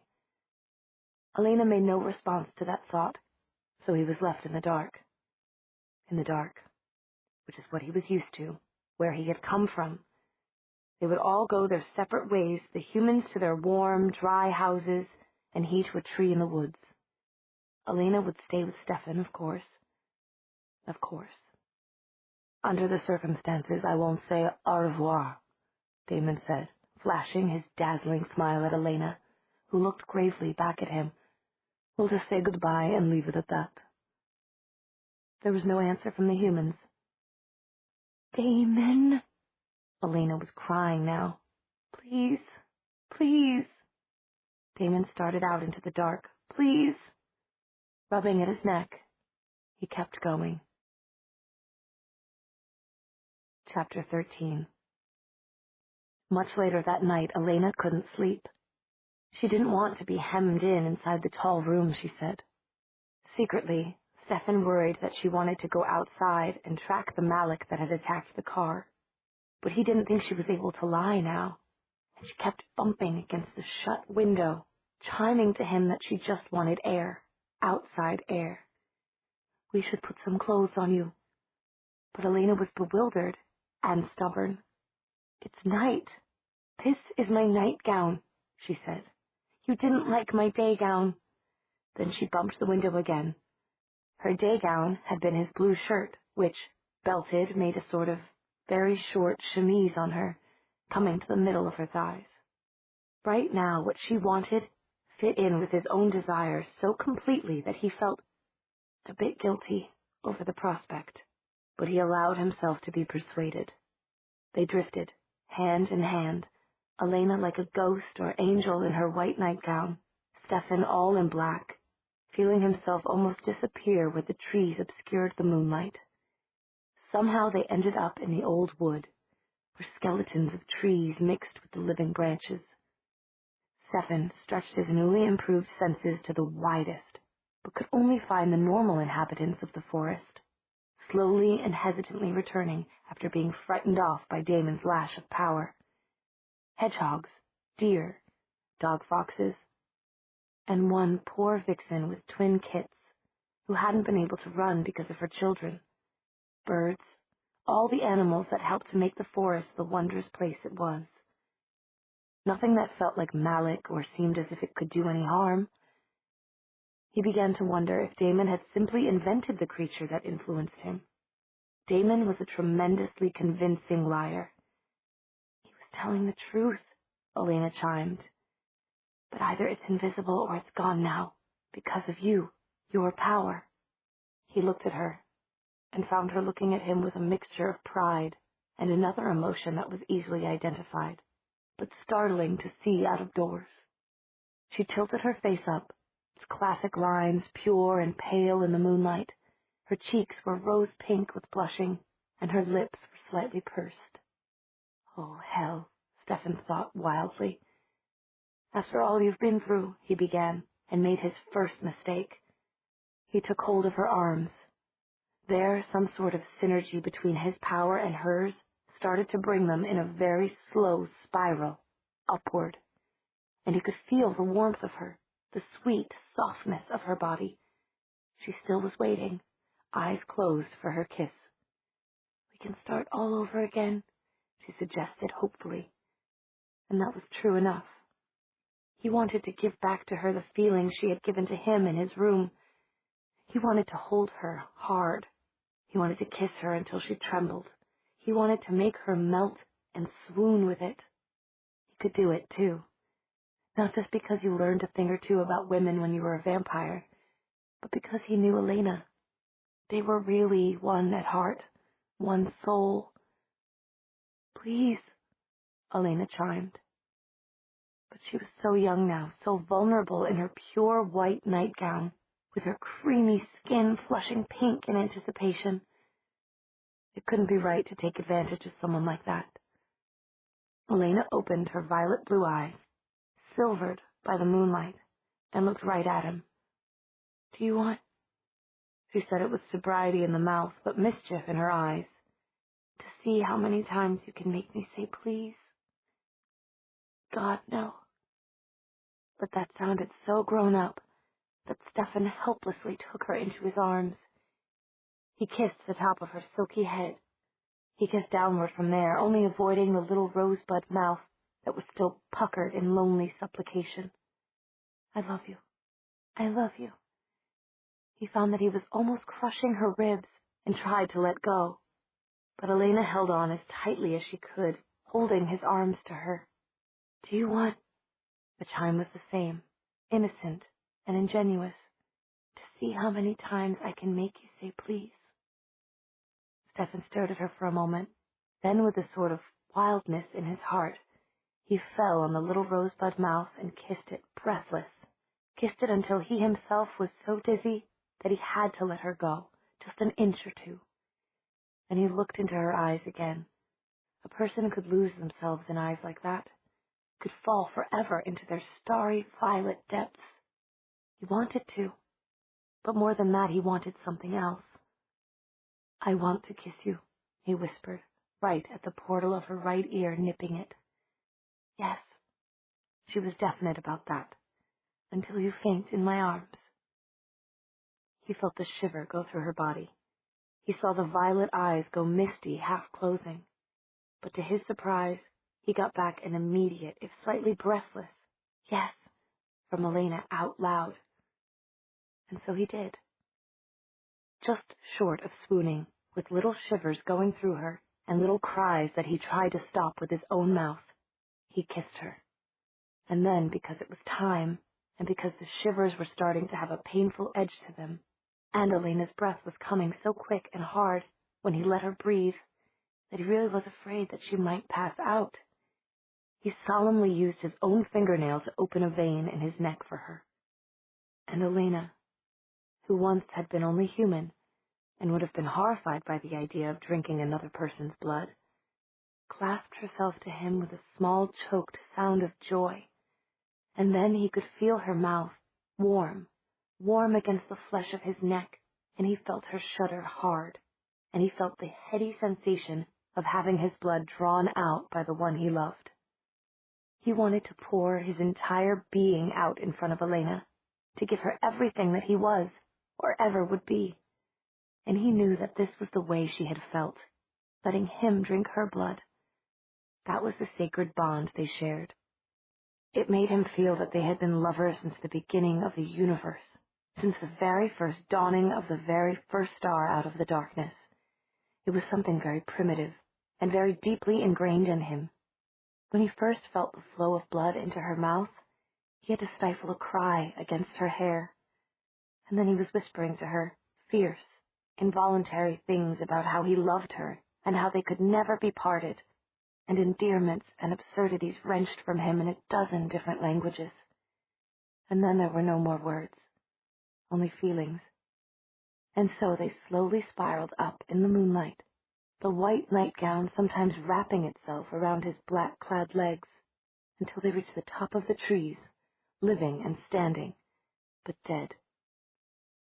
It was a very solemn, very private ceremony of their own, and they were far too lost in joy to look out for any danger. But Stefan had already checked for that, and he knew that Elena had too. There was no danger. There was only the two of them drifting and bobbing with the moon shining down like a benediction. One of the most useful things Damon had learned lately, more useful than flying, although that had been something of a kick, was to shield his presence absolutely.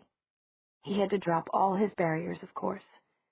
They would show up even in a casual scan, but that didn't matter, because if no one could see him, no one could find him, and therefore he was safe. QED. But tonight, after walking out of the boarding house, he had gone out to the old wood to find himself a tree to sulk in. It wasn't that he minded what human trash thought of him, he thought venomously. It would be like worrying what a chicken thought of him just before he wrung its neck. And of all things he cared least about, his brother's opinion was number one. But Elena had been there, and even if she had understood, had made efforts to get the others to understand, it was just too humiliating being thrown out in front of her. And so he had retired, he thought bitterly, into the only retreat he could call home. Although that was a little ridiculous, since he could have spent the night in Fell's Church's best hotel, its only hotel, or with any number of sweet young girls who might invite a weary traveler in for a drink of water, a wave of power to put the parents to sleep, and he could have had shelter, as well as a warm and willing snack, until morning. But he was in a vicious mood, and he just wanted to be alone. He was a little afraid to hunt. He wouldn't be able to control himself with a panicked animal in his present state of mind. All he could think of was ripping and tearing and making somebody very, very unhappy. The animals were coming back, though, he noticed, careful to use only ordinary senses and nothing that would betray his presence. The night of horror was over for them, and they tended to have very short memories. Then, just as he had been reclining on a branch, wishing that Mutt, at least, had sustained some sort of painful and lasting injury, they had appeared. Out of nowhere, seemingly, Stefan and Elena, hand in hand, floating like a pair of happy, winged Shakespearean lovers, as if the forest was their home. He hadn't been able to believe it at first, and then just as he was about to call down thunder and sarcasm on them, they had started their love scene, right in front of his eyes. Even floating up to his level, as if to rub it in, they'd begun kissing and caressing and more. They'd made an unwilling voyeur out of him, although he'd become more angry and less unwilling as time passed, and their caresses had become more passionate. He'd had to grind his teeth when Stefan had offered Elena his blood, had wanted to scream that there had been a time when this girl had been his for the taking, when he could have drained her dry and she would have died happily in his arms, when she had obeyed the sound of his voice instinctively and the taste of his blood would make her reach heaven in his arms, as she obviously was in Stefan's. That had been the worst. He had to dig his nails into his palms when Elena had wrapped herself around Stefan like a long, graceful snake and had fastened her mouth against his neck as Stefan's face had tipped toward the sky with his eyes shut. For the love of all the demons in hell, why couldn't they just get done with it? That was when he noticed that he wasn't alone in his well-chosen commodious tree. There was someone else there, sitting calmly right beside him on the big branch. They must have appeared while he was engrossed in the love scene and his own fury, but still, that made them very, very good. No one had snuck up on him like that in over 2 centuries, 3, perhaps. The shock of it had sent him tumbling off the branch, without turning on his vampire ability to float. A long arm reached out to catch him, to haul him to safety, and Damon found himself gazing into a pair of laughing, golden eyes. "Who the hell are you?" he sent. He didn't worry about it being picked up by the lovers in the moonlight. Nothing short of a dragon or an atomic bomb would catch their attention now. "I'm the hell Shinichi," the other boy replied. His hair was the strangest Damon had seen in a while. It was smooth and shiny and black everywhere except for a fringe of uneven dark red at the tips. The bangs he tossed carelessly out of his eyes ended in crimson, and so did the little wisps all around his collar, for he wore it slightly long. It looked as if tongues of dancing, flaring flame were licking at the ends of it, and gave singular emphasis to his answer. "I'm the hell Shinichi." If anyone could pass as a devil, come up straight from hell, this boy could. On the other hand, his eyes were the pure golden eyes of an angel. "Most people just call me Shinichi alone," he added soberly to Damon, letting those eyes crinkle a little to show that it was a joke. "Now you know my name. Who are you?" Damon simply looked at him in silence. Chapter 14. Elena woke up the next morning in Stefan's narrow bed. She recognized this before she was fully awake and hoped to heaven that she had given Aunt Judith some reasonable excuse last night. Last night, the very concept was extremely fuzzy. What had she been dreaming to make this wakening seem so extraordinary? She couldn't remember. She couldn't remember anything. And then she remembered everything. Sitting up with a jolt that would have sent her flying off the bed had she attempted it yesterday. She searched her recollections. Daylight. She remembered daylight, full light on her, and she didn't have her ring. She took a frantic look at both hands. No ring. And she was sitting up in a shaft of sunlight, and it wasn't hurting her. It wasn't possible. She knew. She remembered with a raw memory that pervaded every cell of her body that daylight would kill her. She had learned that lesson with a single touch of a sunbeam to her hand. She would never forget the searing, scalding pain. The touch had imprinted a behavior on her forever. Go nowhere without the lapis lazuli ring that was beautiful in itself, but more beautiful in the knowledge that it was her savior. Without it, she would. Oh, but she already had, hadn't she? She died.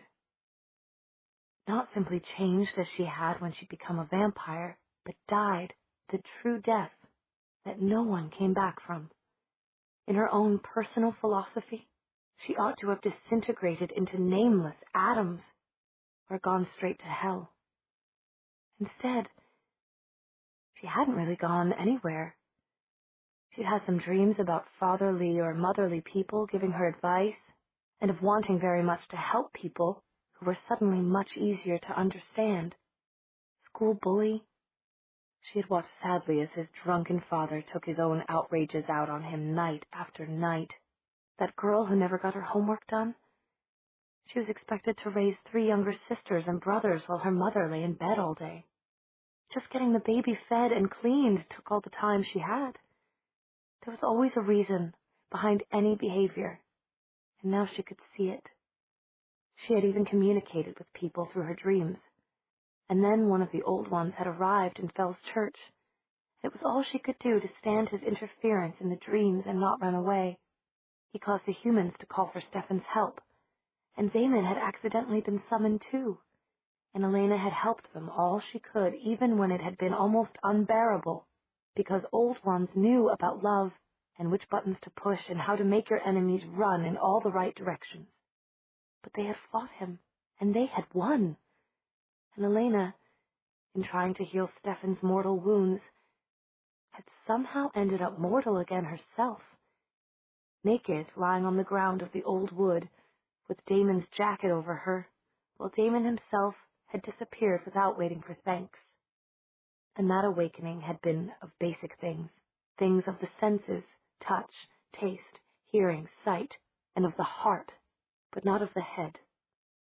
Stefan had been so good to her. And now, what am I? Elena said aloud, staring as she turned her hands over and over, marveling at the solid, mortal flesh that obeyed the laws of gravity. She had said that she'd give up flying for him. Someone had taken her at her word. You're beautiful, Stefan answered absently, not moving. Then suddenly he rocketed up. You're talking! I know I am, and making sense. Thank you kindly. And in sentences. I've noticed. Go on then and say something long, please, Stefan said as if he didn't believe it. You've been hanging out too much with my friends, Elena said. That sentence has Bonnie's impudence, Matt's courtesy, and Meredith's insistence on the facts. Elena, it's you. Instead of keeping up the silly dialogue with, Stefan, it is me, Elena stopped to think. Then carefully she got out of bed and took a step. Stefan hastily looked away, handing her a robe. Stefan. Silence. When Stefan turned around after a decent interval, he saw Elena kneeling in the sunlight, holding the robe. Elena?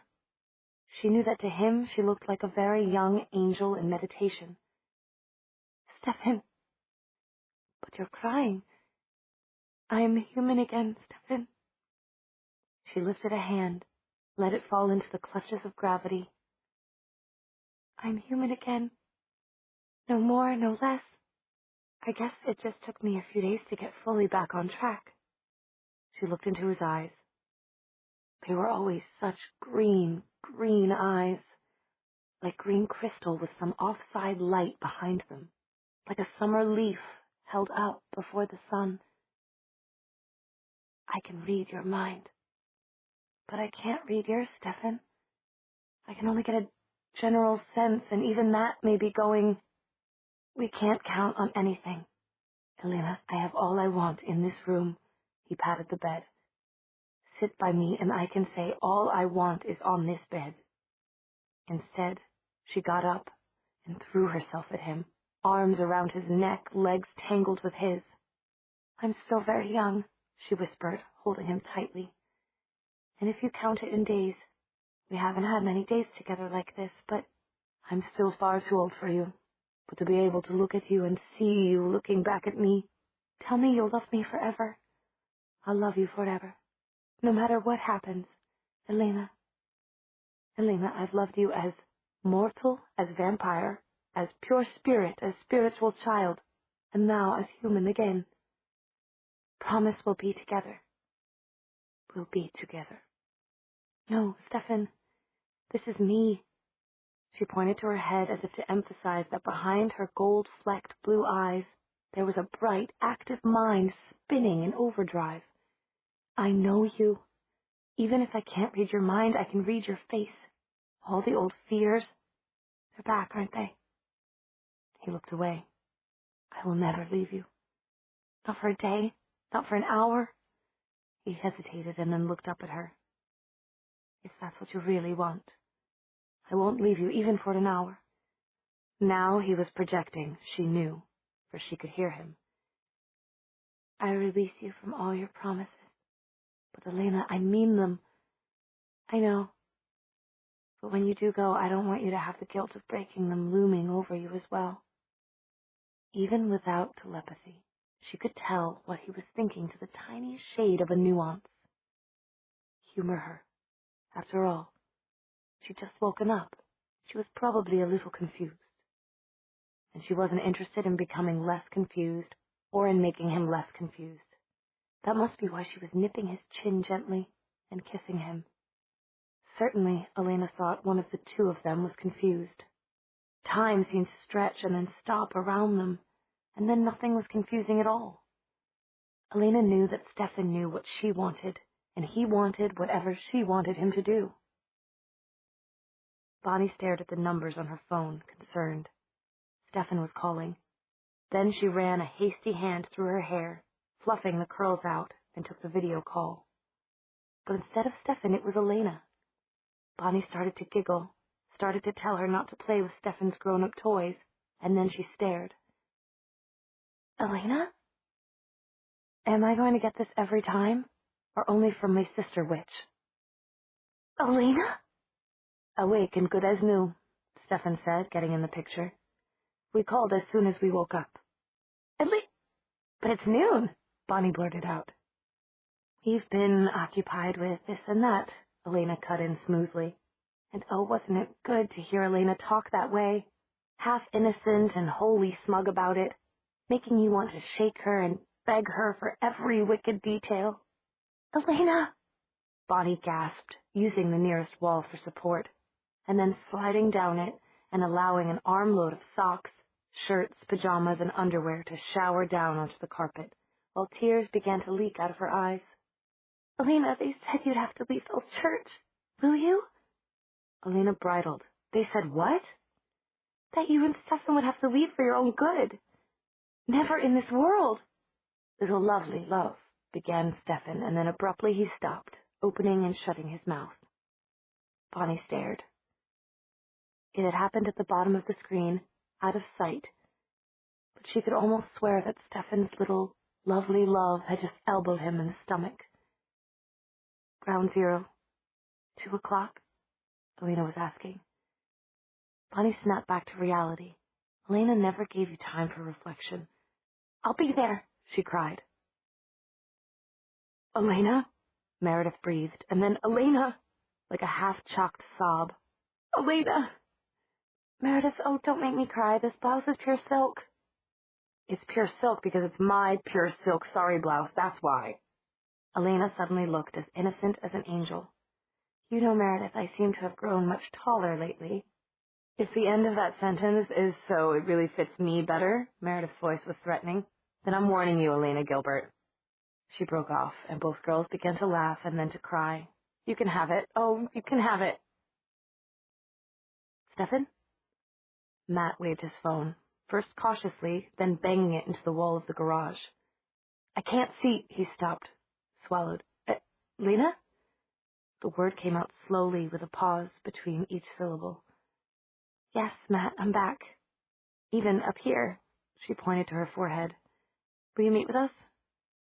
Matt, leaning on his newly purchased, almost running car, was muttering, thank God, over and over. Matt, I can't see you. Are you okay? Shuffling sounds. I think he fainted. Stefan's voice. Matt. She really wants to see you. Yeah. Matt lifted his head up, blinking at the phone. Elena? I'm so sorry, Matt. You don't have to come. Matt laughed shortly. Are you sure you're Elena? Elena smiled the smile that had broken 1,000 hearts. In that case, Matt Honeycutt, I insist that you come and meet with us at Ground Zero at 2 o'clock. Is that more like it? I think you've almost got it down. The old Elena Imperial Manor. He coughed theatrically, sniffed, and said, Sorry, I've got a little cold or allergies, maybe. Don't be silly, Matt. You're bawling like a baby, and so am I, Elena said. And so were Bonnie and Meredith when I called them. So I've been crying nearly all day, and at this rate, I'll have to scramble to get a picnic ready and be on time. Meredith's planning to pick you up. Bring something to drink or eat. Love ya. Elena put down the phone, breathing hard. Now that was tough. He still loves you. He'd rather that I stayed a baby all my life. Maybe he likes the way you used to say hello and goodbye. Now you're teasing me. Elena quivered her chin. Never in this world, Stefan said softly. Then suddenly he grabbed her hand. Come on. We're going shopping for a picnic and the car, too, he said, pulling her up. Elena startled both of them by flying up so quickly that Stefan had to grab her by the waist to keep her from shooting toward the ceiling. I thought you had gravity. So did I. What did I do? Think heavy thoughts. What if it doesn't work? We'll buy you an anchor. At 2 o'clock, Stefan and Elena arrived at the Fells Church graveyard in a brand-new red Jaguar. Elena was wearing dark glasses under a scarf, with all her hair pinned up under it, a muffler around her lower face, and black lace mitts borrowed from Mrs. Flower's younger days, which she admitted she didn't know why she was wearing. She made quite a picture, Meredith said, with a violet sari top and jeans. Bonnie and Meredith had already spread a cloth for a picnic, and the aunts were sampling sandwiches and grapes and low-fat pasta salad. Elena told the story of how she had woken up this morning, and then there was more hugging and kissing and crying than the males could stand. You want to see the woods around here? Check if those mallox things are around? Matt said to Stefan. They'd better not be, Stefan said. If the trees this far from where you have your accident are infested, not good, serious trouble. They were about to go when Elena called them back. You can stop looking all male and superior, she added. Suppressing your emotions is bad for you. Expressing them keeps you well balanced. Listen, you're tougher than I thought, Stefan said, having picnics at the cemetery. We used to find Elena here all the time, Bonnie said, pointing to a nearby headstone with a celery stick. It's my parents' gravesite, Elena explained simply. After the accident, I always felt closer to them here than anywhere. I would come here when things got bad or when I needed to have a question answered. Did you ever get any answers? Matt asked, taking a home-preserved cucumber pickle from a glass jar and passing the jar on. I'm not sure, even now, Elena said. She had taken off the dark glasses, muffler, headscarf, and mitts. But it always made me feel better. Why? Do you have a question? Well, yeah, Matt said unexpectedly. Then he flushed as he suddenly found himself the center of attention. Bonnie rolled over to stare at him, the stalk of celery at her lips. Meredith scooted in. Elena sat up. Stefan, who had been leaning against an elaborate headstone with unconscious vampire grace, sat down. What is it, Matt? I was going to say you don't look right today, Bonnie said anxiously. Thank you, Matt snapped. Tears pooled in Bonnie's brown eyes. I didn't mean... But she didn't get to finish. Meredith and Elena drew in protectively around her in the solid phalanx of what they called Velociraptor Sisterhood. It meant that anybody messing with one of them was messing with them all. Sarcasm instead of chivalry? That's hardly the Matt I know. Meredith spoke with one eyebrow raised. She was only trying to be sympathetic, Elena pointed out quietly. And that was a cheap comeback. Okay, I'm sorry. Really sorry, Bonnie. He turned toward her, looking ashamed. It was a nasty thing to say, and I know you were only trying to be nice. I don't really know what I'm doing or saying. Anyway, do you want to hear the thing? He finished, looking defensive, or not? Everyone did. Okay, here it is. I went to visit Jim Bryce this morning. You remember him? Sure, I went out with him. Captain of the basketball team. Nice guy. A little bit young, but Meredith shrugged. Jim's okay. Matt swallowed. Well, it's just, I don't want to gossip or anything, but gossip, the three girls commanded him in unison, like a Greek chorus. Matt quailed. Okay, well, I was supposed to be over there at 10 o'clock, but I got there a little early, and, well, Caroline was there. She was leaving. There were 3 little shocked gasps and a sharp look from Stefan. You mean you think she spent the night with him? Stefan, Bonnie began. This isn't how proper gossip goes. You never just outright say what you think. No, Elena said evenly. Let Matt answer. I can remember enough from before I could talk to be worried about Caroline. More than worried, Stefan said. Meredith nodded. It's not gossip, it's necessary information, she said. Okay then. Matt gulped. Well, yeah, that was what I thought. He said she'd come early to see his little sister, but Tamra's only about 15, and he turned bright red when he said it. There were sober glances between the others. Caroline's always been, well, sleazy, began Bonnie, but I've never heard that she even gave Jim a second glance, finished Meredith. They looked to Elena for an answer. Elena slowly shook her head. I certainly can't see any earthly reason for her visiting Tamra. And besides, she looked up quickly at Matt. You're holding out on us somehow. What else happened? Something more happened? Did Caroline flash her lingerie? Bonnie was laughing until she saw Matt's red face. Hey, come on, Matt, this is us. You can tell us anything. Matt drew in a deep breath and shut his eyes. Okay, well, as she was going out, I think, Caroline propositioned me. She did what? She would never. How, Matt? Elena asked. Well, Jim thought she'd left, and he went to the garage to get his basketball. I turned around, and suddenly Caroline was back again, and she said, well, it doesn't matter what she said, but it was about her liking football better than basketball, and did I want to be a sport? And what did you say? Bonnie breathed, fascinated. I didn't say anything, I just stared at her. And then Jim came back, Meredith suggested. No, and then Caroline left. She gave me this look, that made things pretty clear as to what she meant. And then Tammy came in. Matt's honest face was flaming by now. And then, I don't know how to say it. Maybe Caroline said something about me to make her do it to me because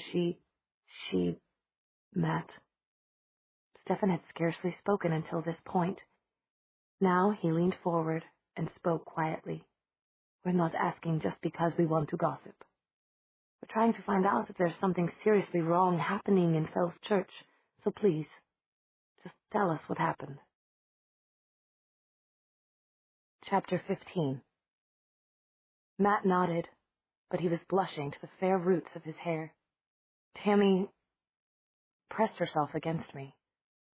There was a long pause. Meredith said levelly, Matt, do you mean she hugged you, like a big hug, or that she stopped, because Matt was already shaking his head vehemently. It was no innocent big hug. We were alone in the doorway there, and she just, well, I couldn't believe it. She's only 15, but she acted like an adult woman. I mean, not that I've ever had an adult woman do that to me. Looking embarrassed but relieved at having got this off his chest, Matt's gaze went from face to face. So what do you think?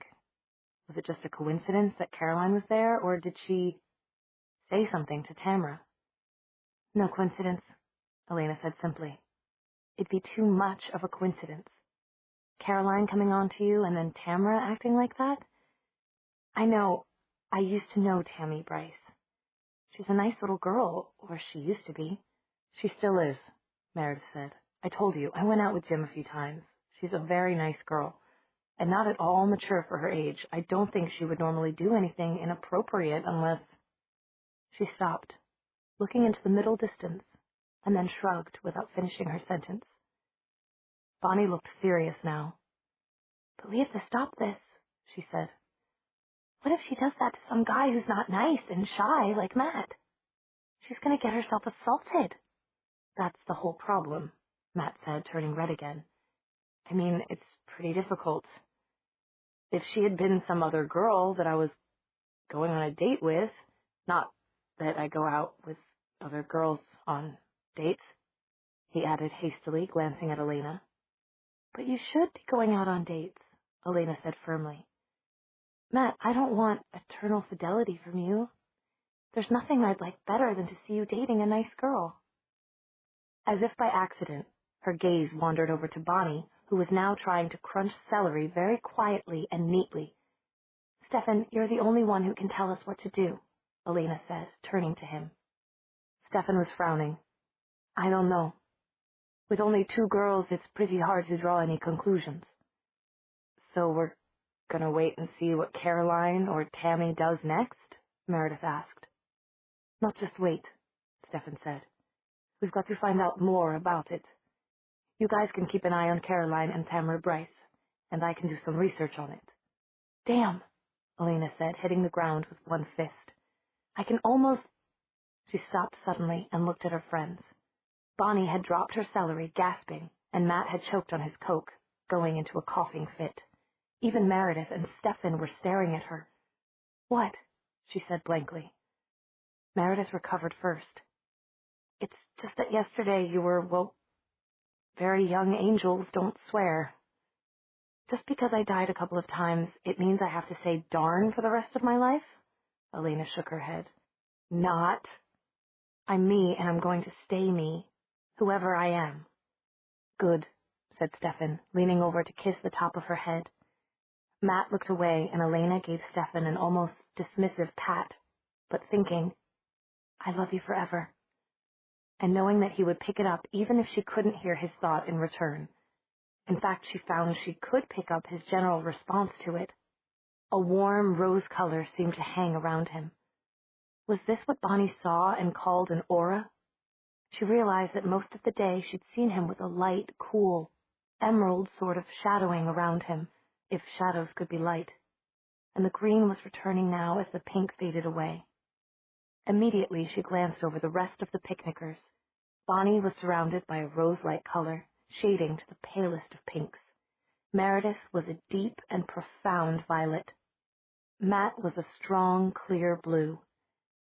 It reminded her that up until yesterday, only yesterday, she'd seen so many things that no one else could see, including something that had scared her silly. What had it been? She was getting flashes of images, little details that were scary enough by themselves. It could be as small as a fingernail or as large as an arm, bark-like texture, at least on the body, insect-like antennae, but far too many of them and moving like whips, faster than any insect ever moved them. She had the general crawly feeling she got whenever she thought about insects. It was a bug then, but a bug built on a different body plan than any insect she knew of. It was more like a leech in that respect, or a squid. It had a completely circular mouth, with sharp teeth all around, and far too many tentacles that looked like thick vines whipping around and back. It could attach itself to a person, she thought, but she had a terrible feeling that it could do more. It could turn transparent and pull itself inside you, and you would feel no more than a pinprick. And then what would happen? Elena turned to Bonnie. Do you think that if I show you what something looks like, you could recognize it again? Not with your eyes, but with your psychic senses? I guess it depends on what the something is, Bonnie answered cautiously. Elena glanced over at Stefan, who gave her briefest of nods. Then shut your eyes, she said. Bonnie did so, and Elena put her fingertips on Bonnie's temples, with her thumbs gently brushing Bonnie's eyelashes. Trying to activate her white powers, something that had been so easy before today, was like striking two rocks together to make a fire and hoping one was flint. Finally, she felt a small spark, and Bonnie jerked backward. Bonnie's eyes snapped open. What was that? She gasped. She was breathing hard. That's what I saw yesterday. Where? Elena said slowly. Inside Damon. But what does it mean? Was he controlling it, or... Bonnie stopped, and her eyes widened. Elena finished the sentence for her. Was it controlling him? I don't know. But here's one thing I do know almost for certain. When he ignored your calling, Bonnie, he was being influenced by the Malik. The question is, if not Damon, who was controlling it? Stefan said, standing up again restlessly. I picked that up, and the kind of creature Elena showed you. It's not something with a mind of its own. It needs an outside brain to control it. Like another vampire? Meredith asked quietly. Stefan shrugged. Vampires usually just ignore them because vampires can get what they want without them. It would have to be a very strong mind to get a Malik like that to possess a vampire. Strong and evil. Those, Damon said with biting grammatical precision, from where he was sitting on a high limb of an oak, are they. My younger brother and his associates. Marvelous, murmured Shinichi. He had draped himself even more gracefully and languidly against the oak than Damon had. It had become an unspoken contest. Shinichi's golden eyes had flared once or twice. Damon had seen it, upon seeing Elena and the mention of Tammy. Don't even try to tell me you're not involved with those rowdy girls, Damon added dryly. From Caroline to Tamara and onward. That's the idea, isn't it? Shinichi shook his head. His eyes were on Elena, and he began to sing a folk song softly. With cheeks like blooming roses, and hair like golden wheat. I wouldn't try it on those girls, Damon smiled, without humor. His eyes were narrow. Granted, they look about as strong as wet tissue paper, but they're tougher than you think, and they're toughest of all when one of them is in danger. I told you it's not me doing it, Shinichi said. He looked uneasy for the first time since Damon had seen him. Then he said, although I might know the originator. Do tell, Damon suggested, still narrow-eyed. Well, did I mention my younger twin? Her name is Misao. He smiled winningly. It means maiden. Damon felt an automatic stirring of appetite. He ignored it. He was too relaxed to think of hunting, and he wasn't at all sure that kitsune, fox spirits, which Shinichi claimed to be, could be hunted. No, you didn't mention her, Damon said, absently scratching at the back of his neck. That mosquito bite was gone, but it had left behind a furious itching. It must have somehow slipped your mind. Well, she's here somewhere. She came when I did, when we saw the flare of power that brought back Elena. Damon felt sure that the hesitation before the mention of Elena's name was a fake. He tilted his head at the don't think you're fooling me angle and waited. Misao likes to play games, Shinichi said simply. Oh, yes? Like backgammon, chess, go fish, that sort of thing. Shinichi coughed theatrically, but Damon caught the glint of red in his eye. My, he really was overprotective of her, wasn't he? Damon gave Shinichi one of his most incandescent smiles. I love her, the young man with the black hair licked by fire said, and this time there was an open warning in his voice. Of course you do, Damon said in soothing tones. I can see that. But, well, her games usually have the effect of destroying a town. Eventually. Not all at once. Damon shrugged. This fly speck of a village isn't going to be missed. Of course, I get my girls out alive first. Now it was his voice that held an open warning. Just as you like. Shinichi was back to his normal, submissive self. We're allies, and we'll keep to our deal. Anyway, it would be a shame to waste all that. His gaze drifted to Elena again. By the way, we won't even discuss the little fiasco with your Malik and me, or hers if you insist. I'm pretty sure I've vaporized at least 3 of them, but if I see another one, our business relationship is over. I make a bad enemy, Shinichi. You don't want to find out how bad. Shinichi looked suitably impressed as he nodded, but the next moment he was gazing at Elena again and singing. Hair like golden wheat, all down her milk-white shoulders, my pretty pink, my sweet. And I'll want to meet this Misao of yours, for her protection. And I know she wants to meet you. She's caught up in her game at the moment, but I'll try to tear her away from it. Shinichi stretched luxuriously. Damon looked at him for a moment. Then, absent-mindedly, he too stretched. Shinichi was watching him. He smiled.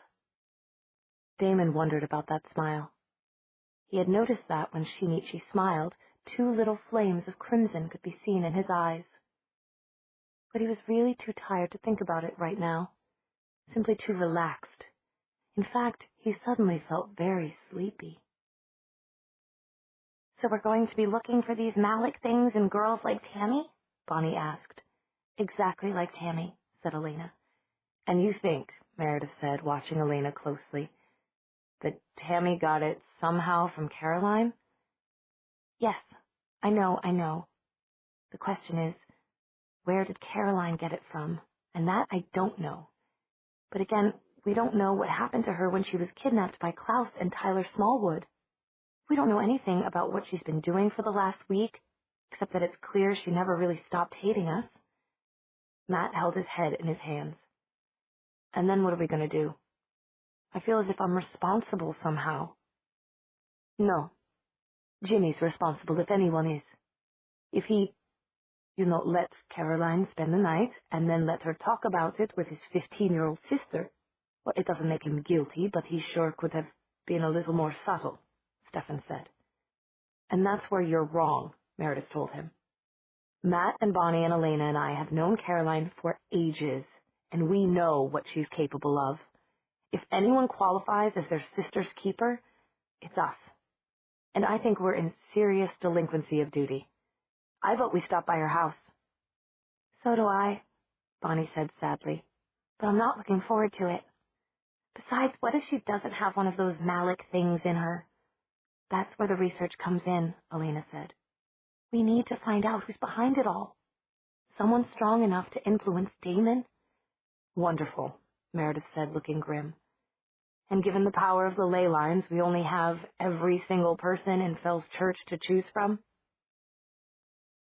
50 yards west and 30 feet straight up, Damon was struggling to keep awake. Shinichi reached up to brush fine hair the color of night and flames licking upward off his forehead.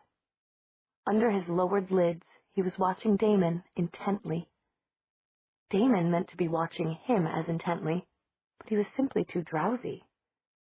Slowly, he imitated Shinichi's motion, brushing a few strands of silky black hair off his own forehead. His lids drooped inadvertently, just a little more than before. Shinichi was still smiling at him. "So we have our deal," he murmured. "We get the town, Misao and I, and you don't stand in our way. We get the rights to the power of the ley lines, you get your girls safely out, and you get your revenge." "Against my sanctimonious brother and that mutt." "Matt." Shinichi had sharp ears. "Whatever. I just won't have Elena hurt is all. Or the little red-headed witch." "Ah, yes. Sweet Bonnie. I wouldn't mind one or two like her. One for Swahan and one for the solstice." Damon snorted drowsily. "There aren't two like her. I don't care where you look. I won't have her hurt either." "And what about the tall, dark-haired beauty? Meredith." Damon woke up. "Where?" "Don't worry. She's not coming to get you," Shinichi said soothingly. "What do you want done with her?" "Oh." Damon lounged back again in relief, easing his shoulders. "Let her go her own way, as long as it's far away from mine." Shinichi seemed to deliberately relax back against his branch. "Your brother will be no problem. So it's really just that other boy down there," he murmured. He had a very insinuating murmur. "Yes, but my brother." Damon was almost asleep now in the exact position that Shinichi had taken. "I told you he'll be taken care of." Good. So we have a deal?" "Mm-hmm." "Yes?" "Yes. We have a deal." This time Damon didn't respond. He was dreaming. He dreamed that Shinichi's angelic golden eyes snapped open suddenly to look at him. "Damon!" He heard his name, but in his dream it was too much trouble to open his eyes. He could see without opening them anyway. In his dream, Shinichi leaned over him, hovering directly over his face, so that their auras mixed, and they would have shared breath if Damon had been breathing. Shinichi stayed that way a long time, as if he were testing Damon's aura, but Damon knew that to an outsider, he would appear to be out on all channels and frequencies.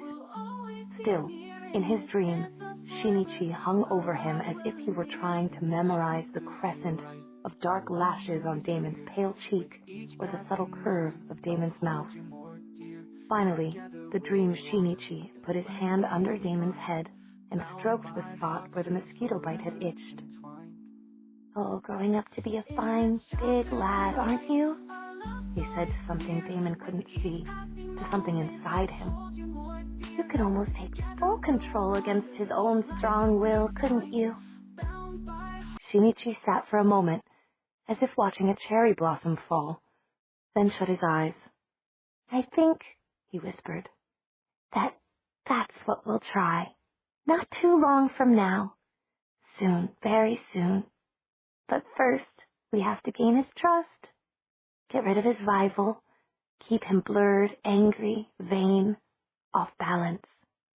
Keep him thinking of Stefan, of his hatred for Stefan, who took his angel, while I take care of what needs to be done here." Then he spoke directly to Damon. "Allies indeed," he laughed. "Not while I can put my finger on your very soul. Here, do you feel it? What I could make you do?" And then again he seemed to address whatever creature was already inside Damon. "But right now, a little feast to help you grow up much faster and get much stronger." In the dream, Shinichi made a gesture and lay back, encouraging previously invisible Malik to come up the trees. They slunk up and slid up the back of Damon's neck, and then hideously they slipped inside him one by one through some cut he hadn't known he had. The feeling of their soft, flabby, jellyfish-like bodies was almost unbearable, slipping inside of him.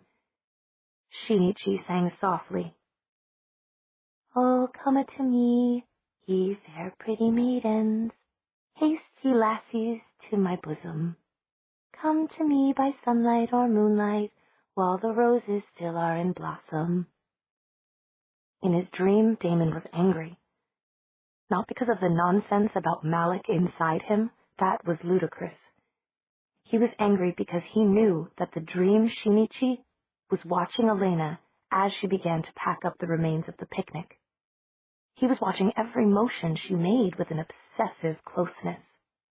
"They blossom everywhere you tread, wild roses, bloody red." "Extraordinary girl, your Elena," the dream Shinichi added.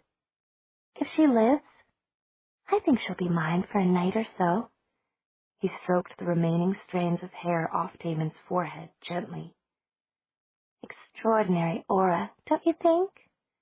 I'll make sure her death is beautiful." But Damon was in one of those dreams where you can neither move nor speak. He didn't answer.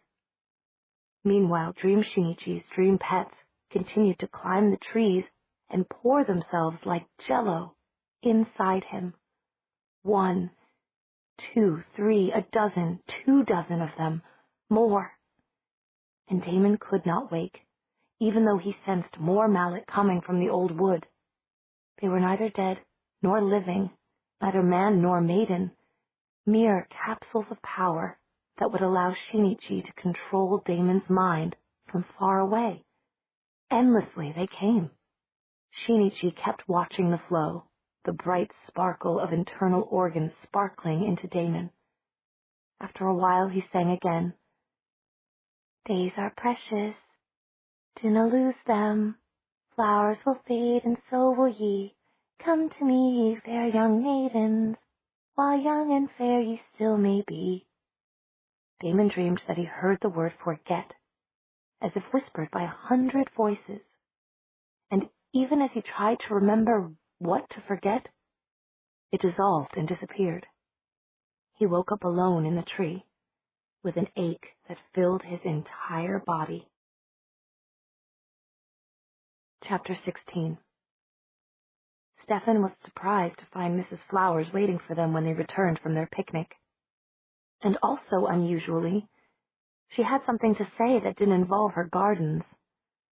"There is a message for you upstairs," she said, jerking her head toward the narrow staircase.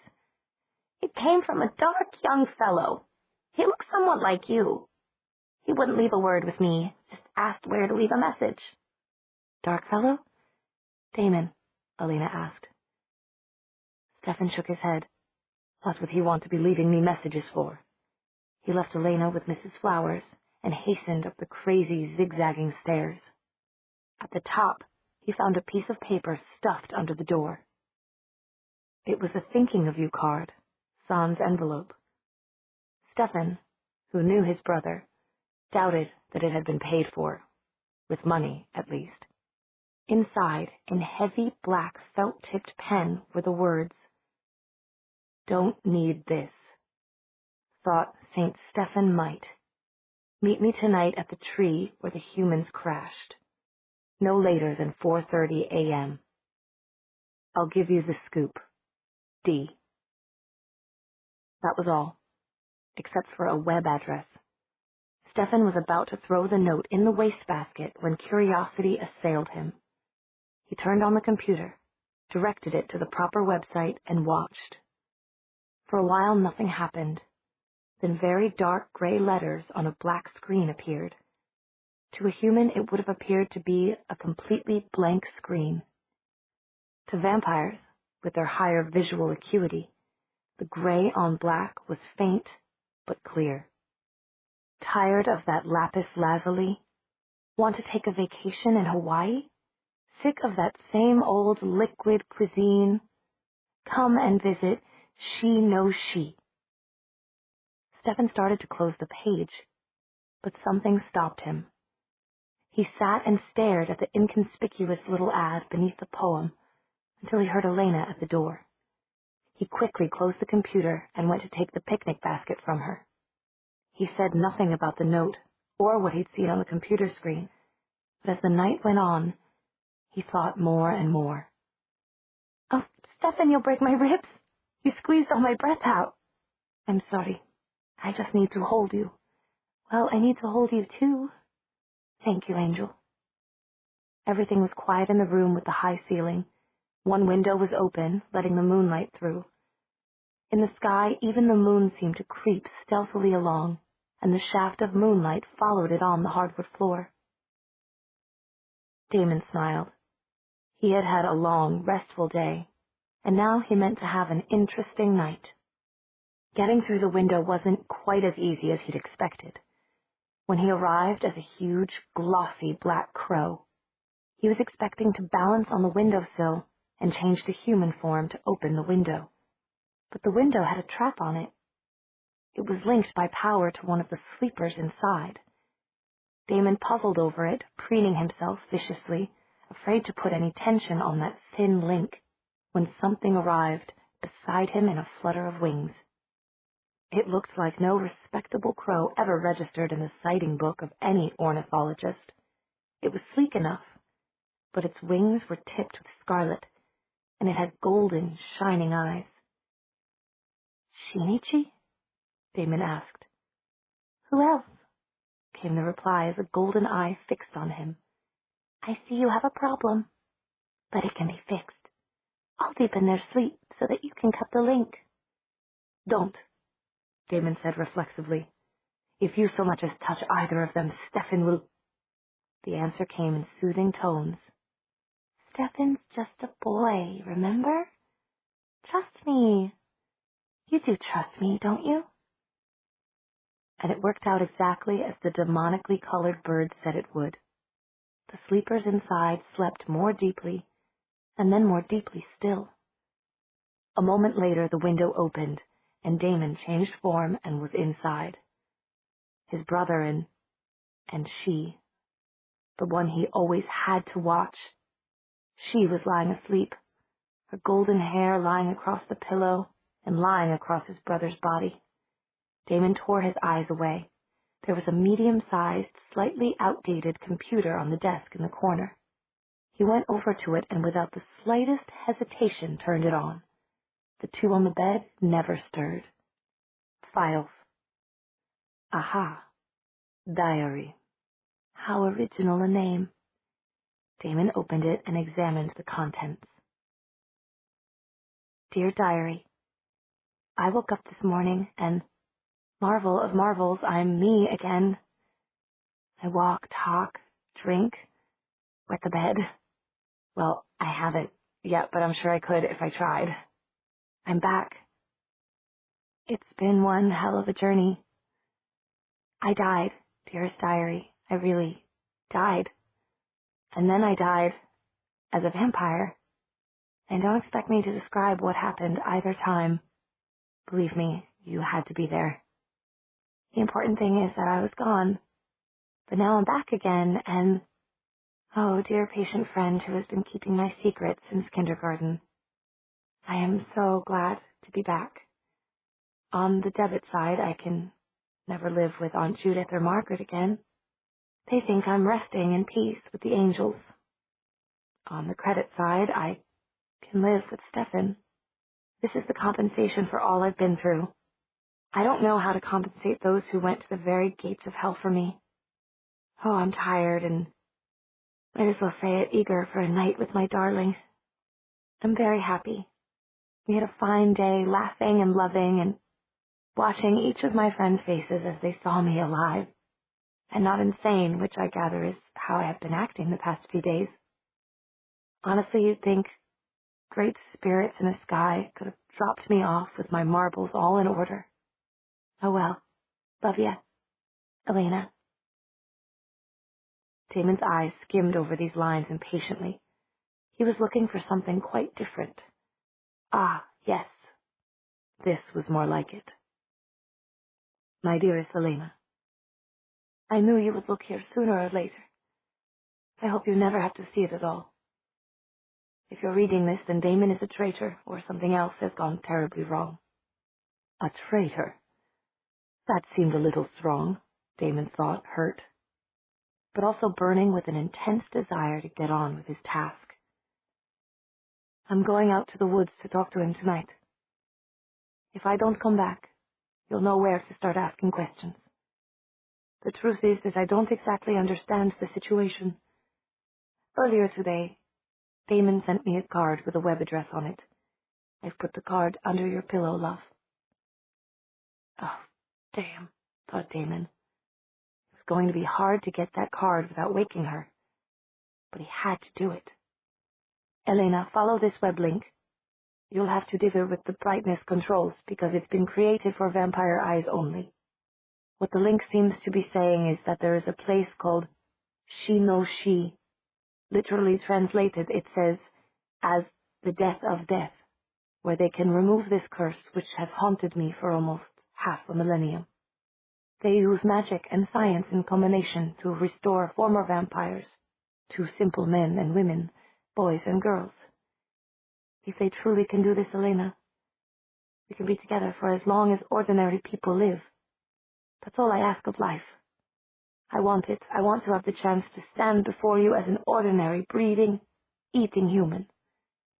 But don't worry. I'm just going to talk with Damon about this. You don't need to command me to stay. I would never leave you with all the goings-on in Fell's Church right now. It's too dangerous for you, especially with your new blood and your new aura.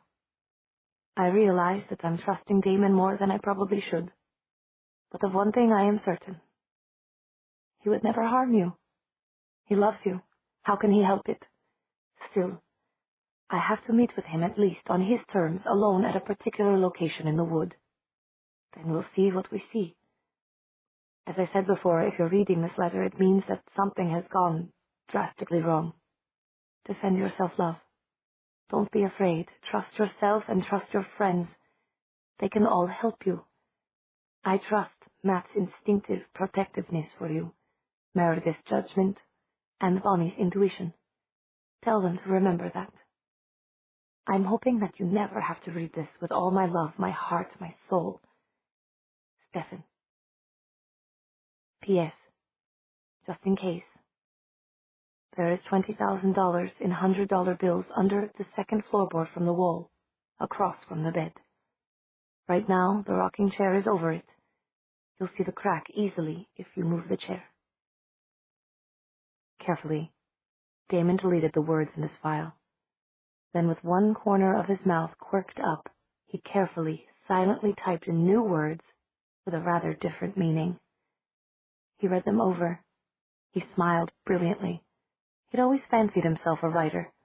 No formal training, of course, but he felt he had an instinctive flair for it. And that was step one accomplished, Damon thought, saving the file with his words instead of Stefan's. Then, noiselessly, he walked to where Elena was sleeping, spooned behind Stefan on the narrow bed. Now for step two. Slowly, very slowly, Damon slipped his fingers under the pillow on which Elena's head rested.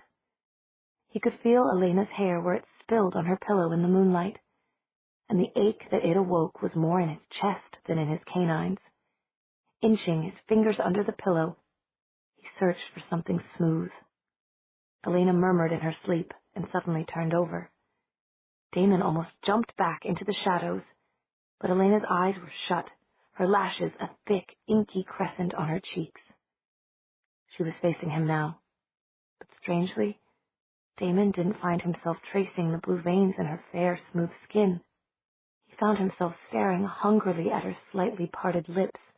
They were almost impossible to resist. Even in sleep they were the color of rose petals, slightly moist and parted that way. I could do it very lightly. She would never know. I know I could. I feel invincible tonight. As he bent toward her, his fingers touched cardboard. It seemed to jerk him out of a dream world. What had he been thinking? Risking everything, all his plans, for a kiss? There would be plenty of time for kisses and other, much more important things later. He slipped the little card out from under the pillow and put it in his pocket. Then he became a crow and vanished from the windowsill. Stefan had long ago perfected the art of sleeping only until a certain moment, then awakening. He did this now, glancing at the clock on the mantelpiece to confirm that it was 4 a.m. exactly. He didn't want to wake Elena. He dressed soundlessly and exited the window by the same route his brother had, only as a hawk. Somewhere he was sure Damon was being made a fool by someone using Malik's to make him their puppet. And Stefan, still pumped up with Elena's blood, felt that he had a duty to stop them. The note Damon had delivered had directed him to the tree where the humans had crashed. Damon would also want to continually revisit that tree until he traced the Malik puppets to their puppeteer. He swooped, drifted, and once almost gave a mouse a heart attack by stooping down on it suddenly before rocketing skyward again. And then, in mid-air, as he saw evidence of a car hitting a tree, he changed from a glorious hawk to a young man with dark hair, a pale face, and intensely green eyes. He drifted light as a snowflake down to the ground and gazed in each direction, using all his vampire senses to test the area. He could feel nothing of a trap, no animosity, just the unmistakable signs of the tree's violent fight. He stayed human to climb the tree that bore the psychic imprint of his brother. He wasn't chilly as he climbed the oak his brother had been lounging in when the accident had taken place at his feet. He had too much of Elena's blood running through him to feel the cold, but he was aware that this area of the forest was particularly cold, that something was keeping it that way. Why? He'd already claimed the rivers and forests that ran through Fell's Church, so why take up lodging here without telling him? Whatever it was, it would have to present itself before him eventually, if it wanted to stay in Fell's Church. Why wait, he wondered, as he squatted on the branch. He felt Damon's presence coming at him long before his senses would have noticed it in the days before Elena's transformation, and he kept himself from flinching. Instead, he turned with his back to the trunk of the tree and looked outward. He could feel Damon speeding toward him, faster and faster, stronger and stronger. And then Damon should have been there, standing before him. But he wasn't. Stefan frowned. "It always pays to look up, little brother," advised a charming voice above him. And then Damon, who had been clinging to the tree like a lizard, did a forward flip and landed on Stefan's branch. Stefan said nothing, merely examining his older brother. At last he said, "You're in good spirits." "I've had a sumptuous day," Damon said. "Shall I name them off to you? There was the greeting card shop girl, Elizabeth, and my dear friend Damaris, whose husband works in Bronston, and a little young Teresa who volunteers at the library, and—" Stefan sighed. "Sometimes I think you could remember the name of every girl you've bled in your life, but you forget my name on a regular basis," he said. "Nonsense, little brother. Now, since Elena has undoubtedly explained to you just what happens when I tried to rescue your miniature witch, Bonnie, I feel I'm due an apology. And since you sent me a note that I can only construe as provocative, I really feel I'm due an explanation." "Apology first," Damon rapped out.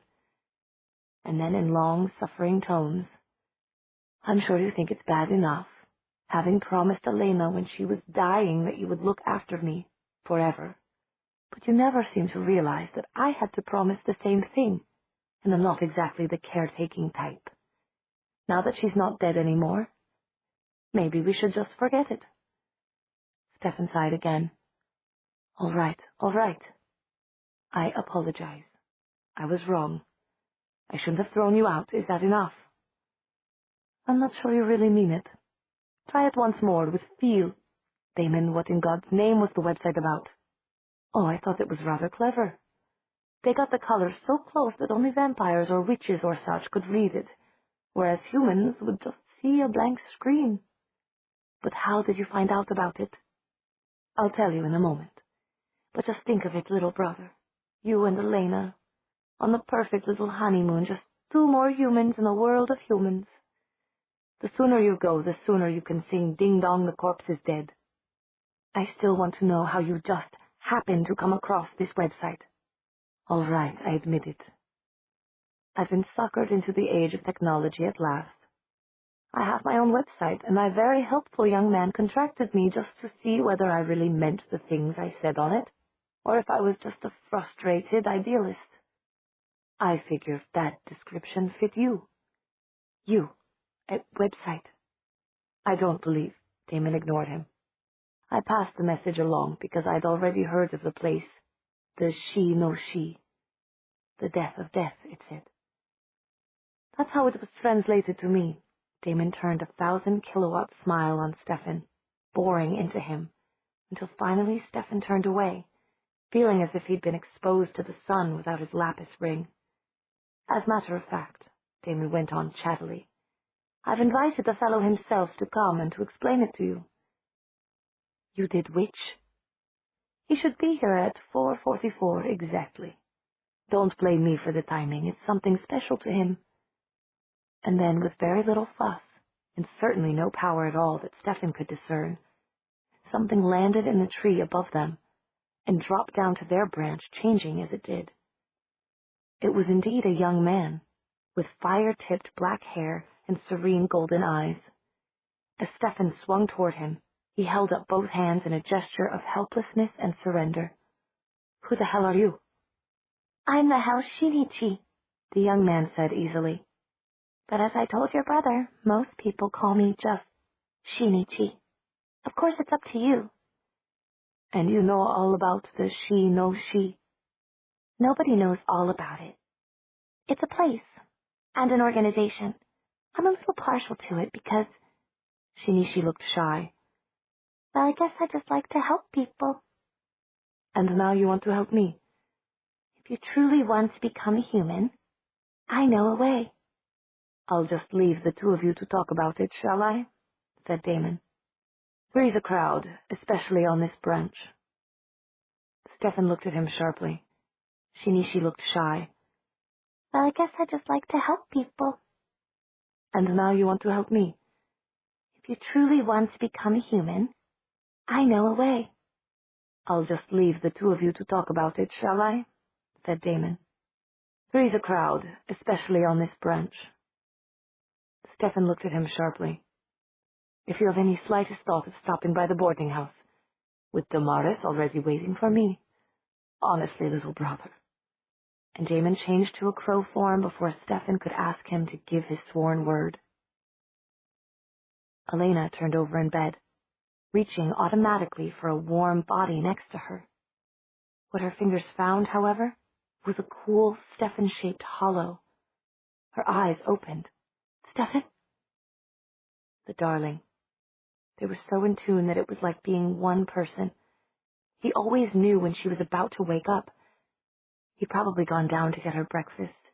Mrs. Flowers always had it steaming hot for him when he went down. Further proof that she was a witch of the white variety. And Stefan brought up the tray. Elena, she said, testing her old new voice just to hear herself talk.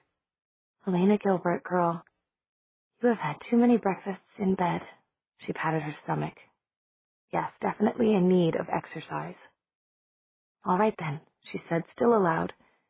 Start with limbering up and breathing, then some mild stretching, all of which she thought could be put aside when Stefan showed up. But Stefan didn't show up, even when she lay exhausted from a full hour's routine. And he wasn't coming up the stairs bringing up a cup of tea either. Where was he? Elena looked out their one-view window and caught a glimpse of Mrs. Flowers below.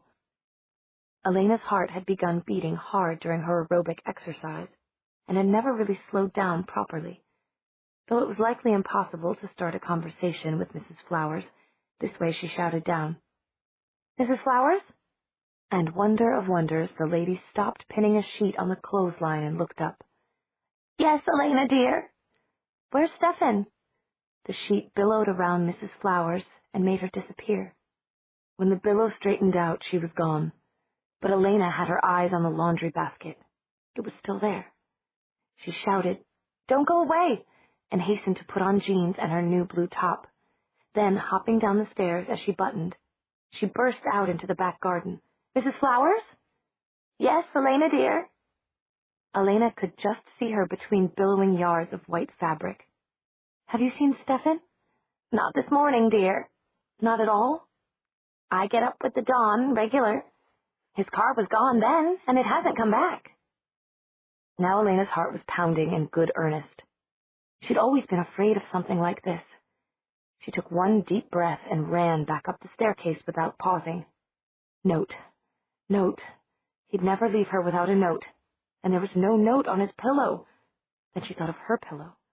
Her hand scrabbled frantically under it, and then under his pillow. At first, she didn't turn the pillows over because she wanted so badly for the note to be there, and because she was so afraid of what it might say. At last, when it was clear that there was nothing under those pillows but the bedsheet, she flipped them and stared at the empty white blankness for a long time. Then she pulled the bed away from the wall, in case the note had fallen down behind it. Somehow she felt that if she just kept looking, she might find it. In the end, she'd shaken out all the bedding and ended up staring at the white sheets again, accusingly, ever so often running her hands over them.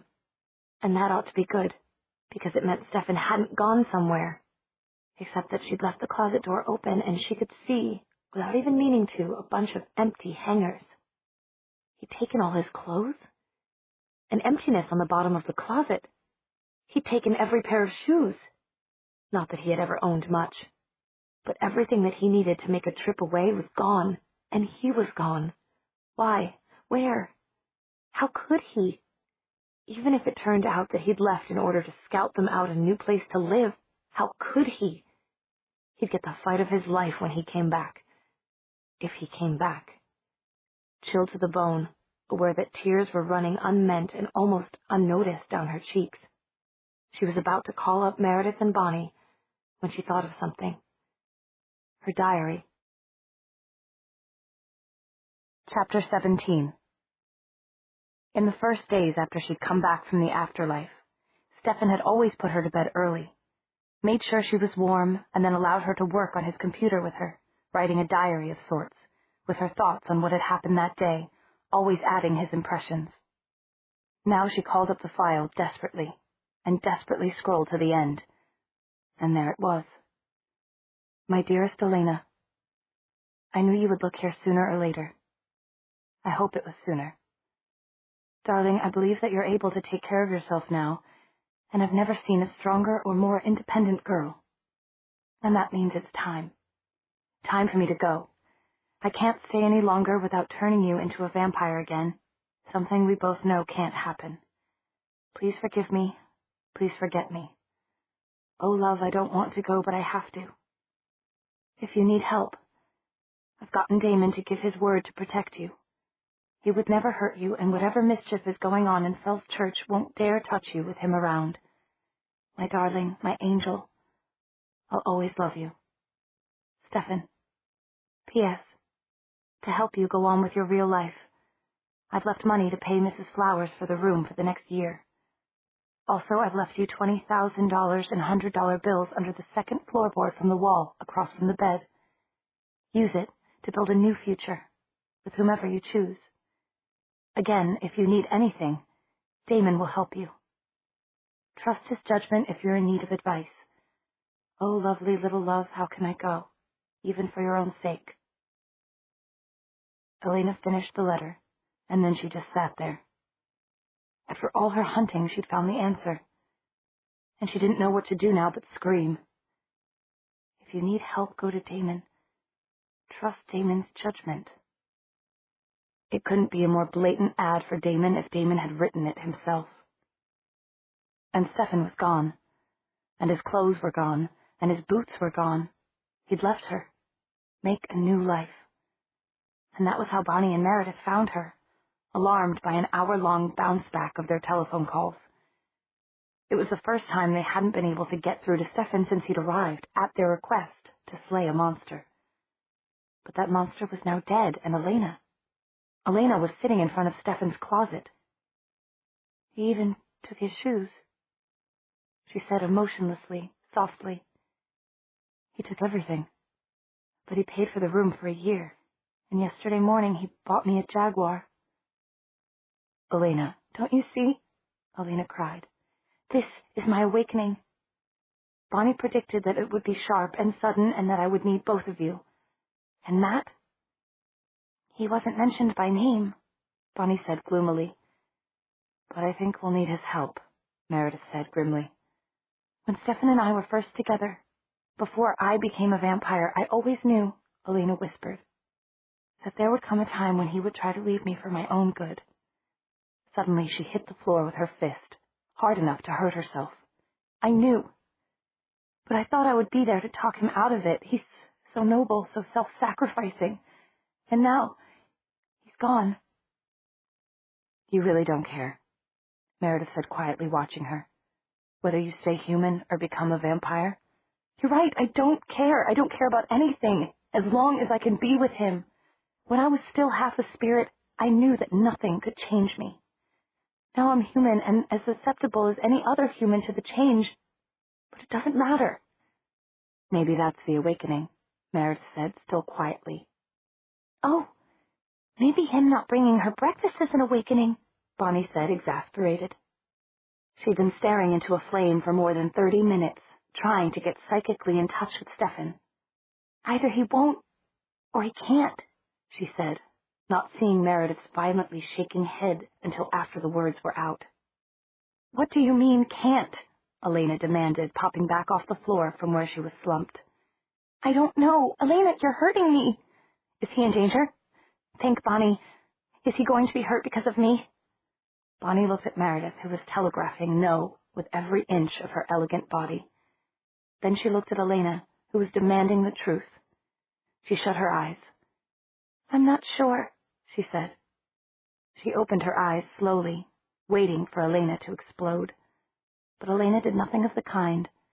She merely shut her own eyes slowly, her lips hardening. A long time ago I swore I'd have him, even if it killed us both, she said quietly. If he thinks he can just walk away from me for my own good, or for any other reason, he's wrong. I'll go to Damon first, since Stefan seems to want it so much. And then I'm going after him. Someone will give me a direction to start in. He left me $20,000. I'll use that to follow him, and if the car breaks down, I'll walk, and when I can't walk anymore, I'll crawl, but I will find him." "Not alone you won't," Meredith said in her soft, reassuring way. "We're with you, Elena." And then, if he's done this of his own free will, he's going to get the bitch slapping of his life. "Whatever you want, Elena," Meredith said, still soothingly. "Let's just find him first." "All for one and one for all," Bonnie exclaimed. "We'll get him back and we'll make him sorry. Or we won't," she added hastily as Meredith again began shaking her head. "Elena, don't cry," she added, the instant before Elena burst into tears. So Damon was the only one to say he'd take care of Elena, and Damon should have been the one last to see Stefan this morning, Matt said, when he had been fetched from his house and the situation was explained to him. "Yes," Elena said with quiet certainty. "But Matt, you're wrong if you think Damon would do anything to keep Stefan away from me. Damon's not what you all think. He really was trying to save Bonnie that night, and he truly felt hurt when you all hated him." "This is what is called evidence of motive, I think," Meredith remarked.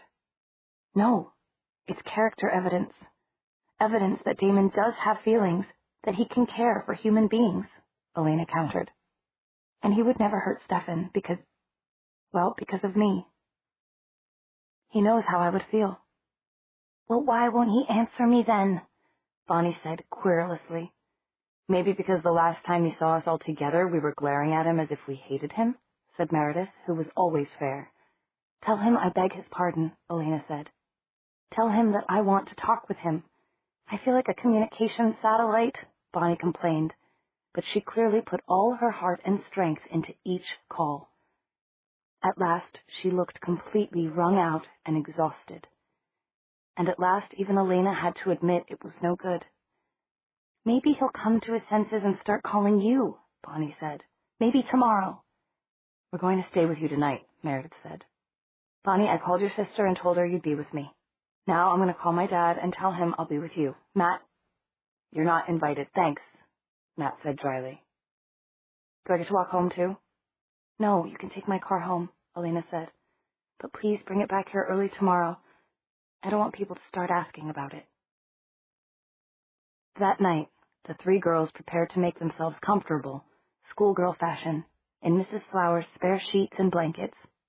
No wonder she washed so many sheets today. She must have known somehow, Elena thought, with the furniture pushed to the walls and the three makeshift sleeping bags on the floor. Their heads were together and their bodies radiated out like the spokes of a wheel. Elena thought, so this is the awakening. It's the realization that, after all, I can be left alone again. And oh, I'm grateful to have Meredith and Bonnie sticking with me. It means more than I can tell them. She had gone automatically to the computer to write a little in her diary. But after the first few words, she found herself crying again, and had been secretly glad when Meredith took her by the shoulders and more or less forced her to drink hot milk with vanilla, cinnamon, and nutmeg, and when Bonnie had helped her into her pile of sleeping blankets and then held her hand until she went to sleep. Matt had stayed late, and the sun was setting as he drove home. It was a race against darkness, he thought suddenly, refusing to be distracted by the Jaguar's expensive new car smell. Somewhere in the back of his mind, he was pondering. He hadn't wanted to say anything to the girls, but there was something about Stefan's farewell note that bothered him. The only thing was, he had to make sure it wasn't just his injured pride speaking. Why hadn't Stefan ever mentioned them? Elena's friends from the past, her friends in the here and now. You'd think he'd at least give the girls a mention, even if he'd forgotten Matt in the pain of leaving Elena permanently. What else? There definitely was something else, but Matt couldn't bring it to mind. All he got was a vague, wavering image about high school last year and, Miss Hilden, the English teacher. Even as Matt was daydreaming about this, he was taking care with his driving. There was no way to avoid the old wood entirely on the long single-lane road that led from the boarding house to Fells Church proper. But he was looking ahead, keeping alert. He saw the fallen tree even as he came around the corner and hit the brakes in time to come to a screeching stop, with the car at an almost 90-degree angle to the road. And then he had to think.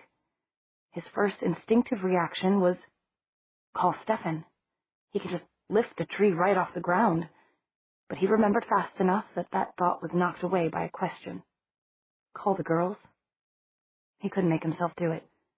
It wasn't just a question of masculine dignity.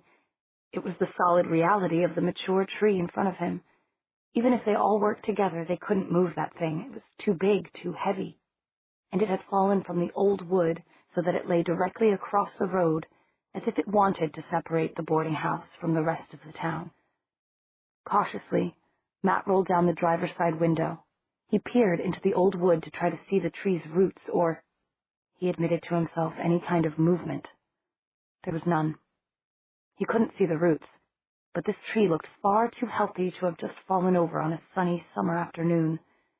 No wind, no rain, no lightning, no beavers, no lumberjacks, he thought grimly.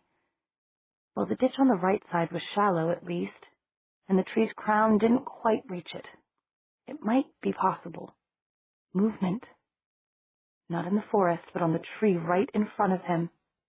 Something was stirring the tree's upper branches. Something more than wind. When he saw it, he still couldn't believe it. That was part of the problem. The other part was that he was driving Elena's car, not his old jalopy. So while he was frantically groping for a way to shut the window, with his eyes glued to the thing detaching itself from the tree, he was groping in all the wrong places. And the final thing was simply that the beast was fast. Much too fast to be real. The next thing Matt knew, he was fighting it off at the window. Matt didn't know what Elena had shown Bonnie at the picnic. But if this wasn't a Malik, then what the hell was it? Matt had lived around woods his entire life, and he'd never seen any insect remotely like this one before. Because it was an insect. Its skin looked bark-like, but that was just camouflage. As it banged against the half-raised car window, as he beat it off with both hands, he could hear and feel its chitinous exterior. It was as long as his arm, and it seemed to fly by, whipping its tentacles in a circle, which should be impossible, but here it was, stuck halfway inside the window. It was built more like a leech or a squid than like any insect. Its long, snake-like tentacles looked almost like vines, but they were thicker than a finger and had large suckers on them, and inside the suckers was something sharp. Teeth. One of the vines got around his neck, and he could feel the suction and the pain all at once. The vine had whipped around his throat 3 or 4 times, and it was tightening. He had to use one hand to reach up and rip it away. That meant only one hand available to flail at the headless thing, which suddenly showed it had a mouth, if no eyes. Like everything else about the beast, the mouth was radially symmetrical. It was round, with its teeth arranged in a circle. But deep inside that circle, Matt saw to his horror as the bug drew his arm in, was a pair of pincers, big enough to cut off a finger. God, no. He clenched his hand into a fist, desperately trying to batter it from the inside. The burst of adrenaline he had after seeing that allowed him to pull the whipping vine from around his throat, the suckers coming free last. But now his arm had been swallowed up past the elbow. Matt made himself strike at the insect's body, hitting it as if it were a shark, which was the other thing it reminded him of. He had to get his arm out. He found himself blindly prying the bottom of the round mouth open and merely snapping off a chunk of exoskeleton that landed in his lap. Meanwhile, the tentacles were still whirling around, thumping against the car, looking for a way in. At some point, it was going to realize that all it had to do was fold those thrashing vine-like things, and it could squeeze its body through. Something sharp grazed his knuckles, the pincers. His arm was almost completely engulfed. Even as Matt was focused entirely on how to get out, some part of him wondered, where's its stomach? This beast isn't possible. He had to get his arm free now. He was going to lose his hand, as sure as if he'd put it in the garbage disposal and turned it on. He'd already undone his seatbelt, Now, with one violent heave, threw his body to the right, toward the passenger seat. He could feel the teeth raking his arm as he dragged it past them. He could see the long, bloody furrows it left in his arm, but that didn't matter. All that mattered was getting his arm out. At that moment, his other hand found the button that controlled the window. He mashed it upward, dragging his wrist and hand out of the bug's mouth just as the window closed on it. What he expected was a crackling of chitin and black blood gushing out, maybe eating through the floor of Elena's new car, like that scuttling thing in Alien. Instead, the bug vaporized. It simply turned transparent, and then turned into tiny particles of light that disappeared even as he stared at them. He was left with one arm with long, bloody scratches on it, swelling sores on his throat, and scraped knuckles on the other hand. But he didn't waste time counting his injuries. He had to make it out of there. The branches were stirring again, and he didn't want to wait to see whether it was wind. There was only one way: the ditch. He put the car in drive and floored it. He headed for the ditch, hoping that it wasn't too deep, hoping that the tree wouldn't somehow foul the tires. There was a sharp plunge that made his teeth clash together, catching his lip between them. And then there was the crunch of leaves and branches under the car, and for a moment all movement stopped. But Matt kept his foot pressed as hard as he could on the accelerator, and suddenly he was free, and being thrown around as the car careened in the ditch. He managed to get control of it and swerved back onto the road just in time to make a sharp left turn where it curved abruptly and the ditch ran out. He was hyperventilating. He took curves at nearly 50 miles an hour, with half his attention on the old wood, until suddenly, blessedly, a solitary red light stared at him like a beacon in the dusk. The intersection with Mallory. He had to force himself to screech to another rubber-burning stop. A hard right turn, and he was sailing away from the woods. He'd have to loop around a dozen neighborhoods to get home, but at least he'd stay clear of any large groves of trees. It was a big loop, and now that the danger was over, Matt was starting to feel the pain of his furrowed arm. By the time he was pulling the Jaguar up to his house, he was also feeling dizzy. He sat under a streetlight and then let the car coast into the darkness beyond. He didn't want anyone to see him so rattled. Should he call the girls now? Warn them not to go out tonight, that the woods were dangerous? But they already knew that. Meredith would never let Elena go to the old wood, not now that Elena was human. And Bonnie would kick up a huge noisy fuss if anyone ever mentioned going out in the dark. After all, Elena had shown her those things that were out there, hadn't she? Malik. An ugly word for a genuinely hideous creature. What they really needed was for some official people to go out and clear the tree away. But not at night. Nobody else was likely to be using that lonely road tonight, and sending people out there, well, it was like handing them over to the Malik on a platter. He would call the police about it first thing tomorrow. They'd get the right people out there to move that thing. It was dark and later than he'd imagined. He probably should call the girls after all. He just wished his head would clear. His scratches itched and burned. He was finding it hard to think. Maybe if he just took a moment to breathe. He leaned his forehead against the steering wheel, and then the dark closed in. Chapter 18. Matt woke fuzzily to find himself still behind the steering wheel of Elena's car. He stumbled into his house, almost forgetting to lock the car, and then fumbling with keys to unlock the back door. The house was dark. His parents were asleep. He made it up to his bedroom and collapsed on the bed without even taking off his shoes. When he woke again, he was startled to find it was 9 a.m., and his mobile phone was ringing in his jeans pocket. Meredith? We thought you were coming over early this morning. I am, but I've got to figure out how first, Matt said, or rather croaked. His head felt twice its usual size, and his arm at least 4 times too big. Even so, something in the back of his mind was calculating how to get to the boarding house without taking the old wood road at all. Finally, a few neurons lit up and showed him. "Matt, are you still there?" "I'm not sure. Last night... God, I don't even remember most of last night. But on the way home... Look, I'll tell you when I get there. First I have to call the police." "The police?" "Yeah, look, just give me an hour, okay? I'll be there in an hour." When he finally arrived at the boarding house, it was closer to 11 than to 10. But a shower had cleared his head, even if it hadn't done much for his throbbing arm. When he did appear, he was engulfed in worried femininity. Matt, what happened? He told him everything he could remember. When Elena, with set lips, undid the ace bandage he had wrapped around his arm, they all winced. The long scratches were clearly badly infected.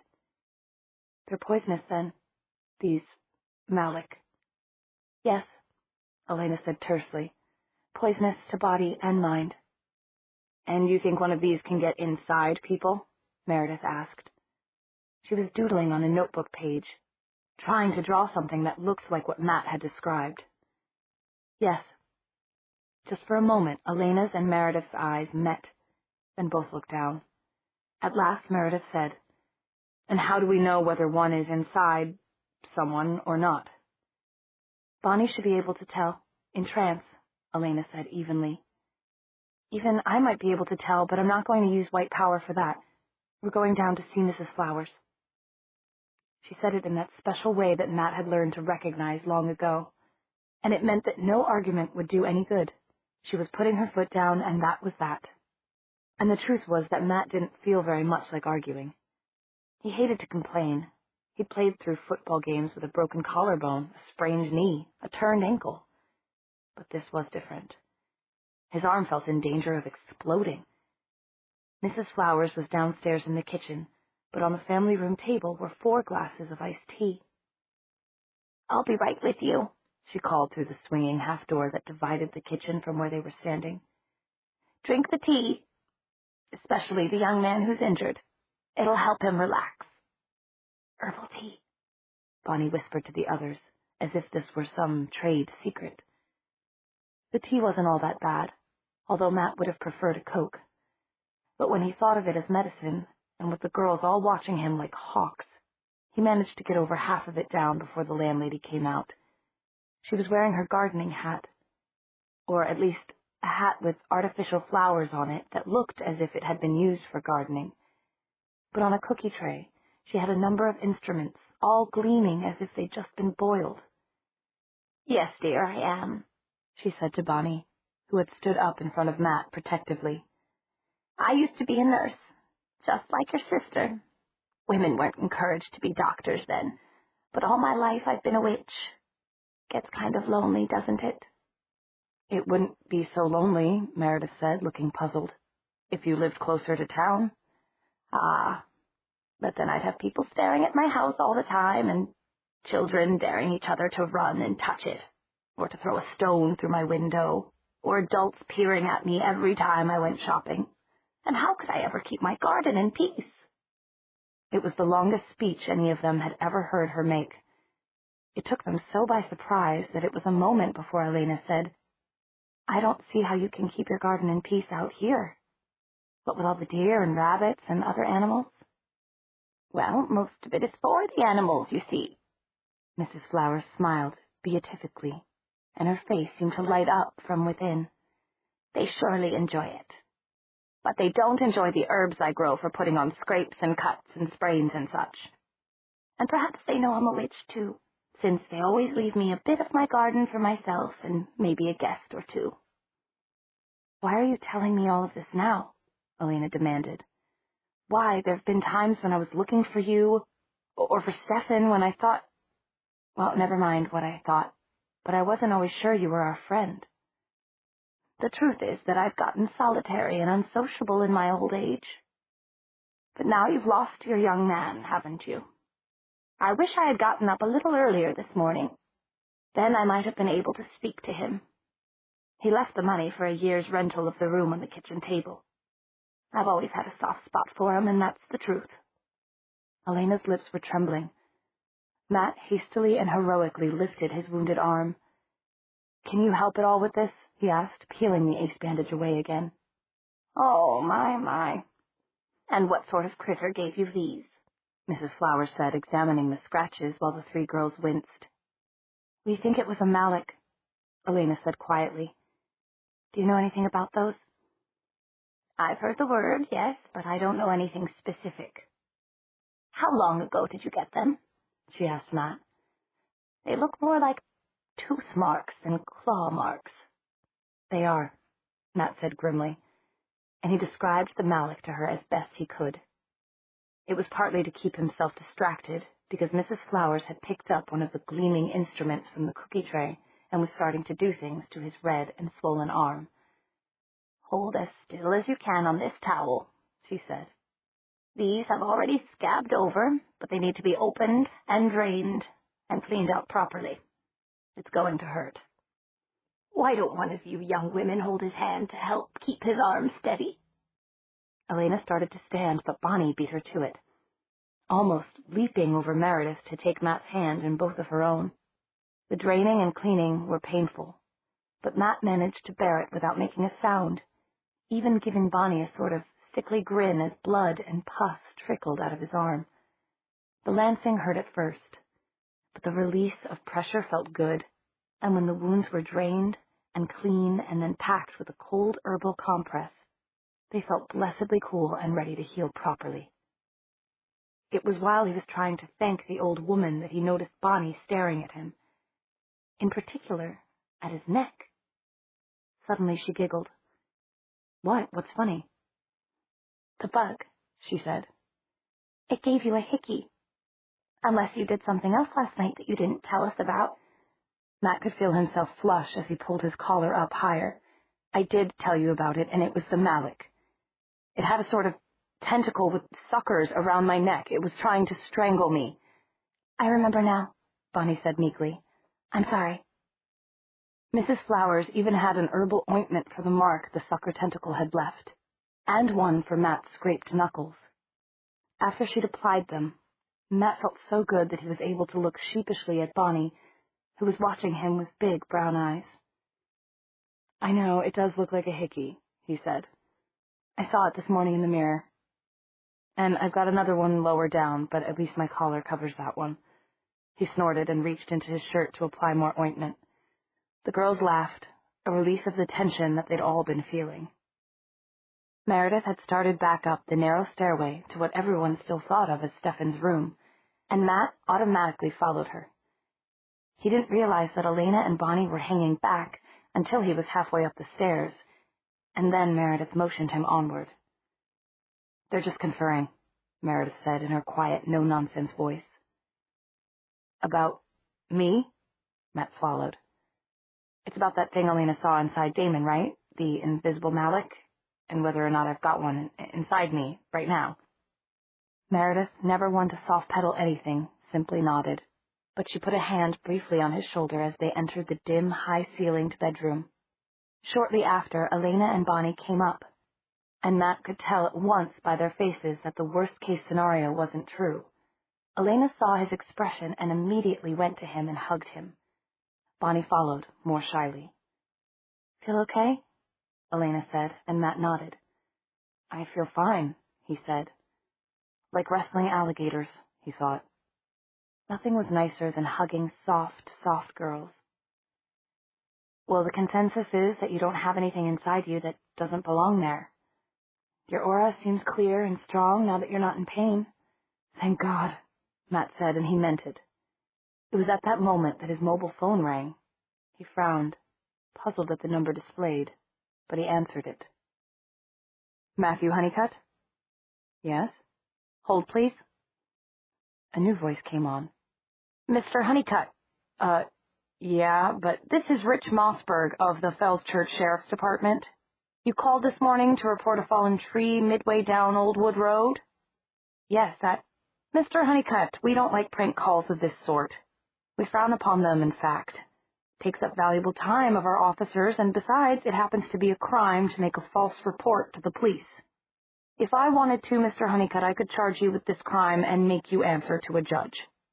I don't see just what you find so amusing about it. I don't find anything amusing about it. Look, last night, Matt's voice trailed off. What was he going to say? Last night I was waylaid by a tree and a monster bug? A small voice inside him added that the Fells Church sheriff's officers seemed to spend most of their valuable time hanging around the Dunkin' Donuts in the city square. But the next words he heard shut it up. In fact, Mr. Honeycutt, under the authority of Virginia State Code, Section 18.2-461, making a false police report is punishable as a Class 1 misdemeanor. You could be looking at a year in jail or a $25,000 fine. You find that amusing, Mr. Honeycutt? Look, do you, in fact, have $25,000, Mr. Honeycutt? No, Matt waited to be cut off. And then he realized that he wasn't going to be. He was sailing off the edge of the map into some unknown region. What to say? The Malik took the tree away, or maybe it moved by itself? Ludicrous. Finally, in a creaky voice, he managed, I'm sorry they didn't find the tree. Maybe somehow it got moved. Maybe somehow it got moved, the sheriff repeated expressionlessly. In fact, maybe somehow it moved itself the way that all those stop signs and yield signs keep moving themselves away from intersections. Does that ring a bell, Mr. Honeycutt? No, Matt felt himself flush deeply. I would never move any kind of street sign. By now the girls were clustered around him, as if they could somehow help by appearing as a group. Bonnie was gesturing vigorously, and her indignant expression made it clear that she wanted to tell the sheriff off personally. In fact, Mr. Honeycutt, Sheriff Mossberg cut in, we called your home number first, since that's the phone you used to place the report, and your mother said that she hadn't seen you at all last night.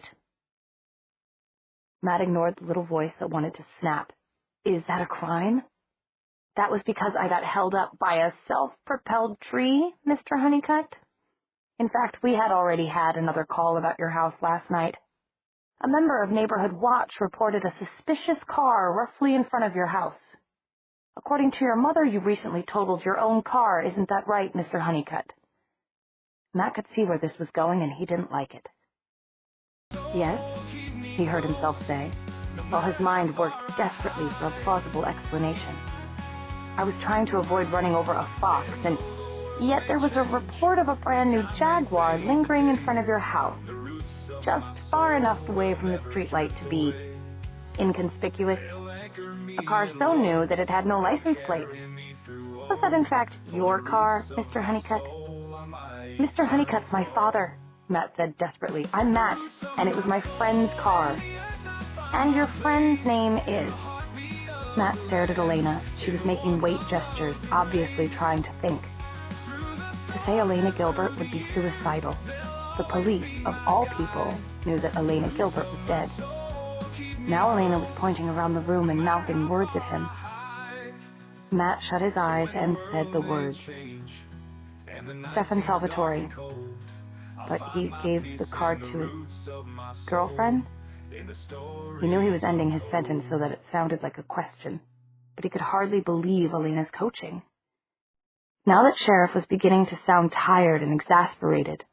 Are you asking me, Matt? So you were driving the brand new car of your friend's girlfriend, and her name is? There was a brief moment when the girls seemed to disagree, and Matt hung in limbo. But then Bonnie threw her arms up, and Meredith moved forward, pointing to herself. Meredith Sulez, Matt said weakly. He heard the hesitation in his own voice, and he repeated, huskily, but with more conviction, Meredith Sulez. Now Elena was whispering rapidly in Meredith's ear. And the car was purchased where? Mr. Honeycutt? Yes, Matt said, just a second. He put the phone into Meredith's outstretched hand. This is Meredith Sulez, Meredith said smoothly in the polished, relaxed tones of a classical music disc jockey. Miss Sulez, you've heard the conversation so far? Ms. Sulez, please, Sergeant. I have. Did you, in fact, lend your car to Mr. Honeycutt? I did. And where is Mr. There was a shuffling of paper. Stefan Salvatore, the original owner of the car? He's not asking her where they bought it, Matt thought. He must know. My boyfriend is away from town right now, Meredith said, still in the same refined, unflappable voice. I don't know when he'll be back. When he is, shall I have him call you? That might be wise, Sheriff Mossberg said dryly. These days, very few cars are bought with cash on the line, especially brand new Jaguars. I'd like your driver's license number also. And in fact, I'd very much like to speak to Mr. Salvatore when he returns. That may be very soon, Meredith said a bit slowly, but following Elena's coaching. Then she recited her driver's license number from memory. Thank you, Sheriff Mossberg said briefly. That will be all for... May I just say one thing? Matt Honeycutt would never, ever remove stop signs or yield signs. He's a very conscientious driver and was a leader in his high school class. You can speak to any of Robert E. Lee High School teachers or even the principal if she's not on vacation. Any one of them will tell you the same thing. The sheriff did not seem to be impressed. You can tell him from me that I'll be keeping an eye on him in the future. In fact, it might be a good idea if he stopped in the sheriff's department today or tomorrow, he said, and then the phone went dead. Matt burst out, Stefan's girlfriend? You, Meredith? What if the car dealer says the girl was a blonde? How are we going to work that out? We aren't, Elena said simply from behind Meredith. Damon is. All we have to do is to find him. I'm sure he can take care of Sheriff Mossberg with a little mind control if the price is right. And don't worry about me, she added gently. You're frowning, but everything is going to be fine. You believe that? I'm sure of it. Elena gave him another hug and a kiss on the cheek. I'm supposed to stop by the sheriff's department today or tomorrow, though. But not alone, Bonnie said, and her eyes were sparkling with indignation. And when Damon goes with you, Sheriff Moosberger will end up being your best friend. All right, Meredith said. So what are we doing today? The problem, Elena returned, tapping an index finger against her upper lip, is that we've got too many problems at once, and I don't want anybody, and I mean anybody, going out alone. It's clear that there are Malik in the old wood, and that they're trying to do unfriendly-type things to us. Kill us, for one. Matt basked in the warm relief of being believed. The conversation with Sheriff Mossberg had shaken him more than he wanted to show. So we make up task forces, Meredith said, and we split the jobs between them. What problems do we need to plan for? Elena ticked off the problems with her fingers. One problem is Caroline. I really think someone should try to see her. At the very least, to try and find out if she has one of those things inside her. Another problem is Tammy. And who knows who else. If Caroline is contagious somehow, she might have spread it to some other girl or guy. Okay, Meredith said. And what else? Someone needs to contact Damon.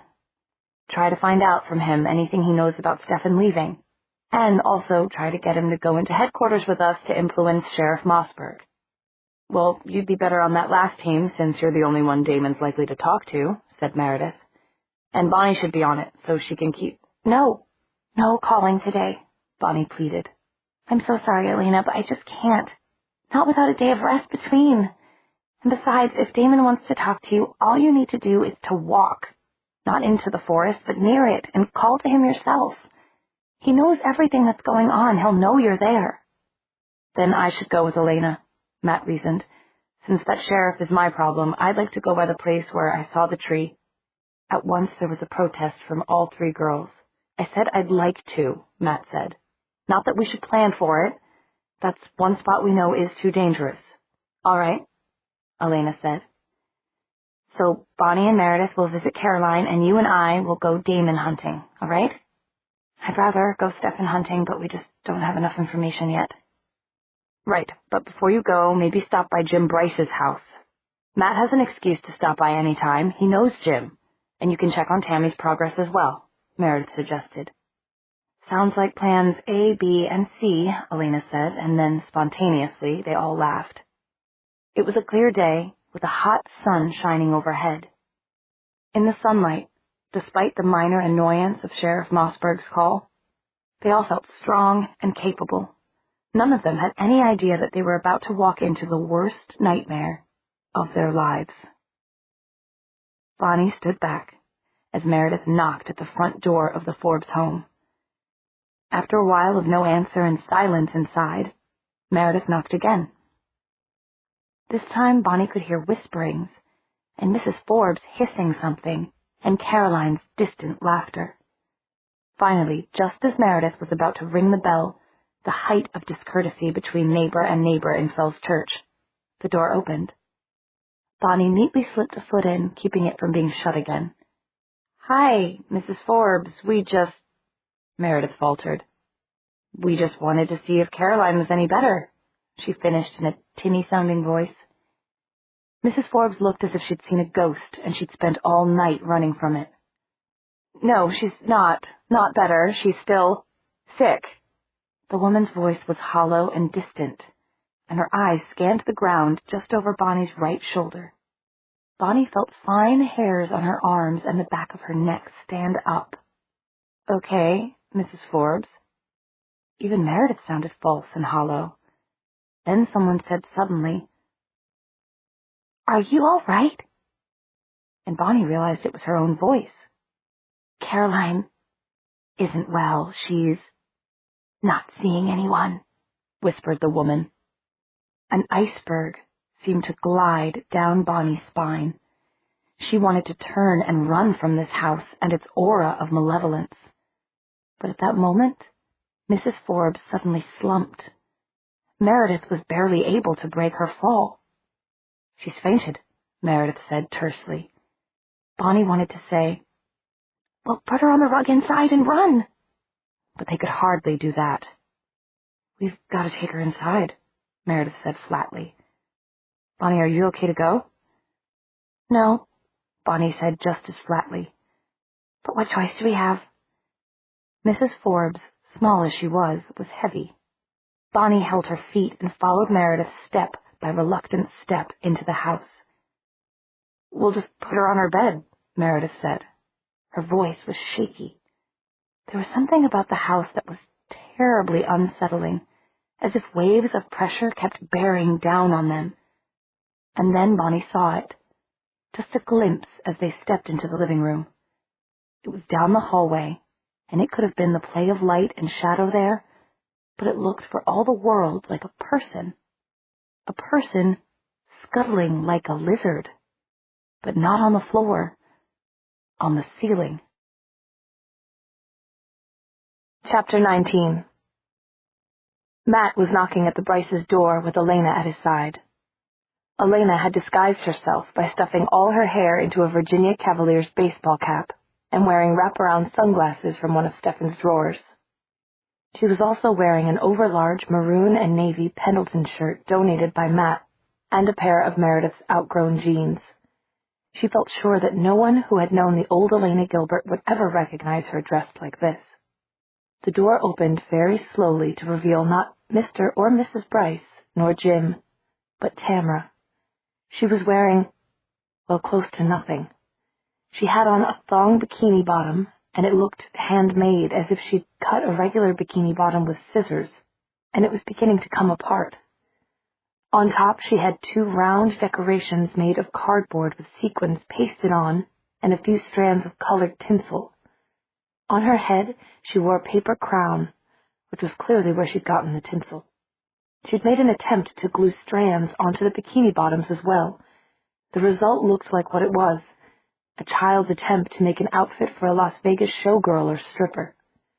Matt immediately turned around and stood facing away, but Tammy threw herself at him and plastered herself to his back.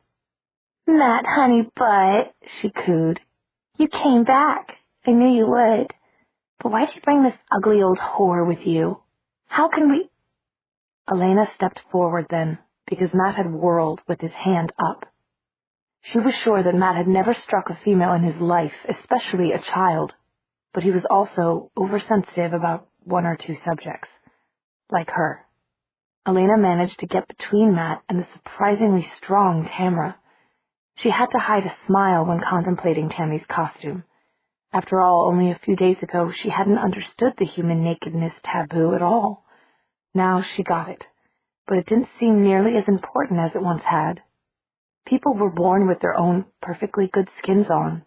There was no real reason in her mind to wear false skins over those unless it was cold or somehow uncomfortable without them.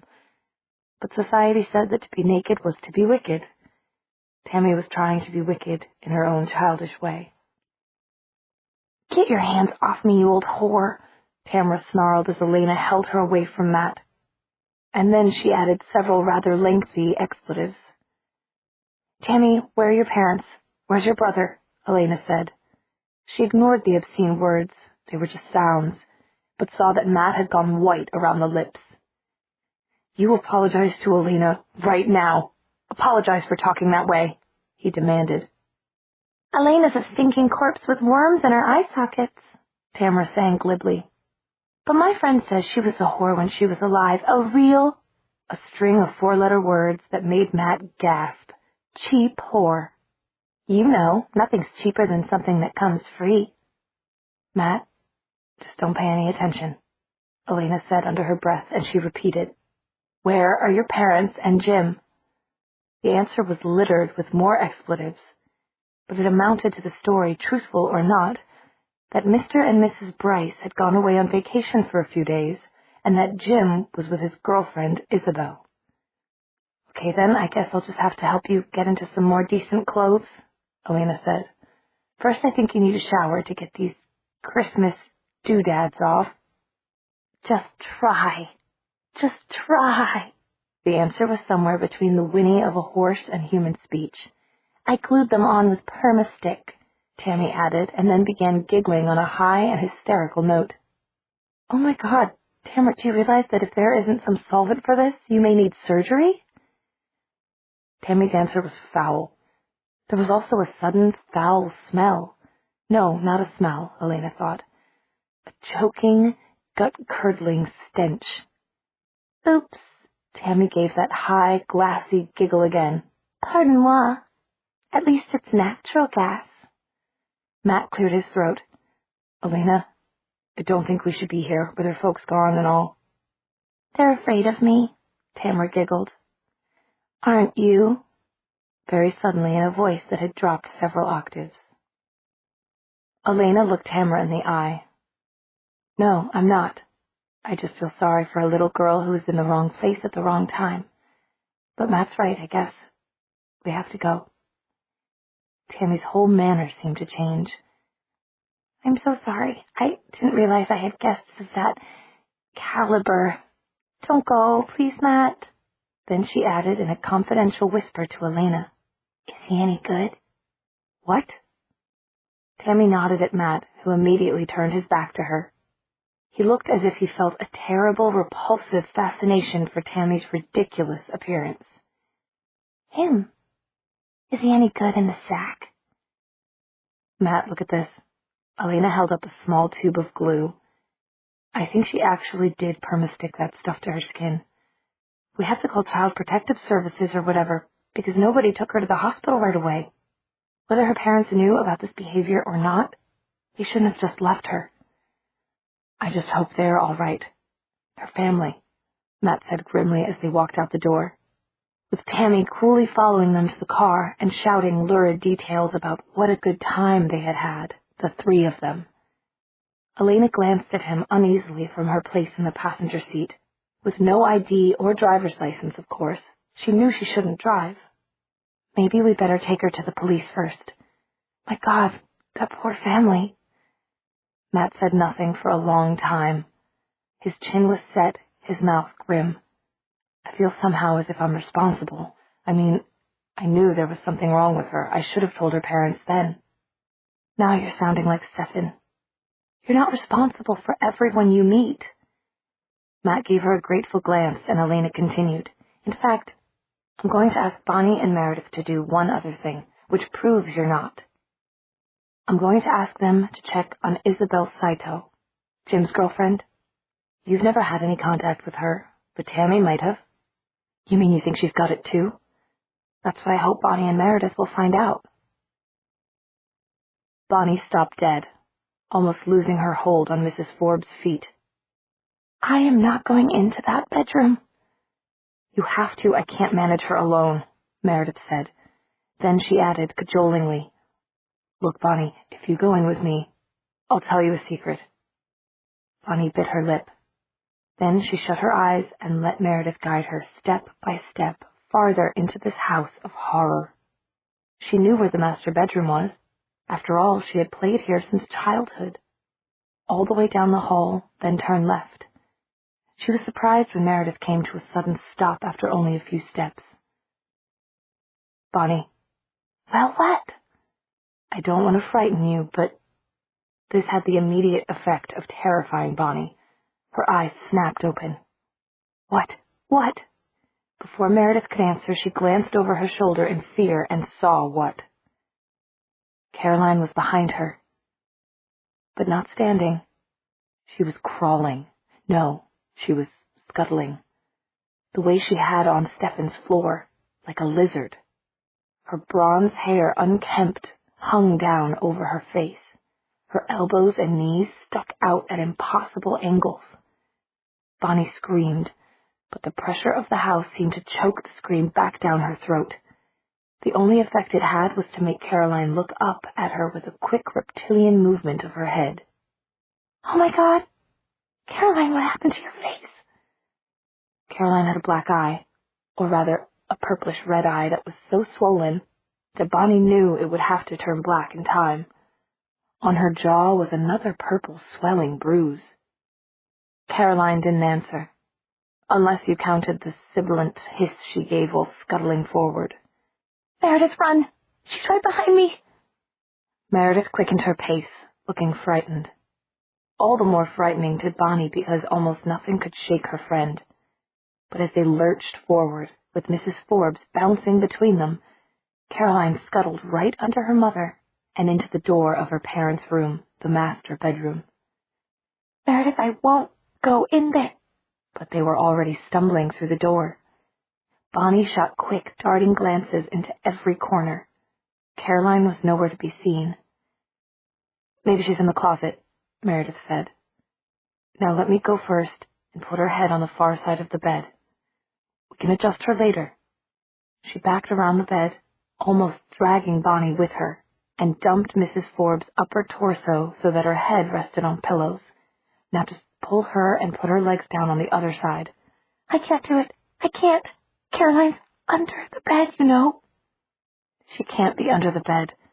There's only about a 5-inch clearance," Meredith said firmly. "She's there, I know it. And," rather fiercely, "you promised to tell me a secret." "All right."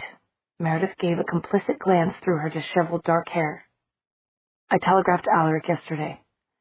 He's so far out in the boonies that telegraph is the only way to reach him, and it may be days before my message gets to him. I had an idea that we were going to need his advice. I feel bad asking him to do projects that aren't for his doctorate, but who cares about his doctorate?" "God bless you," cried Bonnie thankfully. "You did just right. Then come on and swing Mrs. Forbes' feet around the bottom of the bed. You can do it if you lean in." The bed was a California king-size. Mrs. Forbes was lying at an angle across it, like a doll thrown on the floor. But Bonnie halted near the foot of the bed. "Caroline's going to grab me?" "No, she won't. Come on, Bonnie. Just get Mrs. Forbes' legs and give one big heave." "If I get that close to the bed, she'll grab me." "Why should she?" "Because she knows what scares me. And now that I've said it, she definitely will." "If she grabs you, I'll come and kick her in the face." "Your leg's not that long. It would bang on the metal bed frame thingamy." "Oh, for God's sakes, Bonnie. Just help me here!" The last word was a full-fledged scream. "Meredith," began Bonnie, and then she screamed too. "What is it?" "She's grabbing me." "She can't be. She's grabbing me. Nobody has arms that long." "Or that strong." "Bonnie, I can't make her let go." "Neither can I." And then any words were drowned in screaming. After dropping Tammy off with the police, driving Elena around the woods known as the Fells State Park was, well, a walk in the park. Every so often they would stop. Elena would go a few steps into the trees and stand, calling, however you did that. Then she came back to the Jaguar, looking discouraged. I'm not sure that Bonnie wouldn't be better at this, she said to Matt. If we can brace ourselves to go out at night. Matt shuddered involuntarily. 2 nights were enough. Do you know, you never told me your story from that first night, or at least not when I could understand words, spoken words. Well, I was driving around like this, except almost on the other side of the old wood, near the lightning split oak area, right? When right in the middle of the road something appears. A fox? Well, it was red in the headlights, but it wasn't like any fox I've ever seen. And I've been driving this road since I could drive. A wolf? Like a werewolf, you mean? But no. I've seen wolves by moonlight, and they're bigger. This was right in between. In other words, Elena said, narrowing her lapis lazuli eyes, a custom-made creature? Maybe. It sure was different from the Malik that chewed my arm up. Elena nodded. Malik could take all sorts of different forms from what she understood, but they were siblings in one way. They all used power, and they all needed a diet of power to live. And they could be manipulated by a stronger power than they had. And they were venomous enemies of humans. So all we really know is that we don't know anything? Right. That was the place back there, where we saw it. It just suddenly appeared in the middle of the... Hey! Go right here! Just like that? It was just like that? The Jaguar screeched, almost to a stop, turning right, not into a ditch, but into a small lane that no one would notice unless they were looking directly at it. When the car stopped, they both stared up the lane, breathing hard. Neither had to ask whether the other had seen a reddish creature zip across the road, bigger than a fox, but smaller than a wolf. They looked up at the narrow lane. The million-dollar question. Should we go in? Matt asked. No keep-out signs, and hardly any houses on this side of the wood. Across the street and down a way, there's the Dunstons. So we go in? We go in. Just go slowly. It's later than I thought. Meredith, of course, was the one to calm down first. All right, Bonnie, she said. Stop it, now. It's not going to do any good here. Bonnie didn't think she could stop it. But Meredith had that special look in her dark eyes, the one that meant she was serious, the look she'd had before laying Caroline out on Stefan's floor. Bonnie made a supreme effort and found that somehow she was able to hold in the next shriek. She looked dumbly at Meredith, feeling her own body shake. Good, Bonnie, now, Meredith swallowed. Pulling doesn't do any good either, so I'm going to try peeling her fingers off. If anything happens to me, if I get pulled under the bed or anything, then you run, Bonnie. And if you can't run, then you call Elena and Matt. You call until you get an answer. Bonnie managed something almost heroic then. She refused to picture Meredith being pulled under the bed. She wouldn't let herself imagine how that would look as Meredith, struggling, disappeared, or how she would feel, all alone after that. They both left their purses with their mobile phones in the entryway to carry Mrs. Forbes, so Meredith wasn't saying to call them in any normal sense. She meant call them. A sudden radical burst of indignation swept through Bonnie. Why did girls carry purses anyway? Even the efficient, reliable Meredith often did it.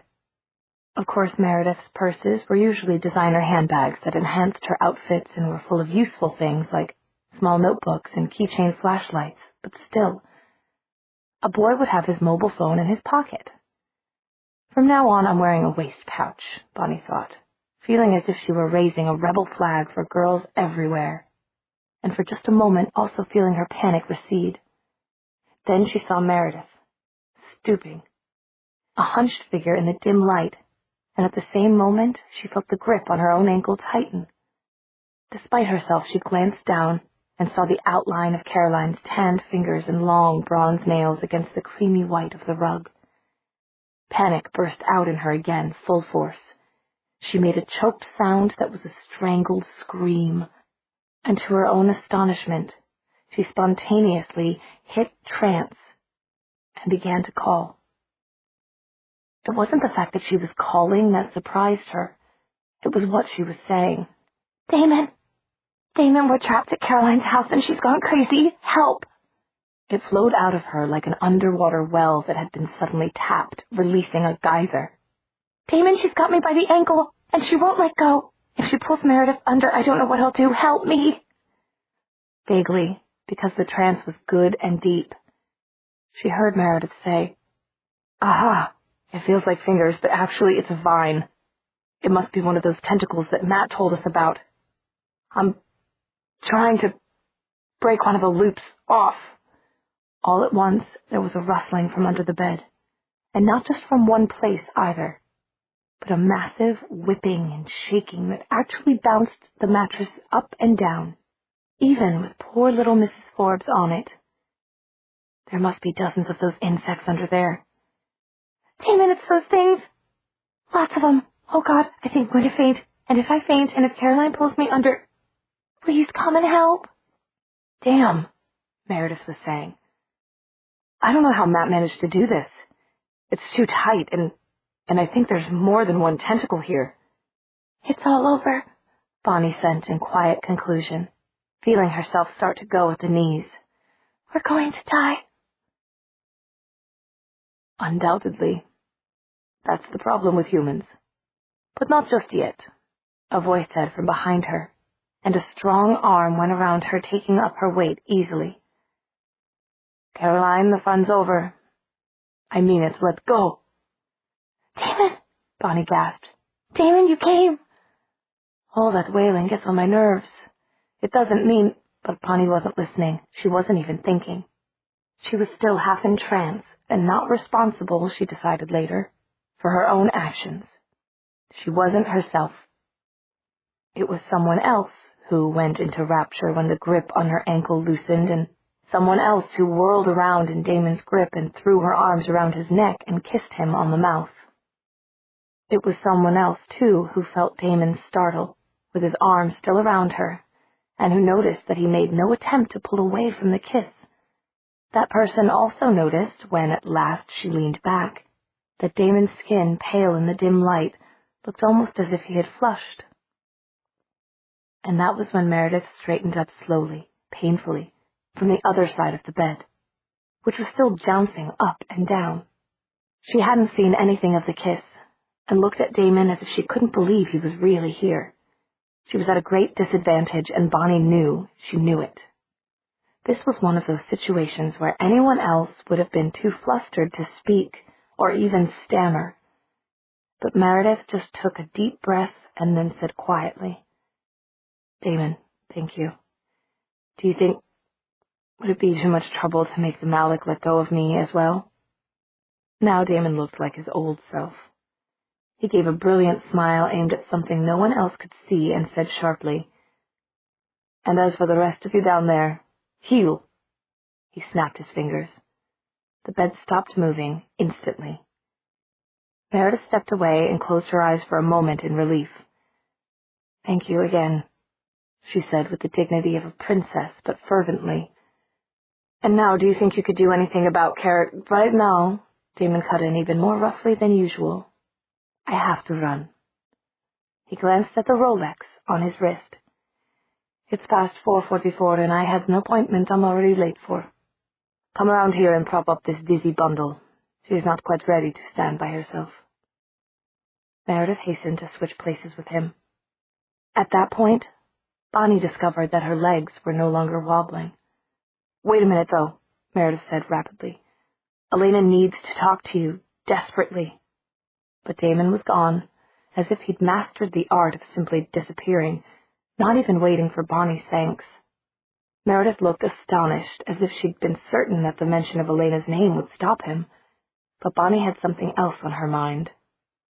Meredith, Bonnie whispered, putting 2 fingers to her lips in amazement. I kissed him. What? When? Before you stood up. I don't even know how it happened, but I did it. She expected some kind of explosion from Meredith. Instead, Meredith looked at her thoughtfully and murmured, Well, maybe it wasn't such a bad thing to do after all. What I don't understand is why he turned up in the first place. That was me, too. I called him. I don't know how that happened either. Well, there's no point in trying to figure it out in here. Meredith turned toward the bed. Caroline, are you coming out of there? Are you going to stand up and have a normal conversation? There was a menacing and reptilian hiss from under the bed, along with the whipping of tentacles and another noise that Bonnie had never heard before, but which terrified her instinctively, like the snapping of giant pincers. That's answer enough for me, she said, and grabbed Meredith to drag her out of the room. Meredith didn't need dragging, but for the first time today they heard Caroline's taunting voice, lifted childishly high. Bonnie and Damon sitting in a tree. Kissing. First comes love, then comes marriage, then there comes a vampire in a baby carriage. Meredith paused in the hallway. Caroline, you know that isn't going to help matters. Come out. The bed went into a frenzy, bucking and heaving. Bonnie turned and ran, and she knew Meredith was right behind her. They still didn't manage to outpace the sing-song words. You're not my friends. You're the horse friends. Just you wait, just you wait. Bonnie and Meredith grabbed their purses and left the house. What time is it? Bonnie asked when they were safely in Meredith's car. Almost 5. It seemed like so much longer. I know, but we've got hours of daylight left. Come to that, I have a text message from Elena. About Tammy? I'll tell you about it, but first, it was one of the few times Bonnie had seen Meredith look awkward. Finally, she blurted. How was it? How was what? Kissing Damon, you nitwit. Chapter 20. Oh, Bonnie melted back into the bucket seat. It was like kapow, zap, Zoe, like fireworks. You're smirking. I am not smirking, Bonnie said with dignity. I am smiling in fond remembrance. Besides, if you hadn't called him, we'd still be stuck in that horror of a room. Thank you, Bonnie, you saved us. Abruptly, Meredith was at her most serious and sincere. I guess Elena was maybe right when she said he didn't hate all humans, Bonnie said slowly. But I just realized I couldn't see his aura at all. All I could see was black, smooth, hard black, like a shell around him. Maybe that's how he protects himself. He makes a shell so no one can see inside. Maybe, Bonnie said, but there was a worried note in her voice. And what about that message from Elena? It says that Tammy Bryce is definitely acting strangely and that she and Matt are going out to check out the old wood. Maybe that's who they're going to meet. Damon, I mean, at 4:44, like he said. Too bad we can't call her. I know, Meredith said grimly. Everyone in Fell's Church knew that there was no reception in the old wood or the cemetery area. But go ahead and try anyway. Bonnie did, and as usual got a no-service message. She shook her head. No good. They must already be in the woods. Well, what she wants is for us to go ahead and get a look at Isabel Saito, because she's Jim Bryce's girlfriend. Meredith made a turn. That reminds me, Bonnie. Did you get a look at Caroline's aura? Do you think she has one of those things inside her? I guess so. I saw her aura and yuck. I never want to see it again. She used to be a kind of deep, bronzy green, but now she's muddy brown with black lightning zigzagging all through. I don't know if that means one of those things was inside her, but she sure didn't mind cuddling up to them. Bonnie shuddered. Okay, Meredith said soothingly. I know what I would say if I had to make a guess. And if you're going to be sick, I'll stop. Bonnie gulped. I'm all right. But we're seriously going to Isabel Saito's house? We're very seriously going there. As a matter of fact, we're almost there. Let's just brush our hair, take a few deep breaths, and get it over with. How well do you know her? Well, she's smart. We didn't have any classes together, but we got out of athletics at the same time. She had a jumpy heart or something, and I used to get that terrible asthma. From any exertion except dancing, which you could keep up all night, Meredith said dryly. I don't know her very well at all. What's she like? Oh, nice. Looks a bit like you, except Asian. Shorter than you. Elena's height, but skinnier. Sort of pretty, a little shy, the quiet type, you know? Sort of hard to get to know, and nice. Shy and quiet and nice sounds good to me. Me too, Bonnie said, pressing her sweaty hands together between her knees. What sounded even better, she thought, was for Isabel to be not at home. However, there were several cars parked in front of the Saito house. Bonnie and Meredith knocked on the door hesitantly, mindful of what had happened the last time they had done this. It was Jim Bryce who answered, a tall, lanky boy who hadn't filled out yet and stooped a bit. What Bonnie found amazing was the change in his face as he recognized Meredith. When he'd answered, he'd looked awful. His face white under a medium tan. His body somehow crumpled. When he saw Meredith, some of the color came to his cheeks, and he seemed to smooth out like a piece of paper. He stood taller. Meredith didn't say a word. She just stepped forward and put her arms around him. He clutched at her as if he was afraid she'd run away, and buried his face in her dark hair. Meredith, just breathe, Jim. Breathe. You don't know what it's been like. My parents left because my great-grandpa's really sick. I think he's dying. And then Tammy. Tell me slowly and keep breathing. She threw knives, Meredith. Butcher knives. She got me in the leg here. Jim plucked at his jeans to show a small slit of a hole in the fabric over the lower part of one thigh. Have you had a tetanus shot recently? Meredith was at her most efficient. No, but it's not really a big cut. It's a puncture wound, mainly.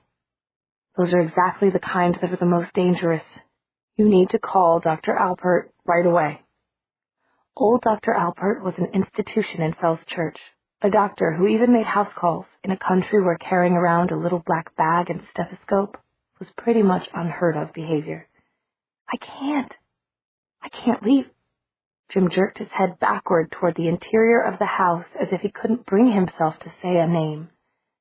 Bonnie tugged at Meredith's sleeve. I have a very bad feeling about this, she hissed. Meredith turned back to Jim. You mean Isabel? Where are her parents? Isa-chan. Isabel. I just call her Isa-chan, you know. It's all right, said Meredith. Just say what comes naturally. Go on.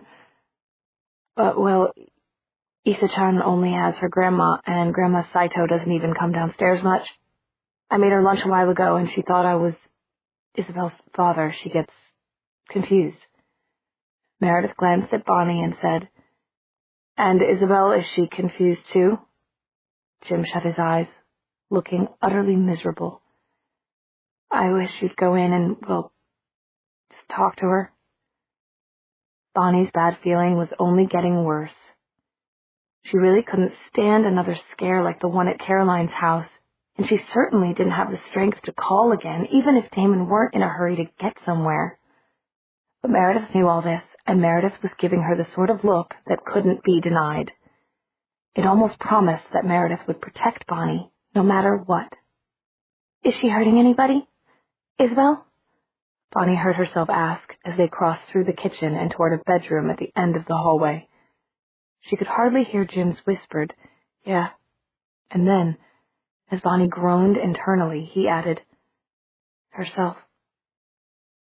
Isabel's room was just what you'd expect from a quiet and studious girl.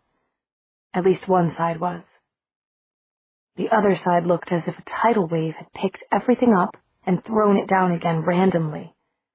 Isabel was sitting in the middle of this mess like a spider on a web.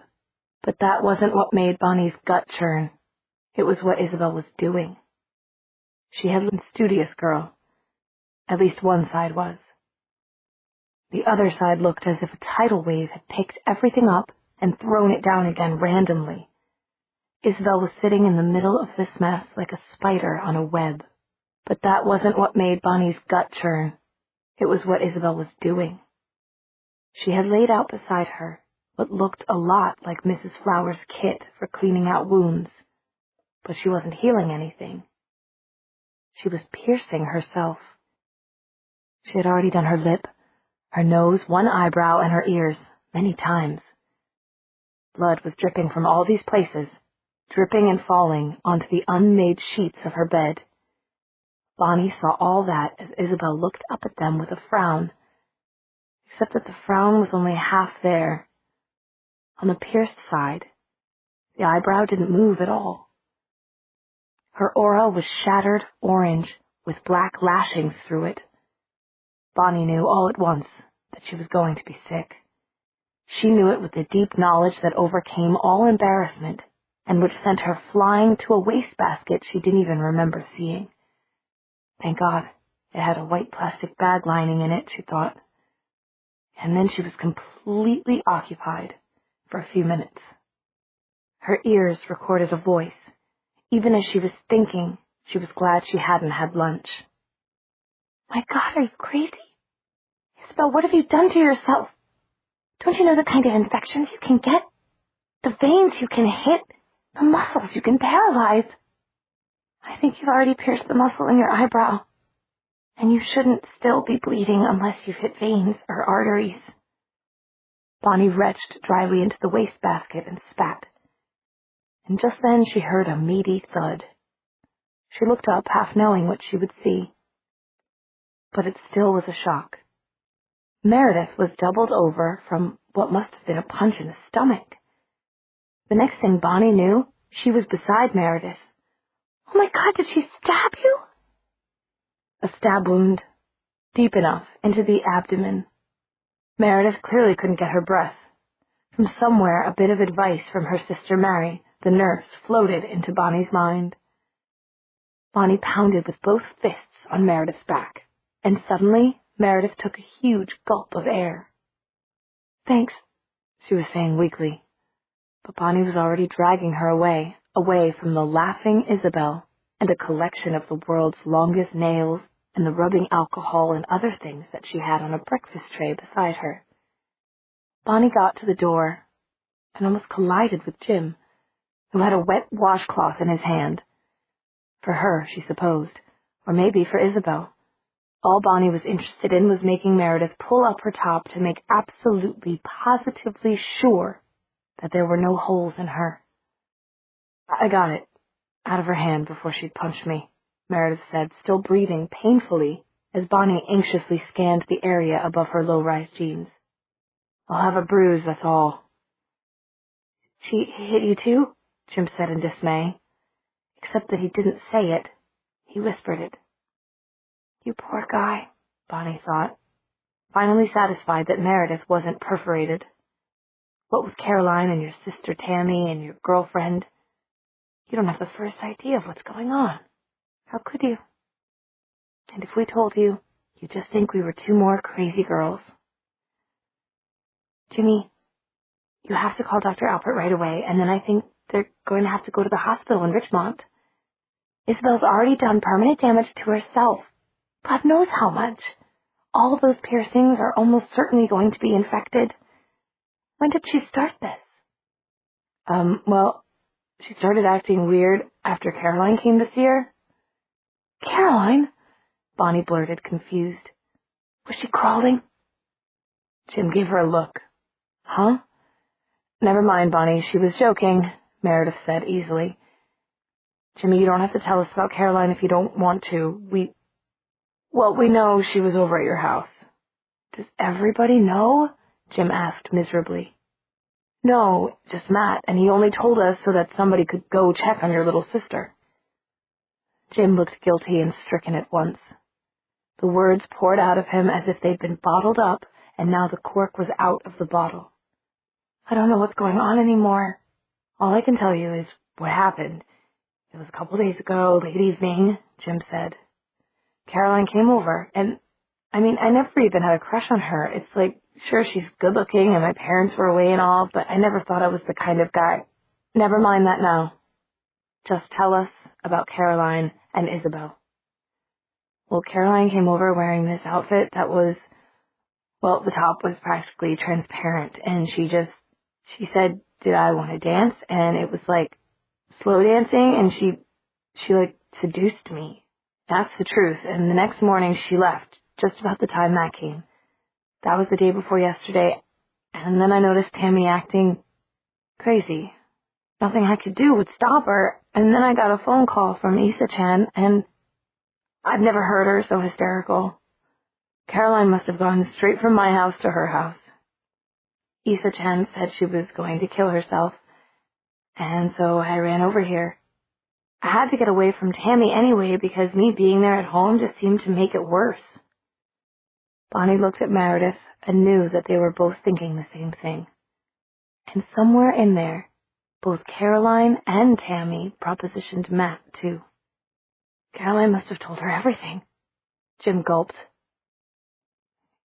Issa-chan and I haven't. We're waiting, you know? But all Issa-chan would say to me was that I was going to be sorry. You'll be sorry. Just wait and see. Over and over and over. And God, I am sorry. Well, now you can stop being sorry and start calling the doctor. Right now, Jimmy. Meredith gave him a swat on the behind. And then you need to call your parents. Don't give me those big brown puppy dog eyes. You're over 18. I don't know what they can do to you for leaving Tammy alone all this time. But me, no buts. I mean it, Jimmy.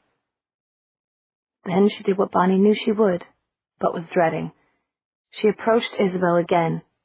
Isabel's head was down. She was pinching her navel with one hand. In the other, she held a long, shining nail. Before Meredith could even speak, Isabel said, "So you're in on it, too. I heard the way you called him Jimmy. You're all trying to take him away from me. All you bitches are trying to hurt me. Yurusenai! Zetai yurusenai! Isabel, don't. Can't you see that you're hurting yourself? I'm only hurting myself to take away the pain. You're the one who's really doing it, you know? You're pricking me with needles. Inside." Bonnie jumped inside her own skin, but not just because Isabel suddenly gave a vicious thrust of the nail. She felt heat sweep up into her cheeks. Her heart began to pound even faster than it was already going. Trying to keep one eye on Meredith, she pulled her mobile phone out of her back pocket where she'd stashed it after the visit to Caroline's house. Still with half her attention on Meredith, she went on the internet and rapidly entered just 2 search words. Then, as she made a couple of selections from her hits, she realized that she could never absorb all the information in a week, much less a few minutes. But at least she had a start. Just now, Meredith was backing away from Isabel. She put her mouth close to Bonnie's ear and whispered, "I think we're just antagonizing her. Did you get a good look at her aura?" Bonnie nodded. "Then we probably should leave the room at least." Bonnie nodded again. "Were you trying to call Matt and Elena?" Meredith was eyeing the mobile phone. Bonnie shook her head and turned the phone so Meredith could see her 2 search words. Meredith stared, then lifted dark eyes to Bonnie's in a kind of horrified recognition. Salem Witches. Chapter 21.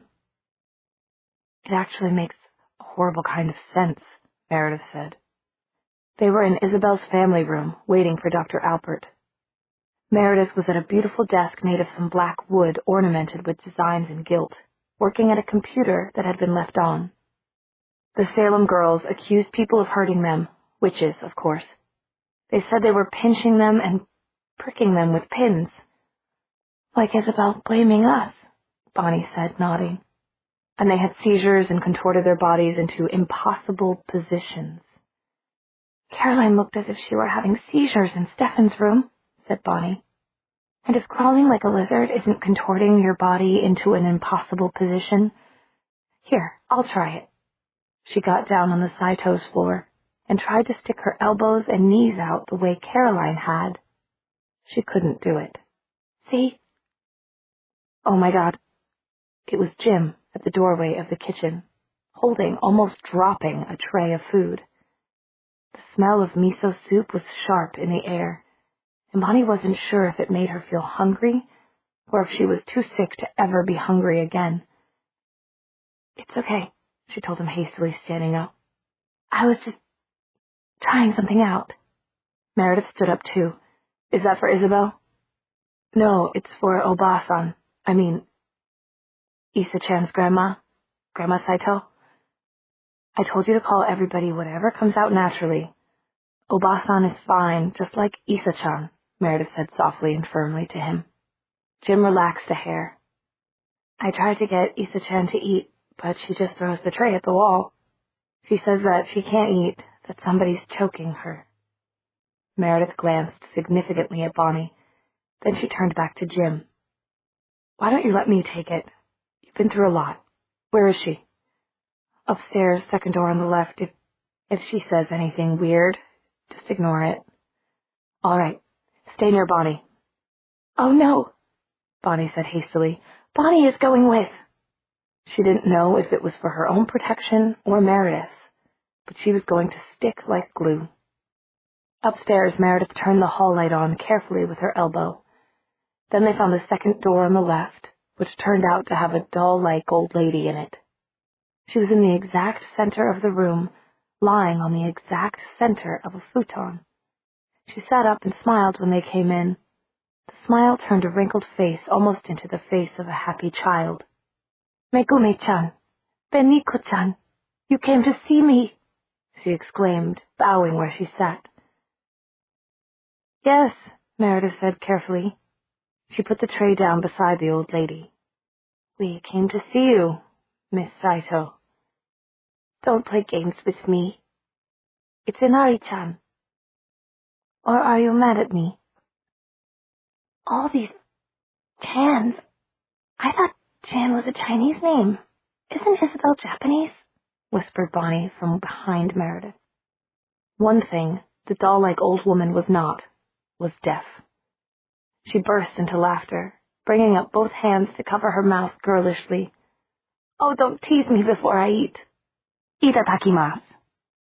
She picked up the bowl of miso soup and began to drink it. "I think Chan is something you put at the end of someone's name when you're friends. The way Jimmy was saying, Isa-chan," Meredith said out loud. "And itadakimasu is something you say when you start eating, and that's all I know." Part of Bonnie's mind noted that the friend's Grandma Saito had just happened to have names starting with M and B. Another part was calculating where this room was with relation to the rooms below it. Isabel's room in particular. It was directly above it. The tiny old woman had stopped eating and was watching her intently. No, you're not Beniko-chan and Megumi-chan. I know it. But they do visit me sometimes, and so does my dear Nobuhiro.